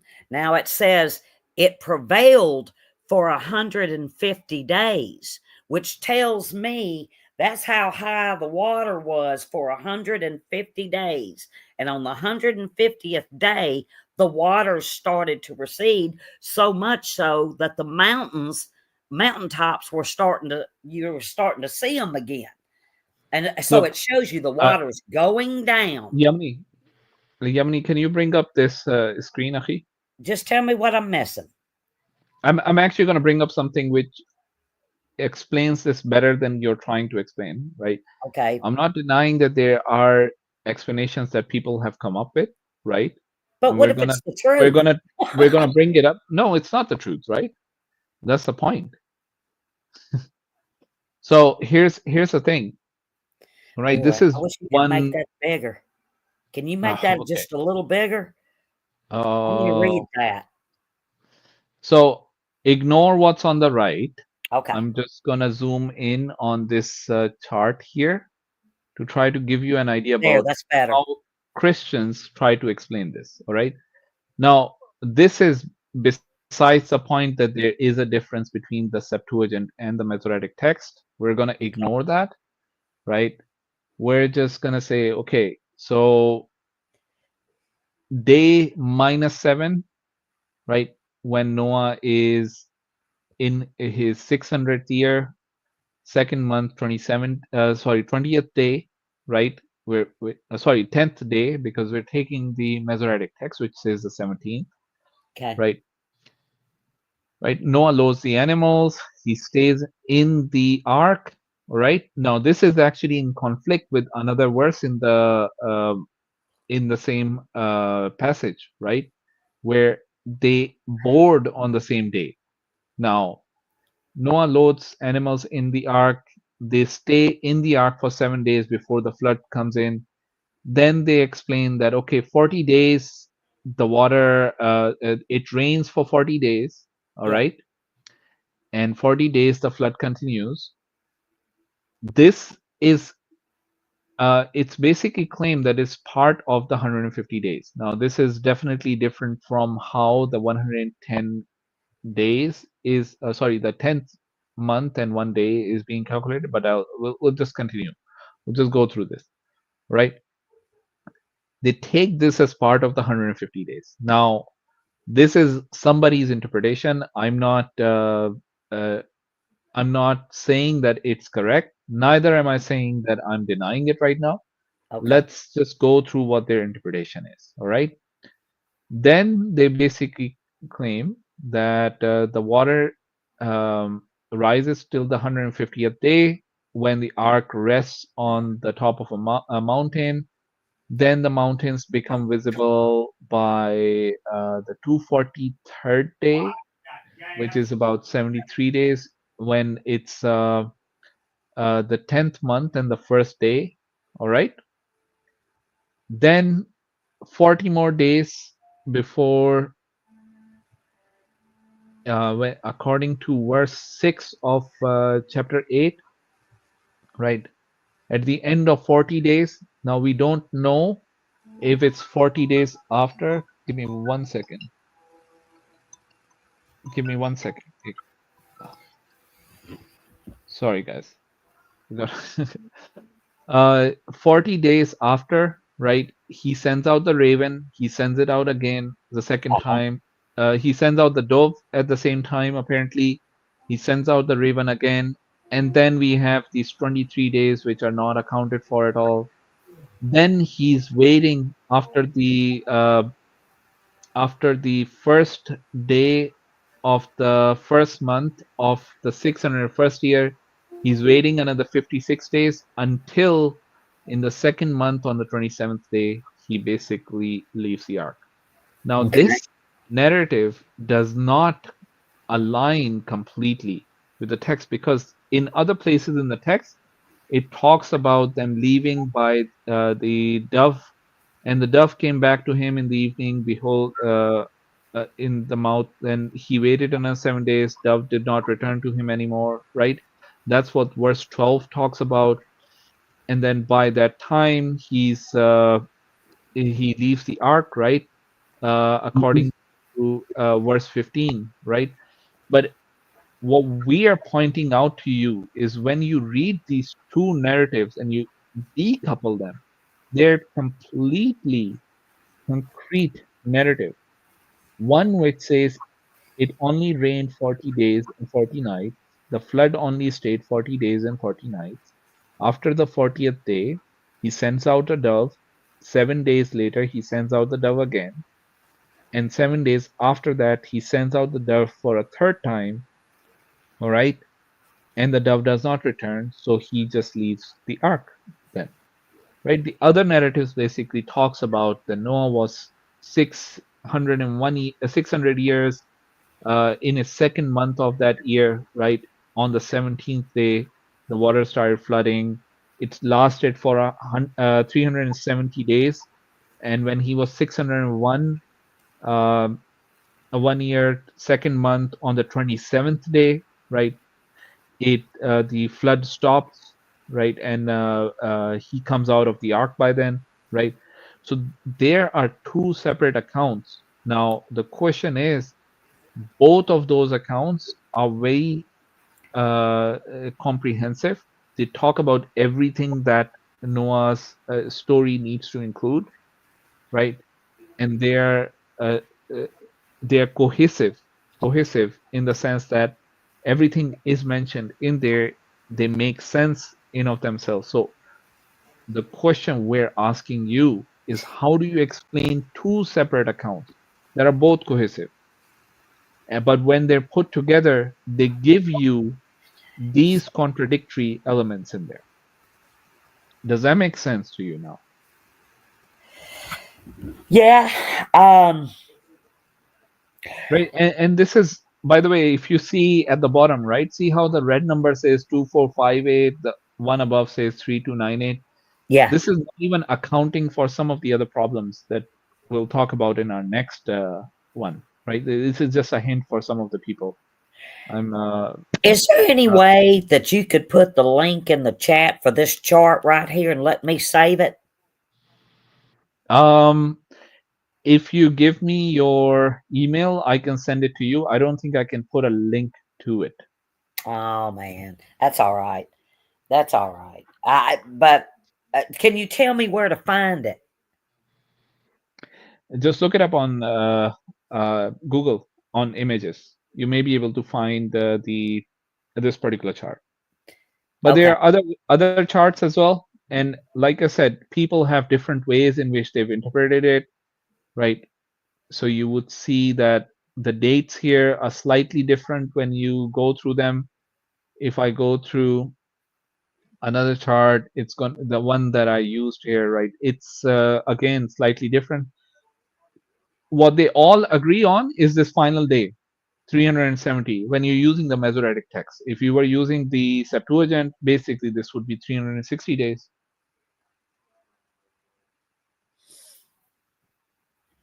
Does that make sense? Does that help? Yeah, it does. It makes me want to really study this chart. It's kind of hard in such a short amount of time to absorb it all. That's why I want to go back and look at it. Yeah, do so. And you would actually, maybe you've never actually studied the dates and the days in there. Honestly, I would recommend go through it and figure out what days are being mentioned there, because there's once you start diving into this, there, without question, there are ways in which Christians and Jews explain it, right? But it doesn't really explain all of the issues that are out there. You're guessing, you're inserting your own interpretations into it. You're not letting the text speak for itself. But if I showed you how the two different texts read, right, you'd actually find that the story is much more cohesive. You don't have to worry about the 40 days, the 150 days, because it only speaks about the 40 days and 40 nights, right? So let me actually. I had, when y'all were doing the presentation, I opened up my King James Bible, and it read, you know, to me, it was self-explanatory, because I would just think about what would all this look like? You know, if it was really happening right now, what would it look like? And that's how I came to my conclusions. Yeah. So, oh, we have a Mr. Steve at the back chat as well. So No, yeah, no, no. so He left. He left. He left the backstage. he left. Okay. So anyway, if you want to leave your I kind of like to keep my email address to myself, but that's okay. okay, I'll that's fine. figure it out. What one of the other things I would do is I didn't use this particular one. I'm only showing it to you because this one, although I found it much more useful, but when I went to their website, he'd taken it off. Right, I just found it very useful in how he put it together.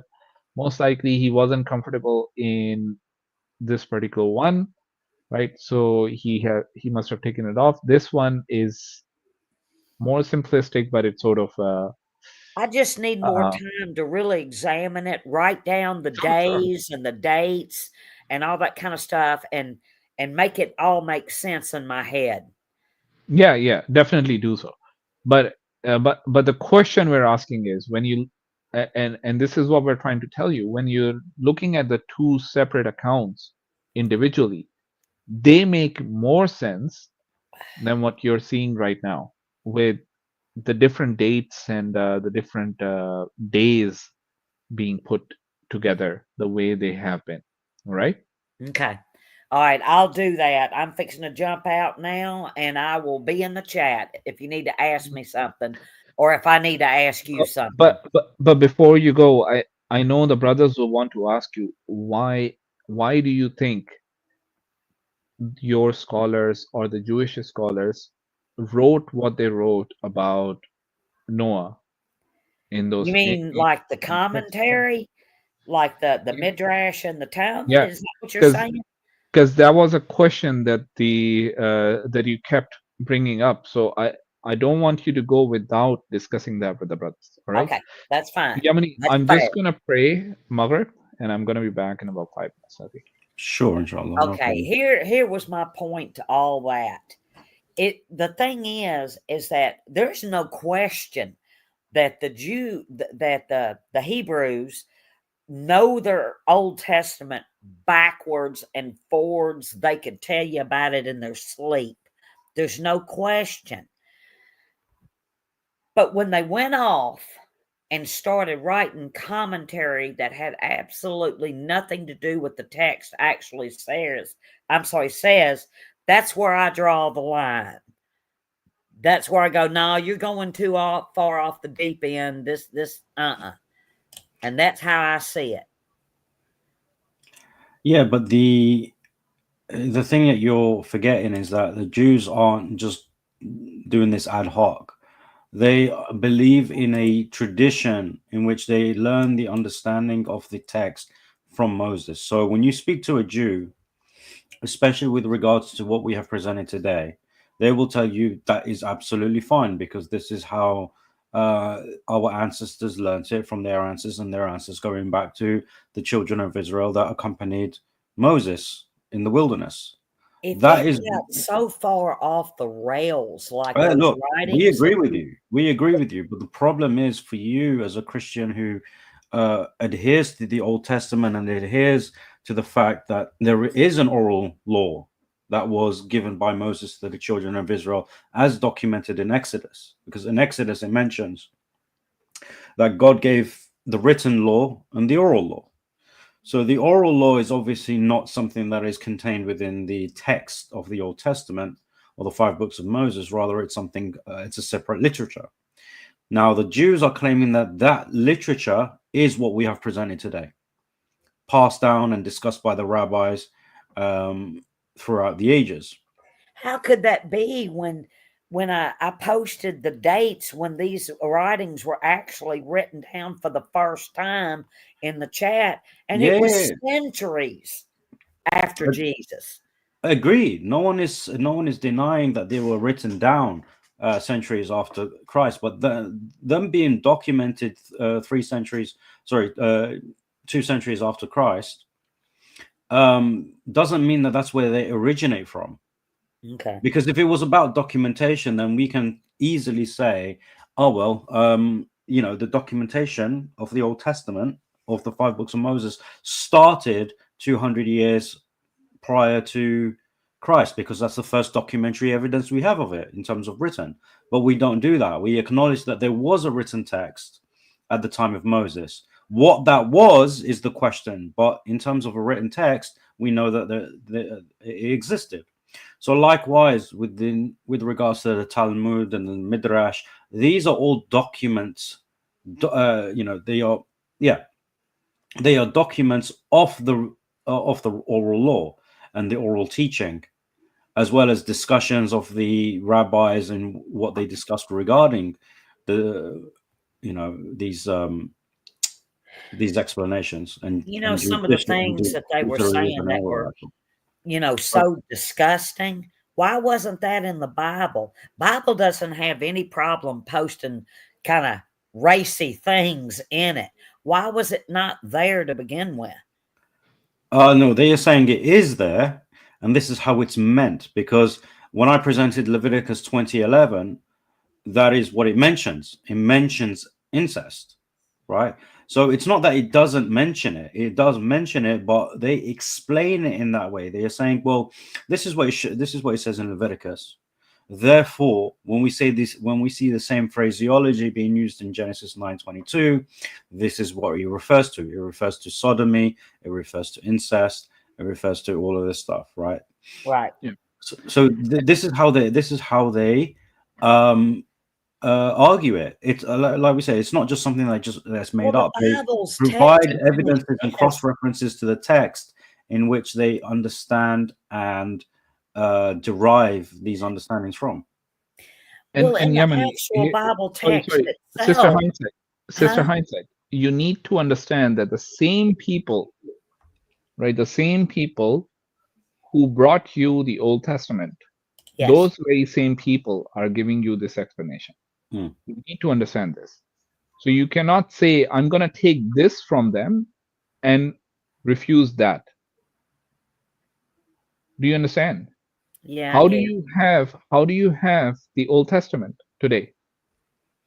Oh, well, if the Jews hadn't preserved it, we wouldn't have one. Exactly. And you're telling us that we should take this from the Jews and reject that from the Jews, right?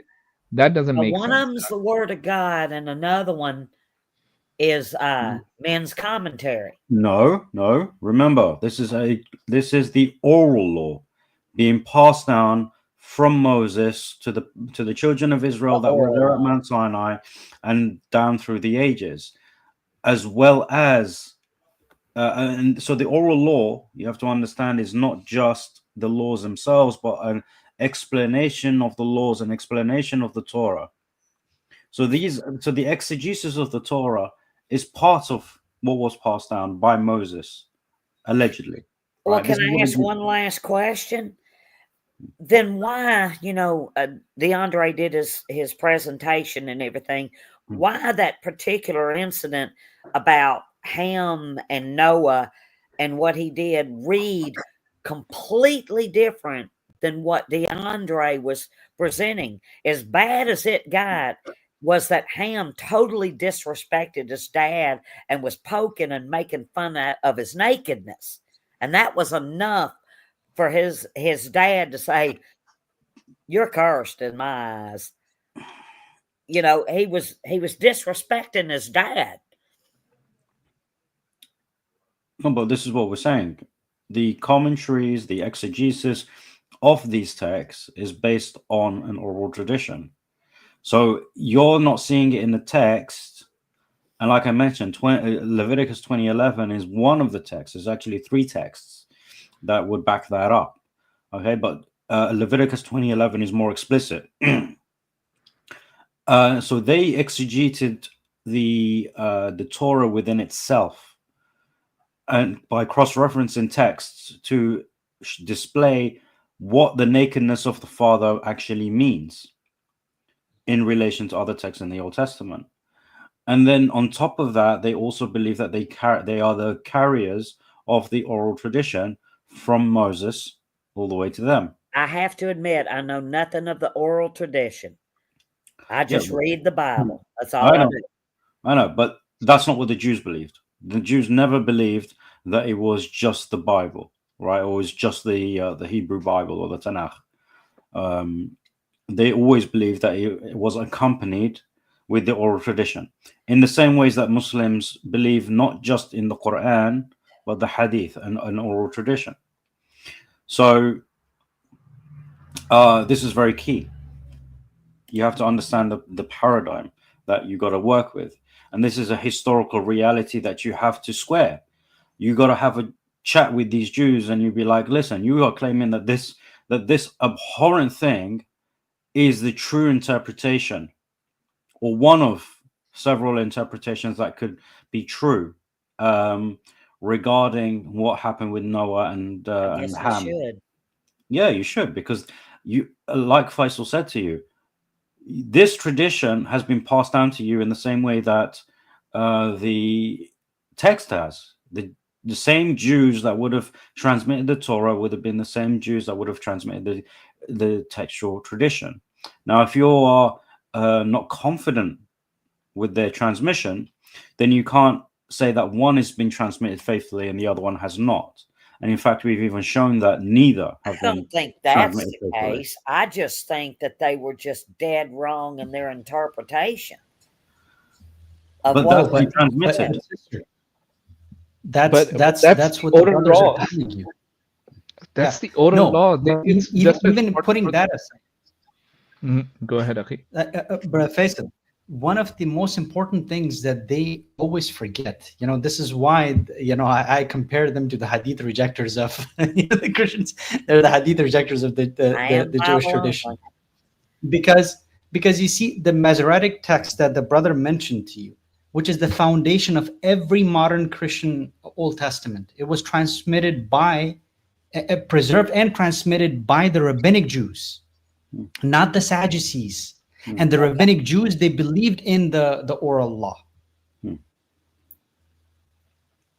Okay, and this is way after this started, like around 6th century, after the time of Christ.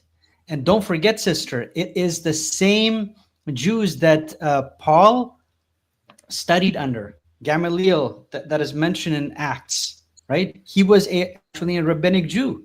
This is why your New Testament authors, they keep quoting things from the oral law, like Janus and Jambres and so many other quotes that I can literally point out to you. So Paul remember. Understood it that way too. Is that what you're saying? Sorry? Can you repeat that? Are you saying that even people like Paul understood it that way too? Yes, of course, because he literally quotes from, the oral tradition. Yeah. Yes. Okay. And remember, in Matthew 23, it's Jesus himself telling the crowds and his disciples, follow the Pharisees that sit on Moses' seat. And he says, follow everything they tell you to do. Just don't be hypocrites, but follow everything that they're teaching you, which would have included the oral tradition. He did not tell his disciples or the crowds to follow the Sadducees. Remember, the Sadducees are the ones that you guys are trying to follow these days, because only they were the sola scriptura at that time. But Jesus is saying, and Paul and the disciples, no, don't follow the Sadducees, don't follow the Samaritans, but follow the Pharisees, the rabbinic Jews. That was the main difference between them, sister. It was the oral tradition. Okay. You're making a lot of sense, and it shows me that I've got to look into things that I never looked into, ever. And look, Sister Hindsight, our Quran corrects the Bible here, right? Allah sent the Quran down to correct this specific mistreatment of his prophet. Hold on a second. Can y'all hold on a second? I'm being called. Sure. No worries.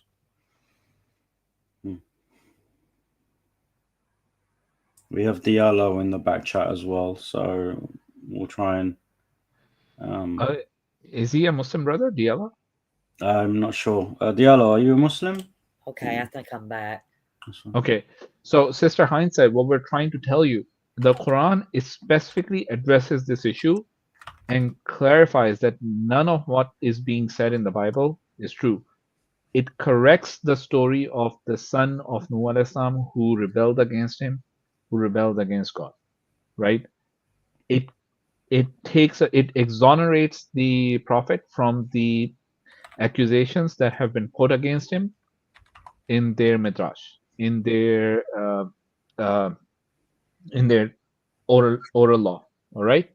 Okay. So we Muslims, we don't believe in this.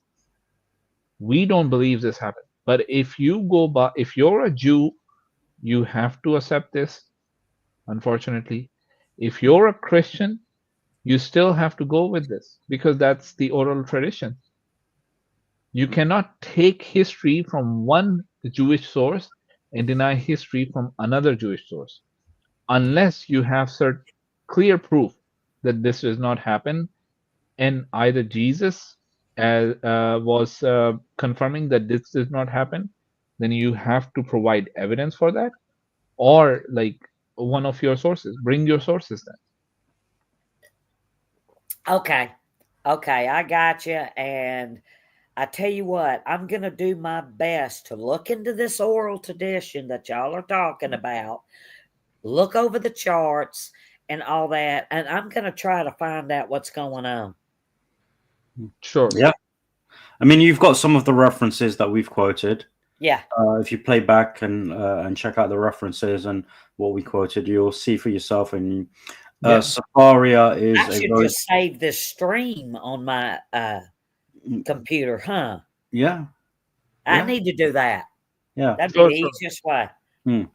And Safaria is a very good resource because in fairness to the Jews, they're very open with regards to what they have in their texts. They don't hide these things.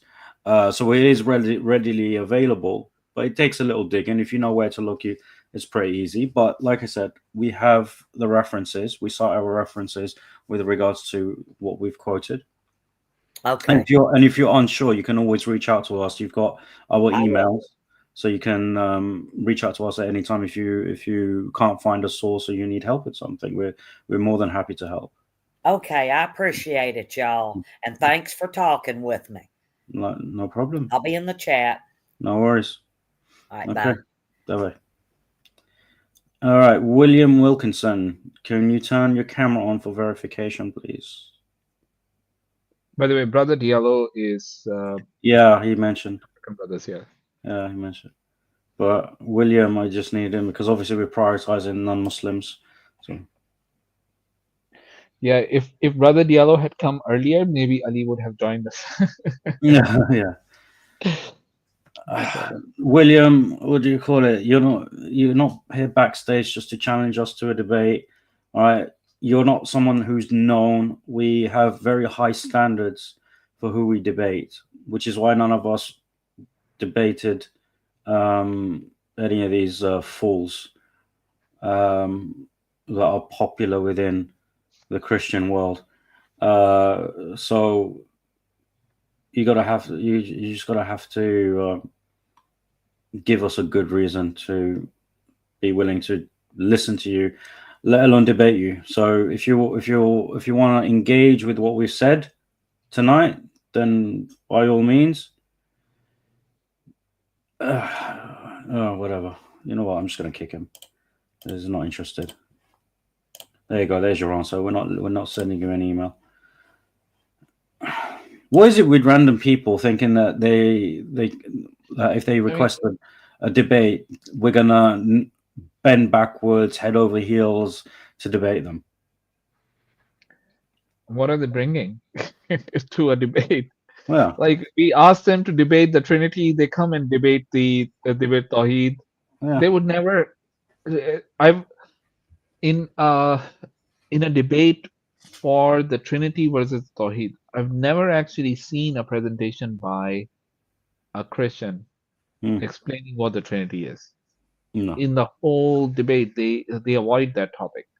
So what are you guys gonna come and debate with us on? Yeah. It's not just that. Like I said, we've got very high standards. If we're going to debate someone, we want to ensure that they are people of knowledge, people of etiquette. They're not unknowns. They are people that are worthy of some sort of dialogue. So, yeah, being a random person that pops up in the back chat and demands a debate and leaves us, leaves the email and not even bothering to engage with what we're saying to him in the back chat, it just shows that it's just not worth the time. So, subhanAllah. Anyhow, it's coming up on 5 hours. Should we give it a couple of minutes to see if there are any other Christians that want to come on? Yeah, let's see. Let's bring Brother Diallo up. Maybe he has a meaningful question. If Assalamu alaikum, bro. I mean, it's useful for Muslims as well. Um, Diallo. Walaikum salam. I'm at work actually, so I just found you because I just finished work about an hour ago. So I found that you were still online. So I actually didn't see the original presentation. I will go back and watch right after this. So I'm really looking forward to seeing this. I know, Brother Yemeni, you're putting a lot of work in this. You advertised it well last week. I just somehow missed it today from work. No. But actually, I just wanted to know whether there is any. I put it in the chat. Whether there is any significance to the 40 days and 40 nights. Because this is not the first time we've seen this in the Bible, you know, especially in the New Testament as well. So Theologically, the thing is, it sounds a bit too suspicious for me. That alone. I mean, forget about all the other evidence that you've provided. Is it just a coincidence that is the number that they've? Yeah. Obviously, So that is, you know. It is very suspicious. Yeah. Sorry, just quickly, from my stance, and I expressed this earlier while we were doing the presentation. If you're looking at simply the numbers, it's not an issue at all. Not a single, not a single bit. It doesn't really matter how many days the flood was or wasn't. But in the wider context, when you take a step back and actually look at what that actually means, when you have these differences, is that in reality, the numbers then become significant, because now you're saying, okay, well, what is it? Why does it look like there's two different authors to do different narratives? Then you start to question, okay, if there's two different authors, then I can't believe that this was a single author. If I can't believe it's a single author, then it can't be from Moses or from God. And if it was from Moses or from God, did God dictate to Moses to write two contradictory accounts, or did Moses choose to write two contradictory accounts on the basis of inspiration by God? Then it becomes a theological problem. Then it becomes a huge foundational problem, because now you don't actually know what the Torah is, and you don't know whether the stories are true. Absolutely. So it depends on what lens and how closely you're looking at it. If you're looking at it very closely and you're just thinking about numbers, doesn't mean anything. But when you take a step back and actually follow it through to its conclusion, then you realize, it's a hell of a problem. Yeah. I'd actually never. I hadn't seen someone do such a deep dive onto this particular narrative here for the Tanakh. I think one of the things that I keep hearing Brother Yusuf from in London, one of the brothers that do that over there. One of the other things, one of his favorite examples that he uses all the time, which I really like, is the death of Musa or Moses in the in the Bible, the narrative, how it's written, where till this day no one knows where he is buried and all that kind of stuff. That is yet another very, very, very clear example. Yusuf, the one that gives dawah in Stratford. Yes, in Stratford, exactly. That one with that brother. Mashallah. Mashallah, He always whenever he's talking to like people who like either like Jews or even Christians in some cases, he always brings that up, and there is no way to disentangle from that. That is one of those things that you cannot explain away from. And this is mashallah, this is another weapon in the armory to use, because I don't think we do a lot of work in the Old Testament. There's so much in there. Same thing with the I know. no, but what I mean is we have a lot of brothers, mashallah, who are well versed into the New Testament, but and the same thing with the Psalms as well, of David is the same thing too. I think there's a lot of gems in there that once we start diving deeper and actually pointing out some of the contradictions and the nonsense in there, I think it would just kind of add even more evidence to why these books are definitely not primary accounts of the people that they are supposed to be, in that case Moses and Isa alayhi salam. In reality, to be honest, there are many brothers that I know personally who are not just familiar with the Old Testament, but can rival scholars with regards to the Old Testament in terms of their understanding. It just so happens that Alhamdulillah, Allah has allowed us to be the ones to put this forward in the public realm, whereas the brothers that I know, they do a lot of great work, mashallah. But of course, it's mostly behind the scenes. They give da'wah, they have debates that are not as high profile as what we're doing here, but nonetheless, there is no shortage of work from them. But alhamdulillah for what Allah has been able to give us of knowledge and ability to present this to the masses. Alhamdulillah, alhamdulillah, man. Yeah, I'm looking forward to catching up back to the presentation because I know it will be very thorough. You know, that's my favorite things to do when I get home. Just make sure you got 3 hours. Oh no, no, it will be shocking as well, and don't have your kids around you. Yes. No, literally. I wouldn't. I don't have kids, but I have nephews and nieces. I will make sure that they're not around. Yeah. But I'm really looking forward to it because I know there is a lot in there, you know. And the more the merrier. So 3 hours is nothing. I have nothing to do. You know, listening to dawah is my favorite way to kind of kill time while I'm doing work, you know, on the background. So this is fantastic. Yeah. Wa alaikum assalam, akhi. Assalamu alaikum, akhi. Wa alaikum assalam wa rahmatullahi wa barakatuh. Okay. You guys can hear me, right? Say something again. I couldn't hear you. We can hear you. Damn it! I wanted to see if that was gonna work. No, we can hear you. No. Give him, confuse him, right? One of us say we can hear you. The other keeps saying, no, we can't hear anybody. Yeah. No, we can't hear you. It's like, are you sure you can't hear me? Yeah, we're sure we can't hear you. But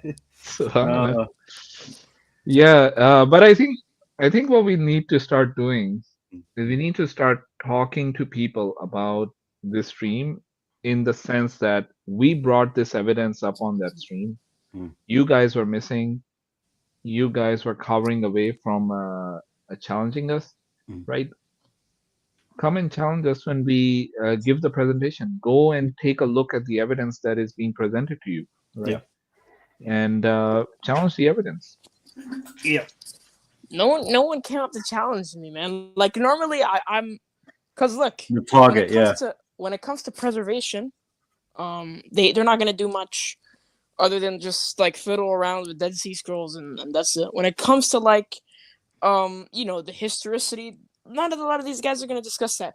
When it comes to the theology and the theological issues, these guys they love to discuss that. That's the only way out. That's their only way out.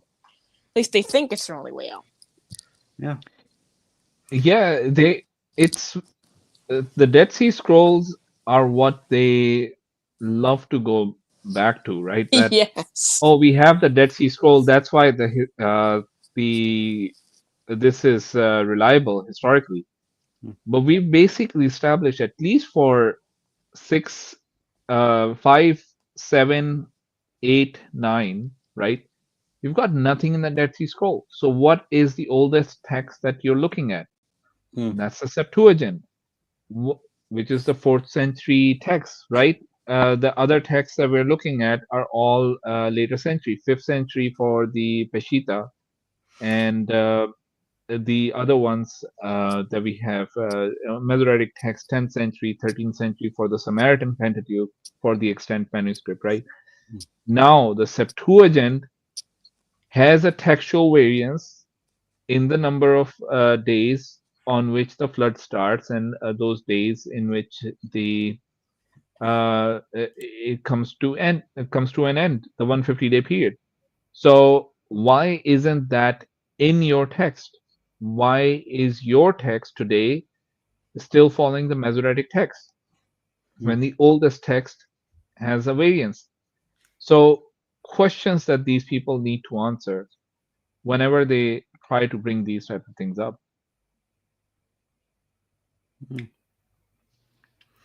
Oh yeah, by the way, when was the Quran revealed? 7th century, right? Yeah. Early 7th century.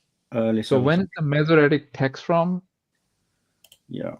The 10th century. It's a few centuries after. 10th century is 10th century? the completion. Yes. Yeah, so 3 centuries after. Mr. Wait. Steve, wait, hold on a second. Mr. Oh, my Steve, can bad. you just turn on your camera for verification? And then you can turn it off again.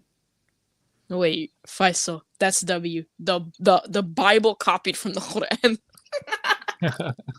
Are we familiar with this guy? If we're familiar with him, we can just bring him up. Who is he? No, The I don't know. Bible copied Mr. from Steve? I don't know him. For what? No, you don't know him. Okay. Yeah. No, Do you know Mr. Steve? he's saying, nope, you know me. We don't actually know you. Just because you're in our chat doesn't mean we know you. Mr. Steve, yeah, I don't know who that guy is. Yeah. People that we are familiar with, as in we've interacted with before on stream, then they get a pass because we know who they are. But yeah, I don't care if you chat with Hamza. Hamza would have asked you the same thing to verify. He wouldn't have just brought you on. Who's Hamza here? Exactly. We This don't guy know said, you. This guy said, I spoke with Hamza for 2 minutes and therefore I'm VIP. What the Yeah. hell's wrong with you? There is a rule. There is a rule. Okay, you are on our panel, so what do you call it? We require verification from everyone. We even ask Muslims to verify. Yes. Yeah. Even though Brother Diallo, the only reason I brought him up without verification is because the other brothers know him. Yeah, I know Diallo. But I asked for verification. Yeah. He left. He left. All right. The thing is, if you have good intentions, then you should have no issue whatsoever. If you know that you're going to behave, and you know that you're going, who did we lose? For what? Oh, for what? Oh. Okay. He'll be back, inshallah. Inshallah. What do you call it? Yeah, if you have every intention of being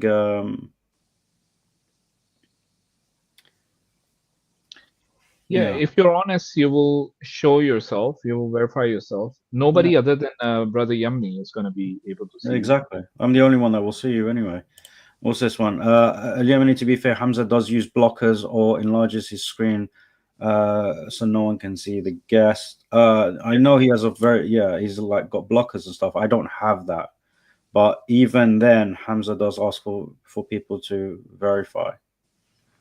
And this is, look, that's funny. He telling me to join earlier. I do join. He won't let me on. Like victim mentality, as if we're trying to run, as if we're having double standards. Look, this is the problem. This is the problem. We have a standard. We want to ensure the safety of the stream, the safety of people. I literally was in the last arena. Do you know how? Well, I was in the last arena. We're all guilty of anti-Stevism now. So blame us for it, sue us for it. We're all anti-Stevist. I honestly don't get this entitled mentality that we're supposed to bend our rules for someone who's a nobody. These guys are not special. Yeah, because to us, you're a nobody, my friend.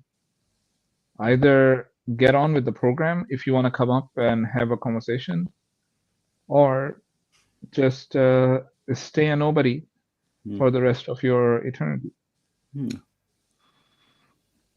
These are the house rules. Yeah, but the cheesecake I had was incredible, by the way. Just I want a brother. Yeah, sure, rub it in.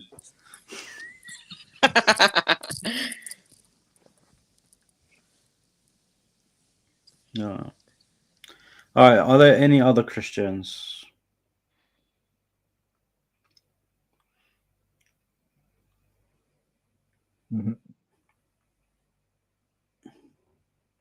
Even Sister Hindsight is saying you should jump on.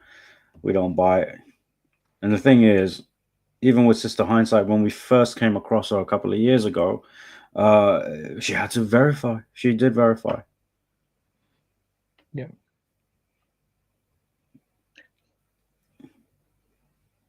That was a really interesting conversation that you had with Sister Hindsight. I was like kind of listening while registering for my fall courses because this semester is over. Cool. Yeah, I love the analogy that Fawad had made. the hadith rejectors. Yeah. Oh yeah, Because Fuad and I, man. that's literally how it is.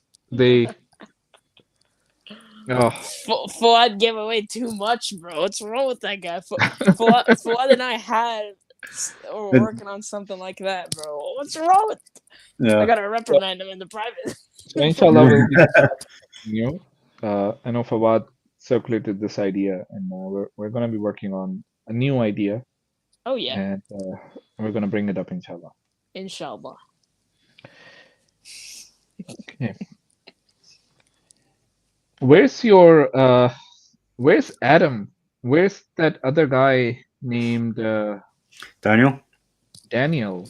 Where's Paperboy? Paperboy. They all know. They all know. They all know about this. Yeah, are they too afraid to deal with evidence against their scriptures? Paperboy. Bro, I can't help it but laugh at the name Paperboy. I know his real name, but of course, I made him a promise that I will never. Yeah, don't. So No, like don't. Yeah. we don't want to. Yeah, no. Well, Sheldon actually came on. Sheldon actually came on. Credit to him. Oh yeah, that's true. Yeah, one thing you have to give Sheldon, I mean, he does attempt. Attempt. And do that.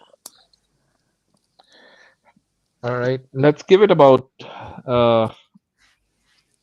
10 more minutes. Then we start wrapping up, okay? Or yeah, sure, why not? Yeah, I mean, it's only 2:45 in the morning. Yeah, No. man. When do you You've gotta already go to, done so much. when do you gotta wake You've up? already Man? done 5.25 hours. What's 10 minutes more? Yeah. 10 more minutes. What's 10 more minutes? And then a Yeah. Christian comes on and we spend an hour and a half talking with him, and then another Christian comes on and we spend another 2 hours, you know? That's genuinely what I'm afraid of. I'm afraid that we wait for 10 minutes. I'm like, well, that's too much time. If someone comes, then we have to let him on, and then Well, we'll ask, the first question you should ask them is, have you seen the evidence presented to you today? Yeah. Yes. Yeah, because otherwise they're just wasting our time. Yeah. Emily call it, mate. We all know you don't sleep. Oh, I wish that was true. When do you gotta get up in the morning, Akhi? Alhamdulillah, I don't have to worry about going to work. I'm in between jobs at the moment, so what do you call it? I can kip for a bit. You can. Why does it say like you can, but it's not likely? No, it's not likely. This is about the only time I would actually stay up. I've tried sleepovers. I've tried, staying up watching films, and do like just for casual. You know how it is when you're just chilling, and I always end up falling asleep. This is the only time I actually stay awake at night, is when I'm doing something like this. Alhamdulillah. So, bro, I do stay up sometimes, primarily on stream times. Like I remember we went for like one of the longest times. It was like I stayed up until Fajr with these guys, and we had a generous amount of people watching, actually. SubhanAllah. Yeah. It was almost 10 hours. It was unreal. Yeah, to be honest, I don't see the point of 10 hours. I'll be honest. It's just way too long. I mean, even the thing is, the only reason we're doing 5 hours and 17 minutes because 3 hours of that was our own presentation. And the other 2 hours was waiting for guests and speaking to a few individuals. But there's only so much time you can give. But by the way, the guy yesterday that was yapping, he was on your stream. He was on TikTok, right? Yeah. Who was TikTok that guy? is something else. I think I know who that guy is. Who was that guy? I don't know. Oh, I thought I knew who that was. Well, which one? The guy that was yapping about Genesis 3:15 and. I know that that's the first time I came across him.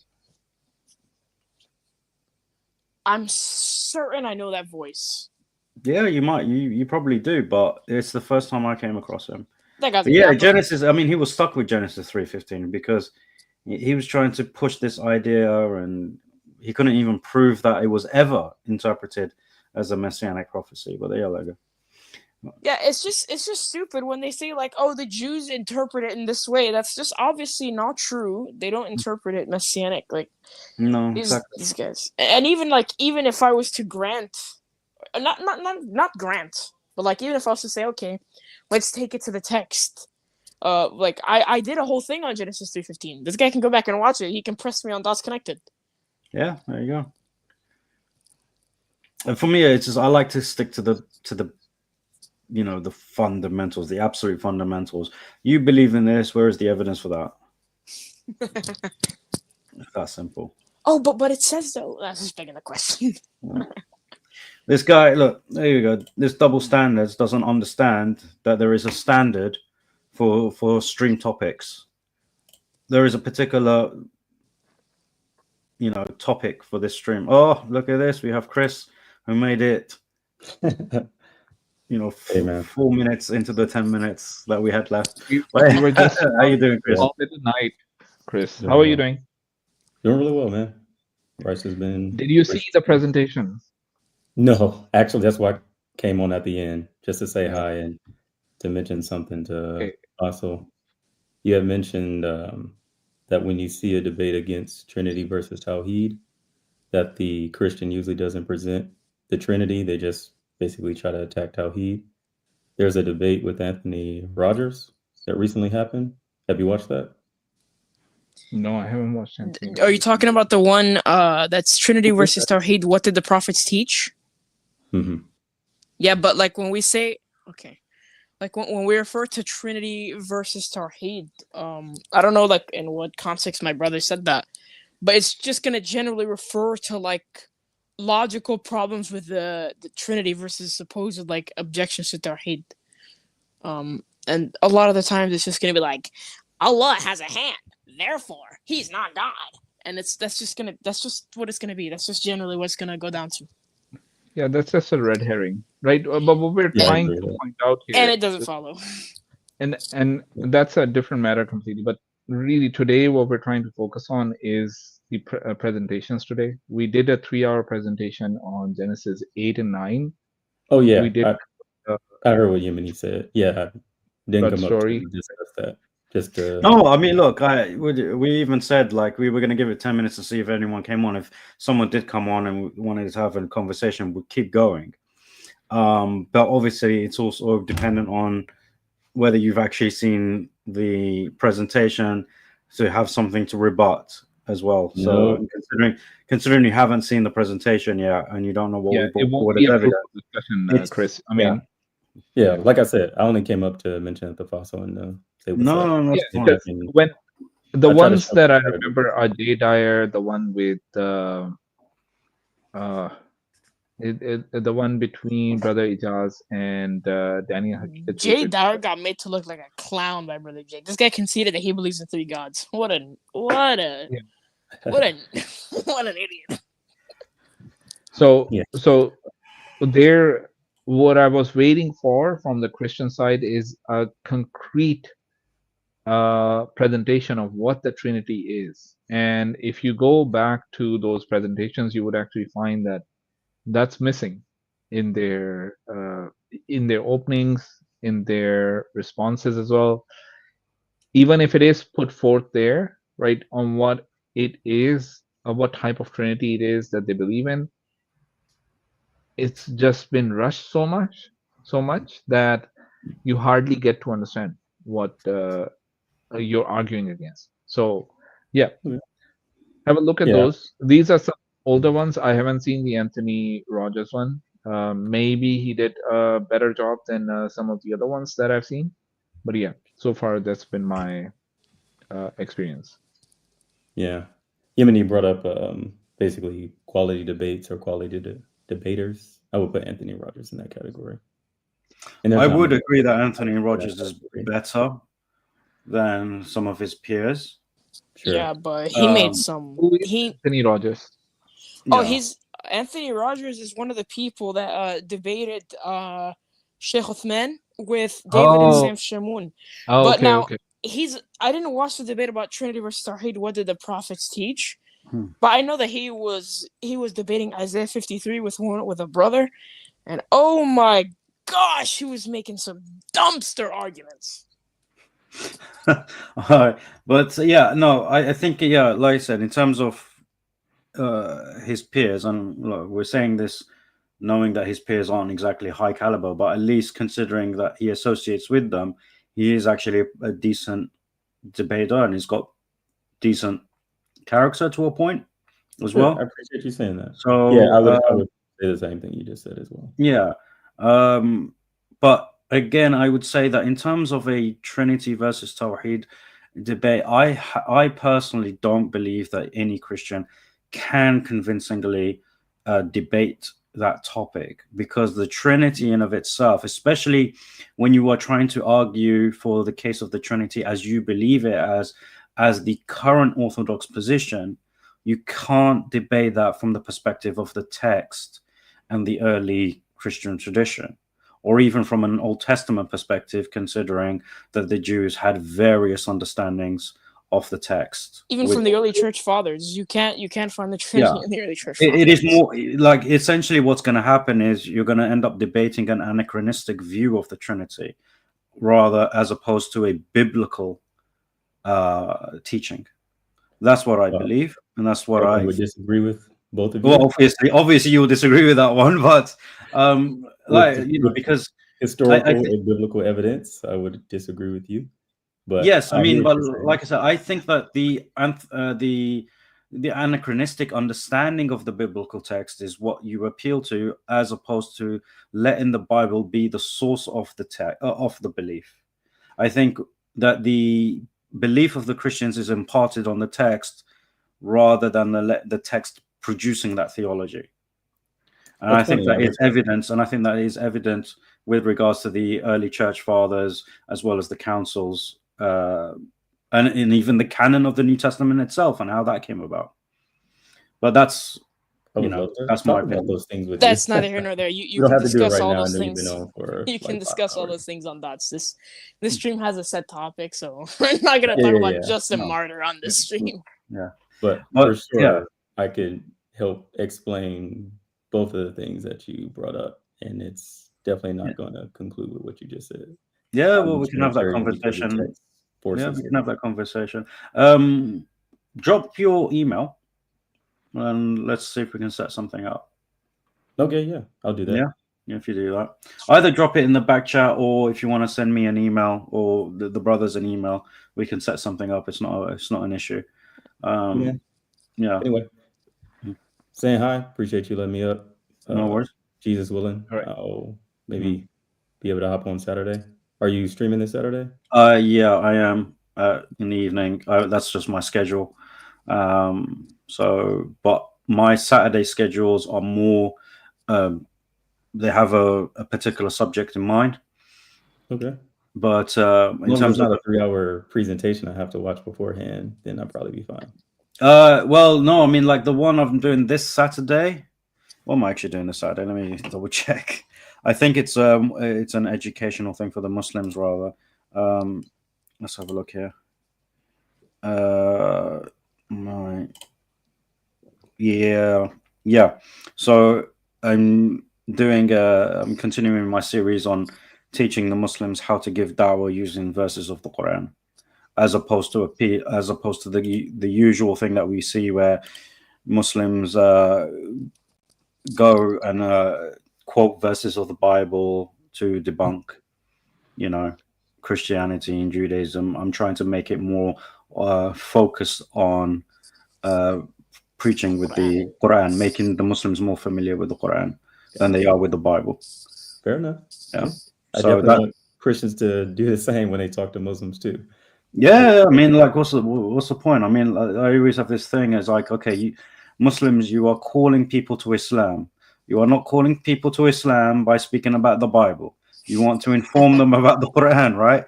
Yes. You want to. So this is, and the Quran is sufficient for us, because in terms of corrections of the Bible, and in terms of argumentation, just reasoning, in terms of signs, in terms of prophecies, everything that you need is there in the Quran as an evidence for Islam. So this is what I want the Muslims to be more familiar with. Okay. Yeah.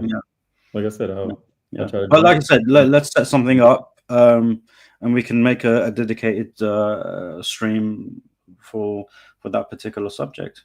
Cool, man. Yeah. I'll let y'all go. Appreciate you letting me on, man. No worries, man. You as well. No, we are letting you go. All right, take care. Peace. Cool. All right, 10 minutes is up. It's 3 o'clock. It's exactly 3 a.m. It's actually been 15 minutes since you guys said we'll be 10 minutes, but yeah, no, it's 3 a.m. now. I don't think we'll have any more Christians, so I'm going to remove the link on my side. Yep, I think that's fine. Yep. Cool. You know what link you should be putting there in its place? The link to Islam God Answers. Yes. Well, I don't have the link for that actually at the moment. Where is it? No, I'm just playing. But but subscribe to Islam Got Answers. Subscribe to my channel. Subscribe to Dots Connected to Islam. Yes. Subscribe to everything. Alhamdulillah. Subscribe to Rihat Al-Arab newsletter. Yes, definitely subscribe to Rihat Al-Arab newsletter and take his money. Serious? Yeah, well, what do you call it? Our mailing list anyway. Look, I have a friend, I have a brother who's like a fragrance nerd, right? Yeah. So, not like he's not a brother in biology, he's a brother in deen that like I know. And he's like a huge fragrance nerd. He's always talking about fragrances with this other person that I know. Yeah. No worries. Someone just came into the back chat and then left. Okay. Oh, wow. Okay, that's nice. Yeah. How did they even get in? We removed the links. Bro, anyway. they just okay. No? Okay. Cool. Jose, we're not going to bring you up. I'm trying to remove the link on the. Oh, that's how. Yeah. So now I've unpinned it. Okay. Okay. Yeah. No worries. Well, we're not going to bring Jose up because this is not the stream. Especially with regards to what he wants to say. Yeah. So we'll just let him go. Cool. Like we mentioned before, I have in my community post a link to the donation for the people of Yemen so that they can have a good Eid. Inshallah, there's a month left before Eid.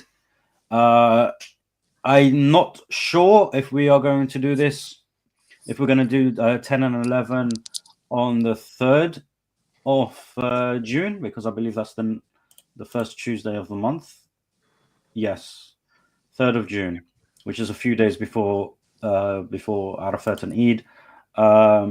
So I'm not sure if we are going to do that. It depends on the brothers and how much time we need to prepare for the festivities. Oh, brother Faisal is gonna keep me until Fajr with Genesis 10. Yeah. Oh. Yeah, I mean, there's not much to say on Genesis 10. My main focus is gonna be on 11, so I'm gonna have nothing on Genesis 10. Fair enough. No, but there's Genesis so 10 much can be very important. When you're looking at textual variances. Oh yeah, no, 10 is the gold mine essentially. There's just so much textual variance in there, and there are. You gotta send me the presentation once you do with all those variants. Yeah, and there are so many implications of those variances. Not only that, there are variances which impact who you think you know is there. So if 10 is going to be really interesting from that perspective. Yeah, very true. Anyways, make dua for the people of Pakistan. Make dua for the people of Sudan, Yemen, Palestine, Uyghur, Burma, Kashmir, all the Muslims around the world. And remember, if you want to rewatch this stream, again, the warning is there for you because what we covered is actually insane. So you got to make sure that if you're gonna rewatch the stream, you can't have your kids listening. You have to take the AirPod out of one of your That's very kids' true. ears. Very true. Yeah, And we used very explicit language just to emphasize exactly what is being said about the prophets of Allah. You know, so if you think that the arguments that you're used to hearing that, you know, oh, you know, Nuh was a drunkard. Oh, what a bad thing you have said about the Prophet of Allah. No, that is just scratching the surface. Oh no, we're not even done because the Talmud, I read certain parts of it. What they say about the other prophets. Yeah, we're gonna get to that, inshallah. Yeah, inshallah. Especially when it comes to one of them, and I think Yemeni, you know which one it is. There's so much malignment. There's so much, and I think you should know. Try to take a guess. It's not Moses. We know that. They're pretty good with him. If I'm not mistaken. So easy, come on. It just left me. Subhanallah. Oh no, you know what? It just completely left me. You gotta tell me now. What race are you? Yeah, it's not. But no, Ismail. Yes. I know they say pretty bad things, but I don't think he's the worst one. He's one of them. Yeah, I don't think he's the worst though. Oh no, like this is exactly why we mentioned in terms of the slavery and everything, the malignment of particularly the Arabs. And as we go forward, we'll see exactly how much hatred the Old Testament has towards the Arabs, and how much it undermines the prophets of Allah, right? Yes. Which the Quran actually corrects and exonerates all these prophets, right? Like we just saw with Nuh alayhi salam, right? How the Quran actually gives us the correct understanding of what happened to the son of Nuh alayhi salam, and it exonerates Nuh alayhi salam with all of these accusations that they have put in their text for him, right? Or in their tradition, and exactly, because this is why there is no way whatsoever in 1.5 billion years or so that the Quran could be copied from the Bible, because none of the filth in the Bible or the or their tradition has been carried over. Yeah, exactly. Yeah. All right. That concludes tonight's or this morning's session now. All right. Jazakumullah khairan for tuning in. Subhanallah, there's still a lot of you here, despite the lateness of the hour. Inshallah, you've benefited. Actually, out of curiosity, Faisal, what's the result of your poll that you put out? Oh, I actually didn't get to finish the poll. Oh, okay. Yeah. But they yeah, started asking me questions, and then I didn't get to put the poll in. No worries, that's fine. But yeah, let us know if this was beneficial. Let us know how much information was new to you, and whether it'll benefit you in giving your own dawah as well. And of course, just like, share, subscribe to our channels, comment. This all helps in the reach of the dawah. And of course, as always, we put these streams out well in advance so that you guys can help us reach many people. So keep sharing these streams, especially when they are big projects like this, which cover things in a lot of detail. Because you know how it is. People always say, oh, Muslims make claims and they discuss and they're always saying things without backing it up. But obviously, this is in a open setting where you don't know what arguments are coming forward, so you're not prepared for absolutely every argument in terms of references. But they try to say this. So when we sit down and produce the references for the things that we say, it's nice to be able to have that being spread as far as possible, so that the people can benefit and we reach more people to give da'wah to. So help us out with that, inshallah. And with that being said, last words from you guys? No. Yeah. I No, think we've alhamdulillah. said enough. I think we all want to go to sleep. Just hurry up and close the stream, Yemeni. It's like 10 We're- o'clock for me. Yeah, it's 10 o'clock for us. We can still go for a few hours. Yeah, we can, but Yeah. No, I'm struggling. Yalla. Assalamu alaikum wa rahmatullahi wa barakatuh. Wa alaikum assalam wa rahmatullahi wa barakatuh. بسم الله الرحمن الرحيم اقرأ باسم ربك الذي خلق خلق الإنسان من علق اقرأ وربك الأكرم الذي علم بالقلم علم الإنسان ما لم يعلم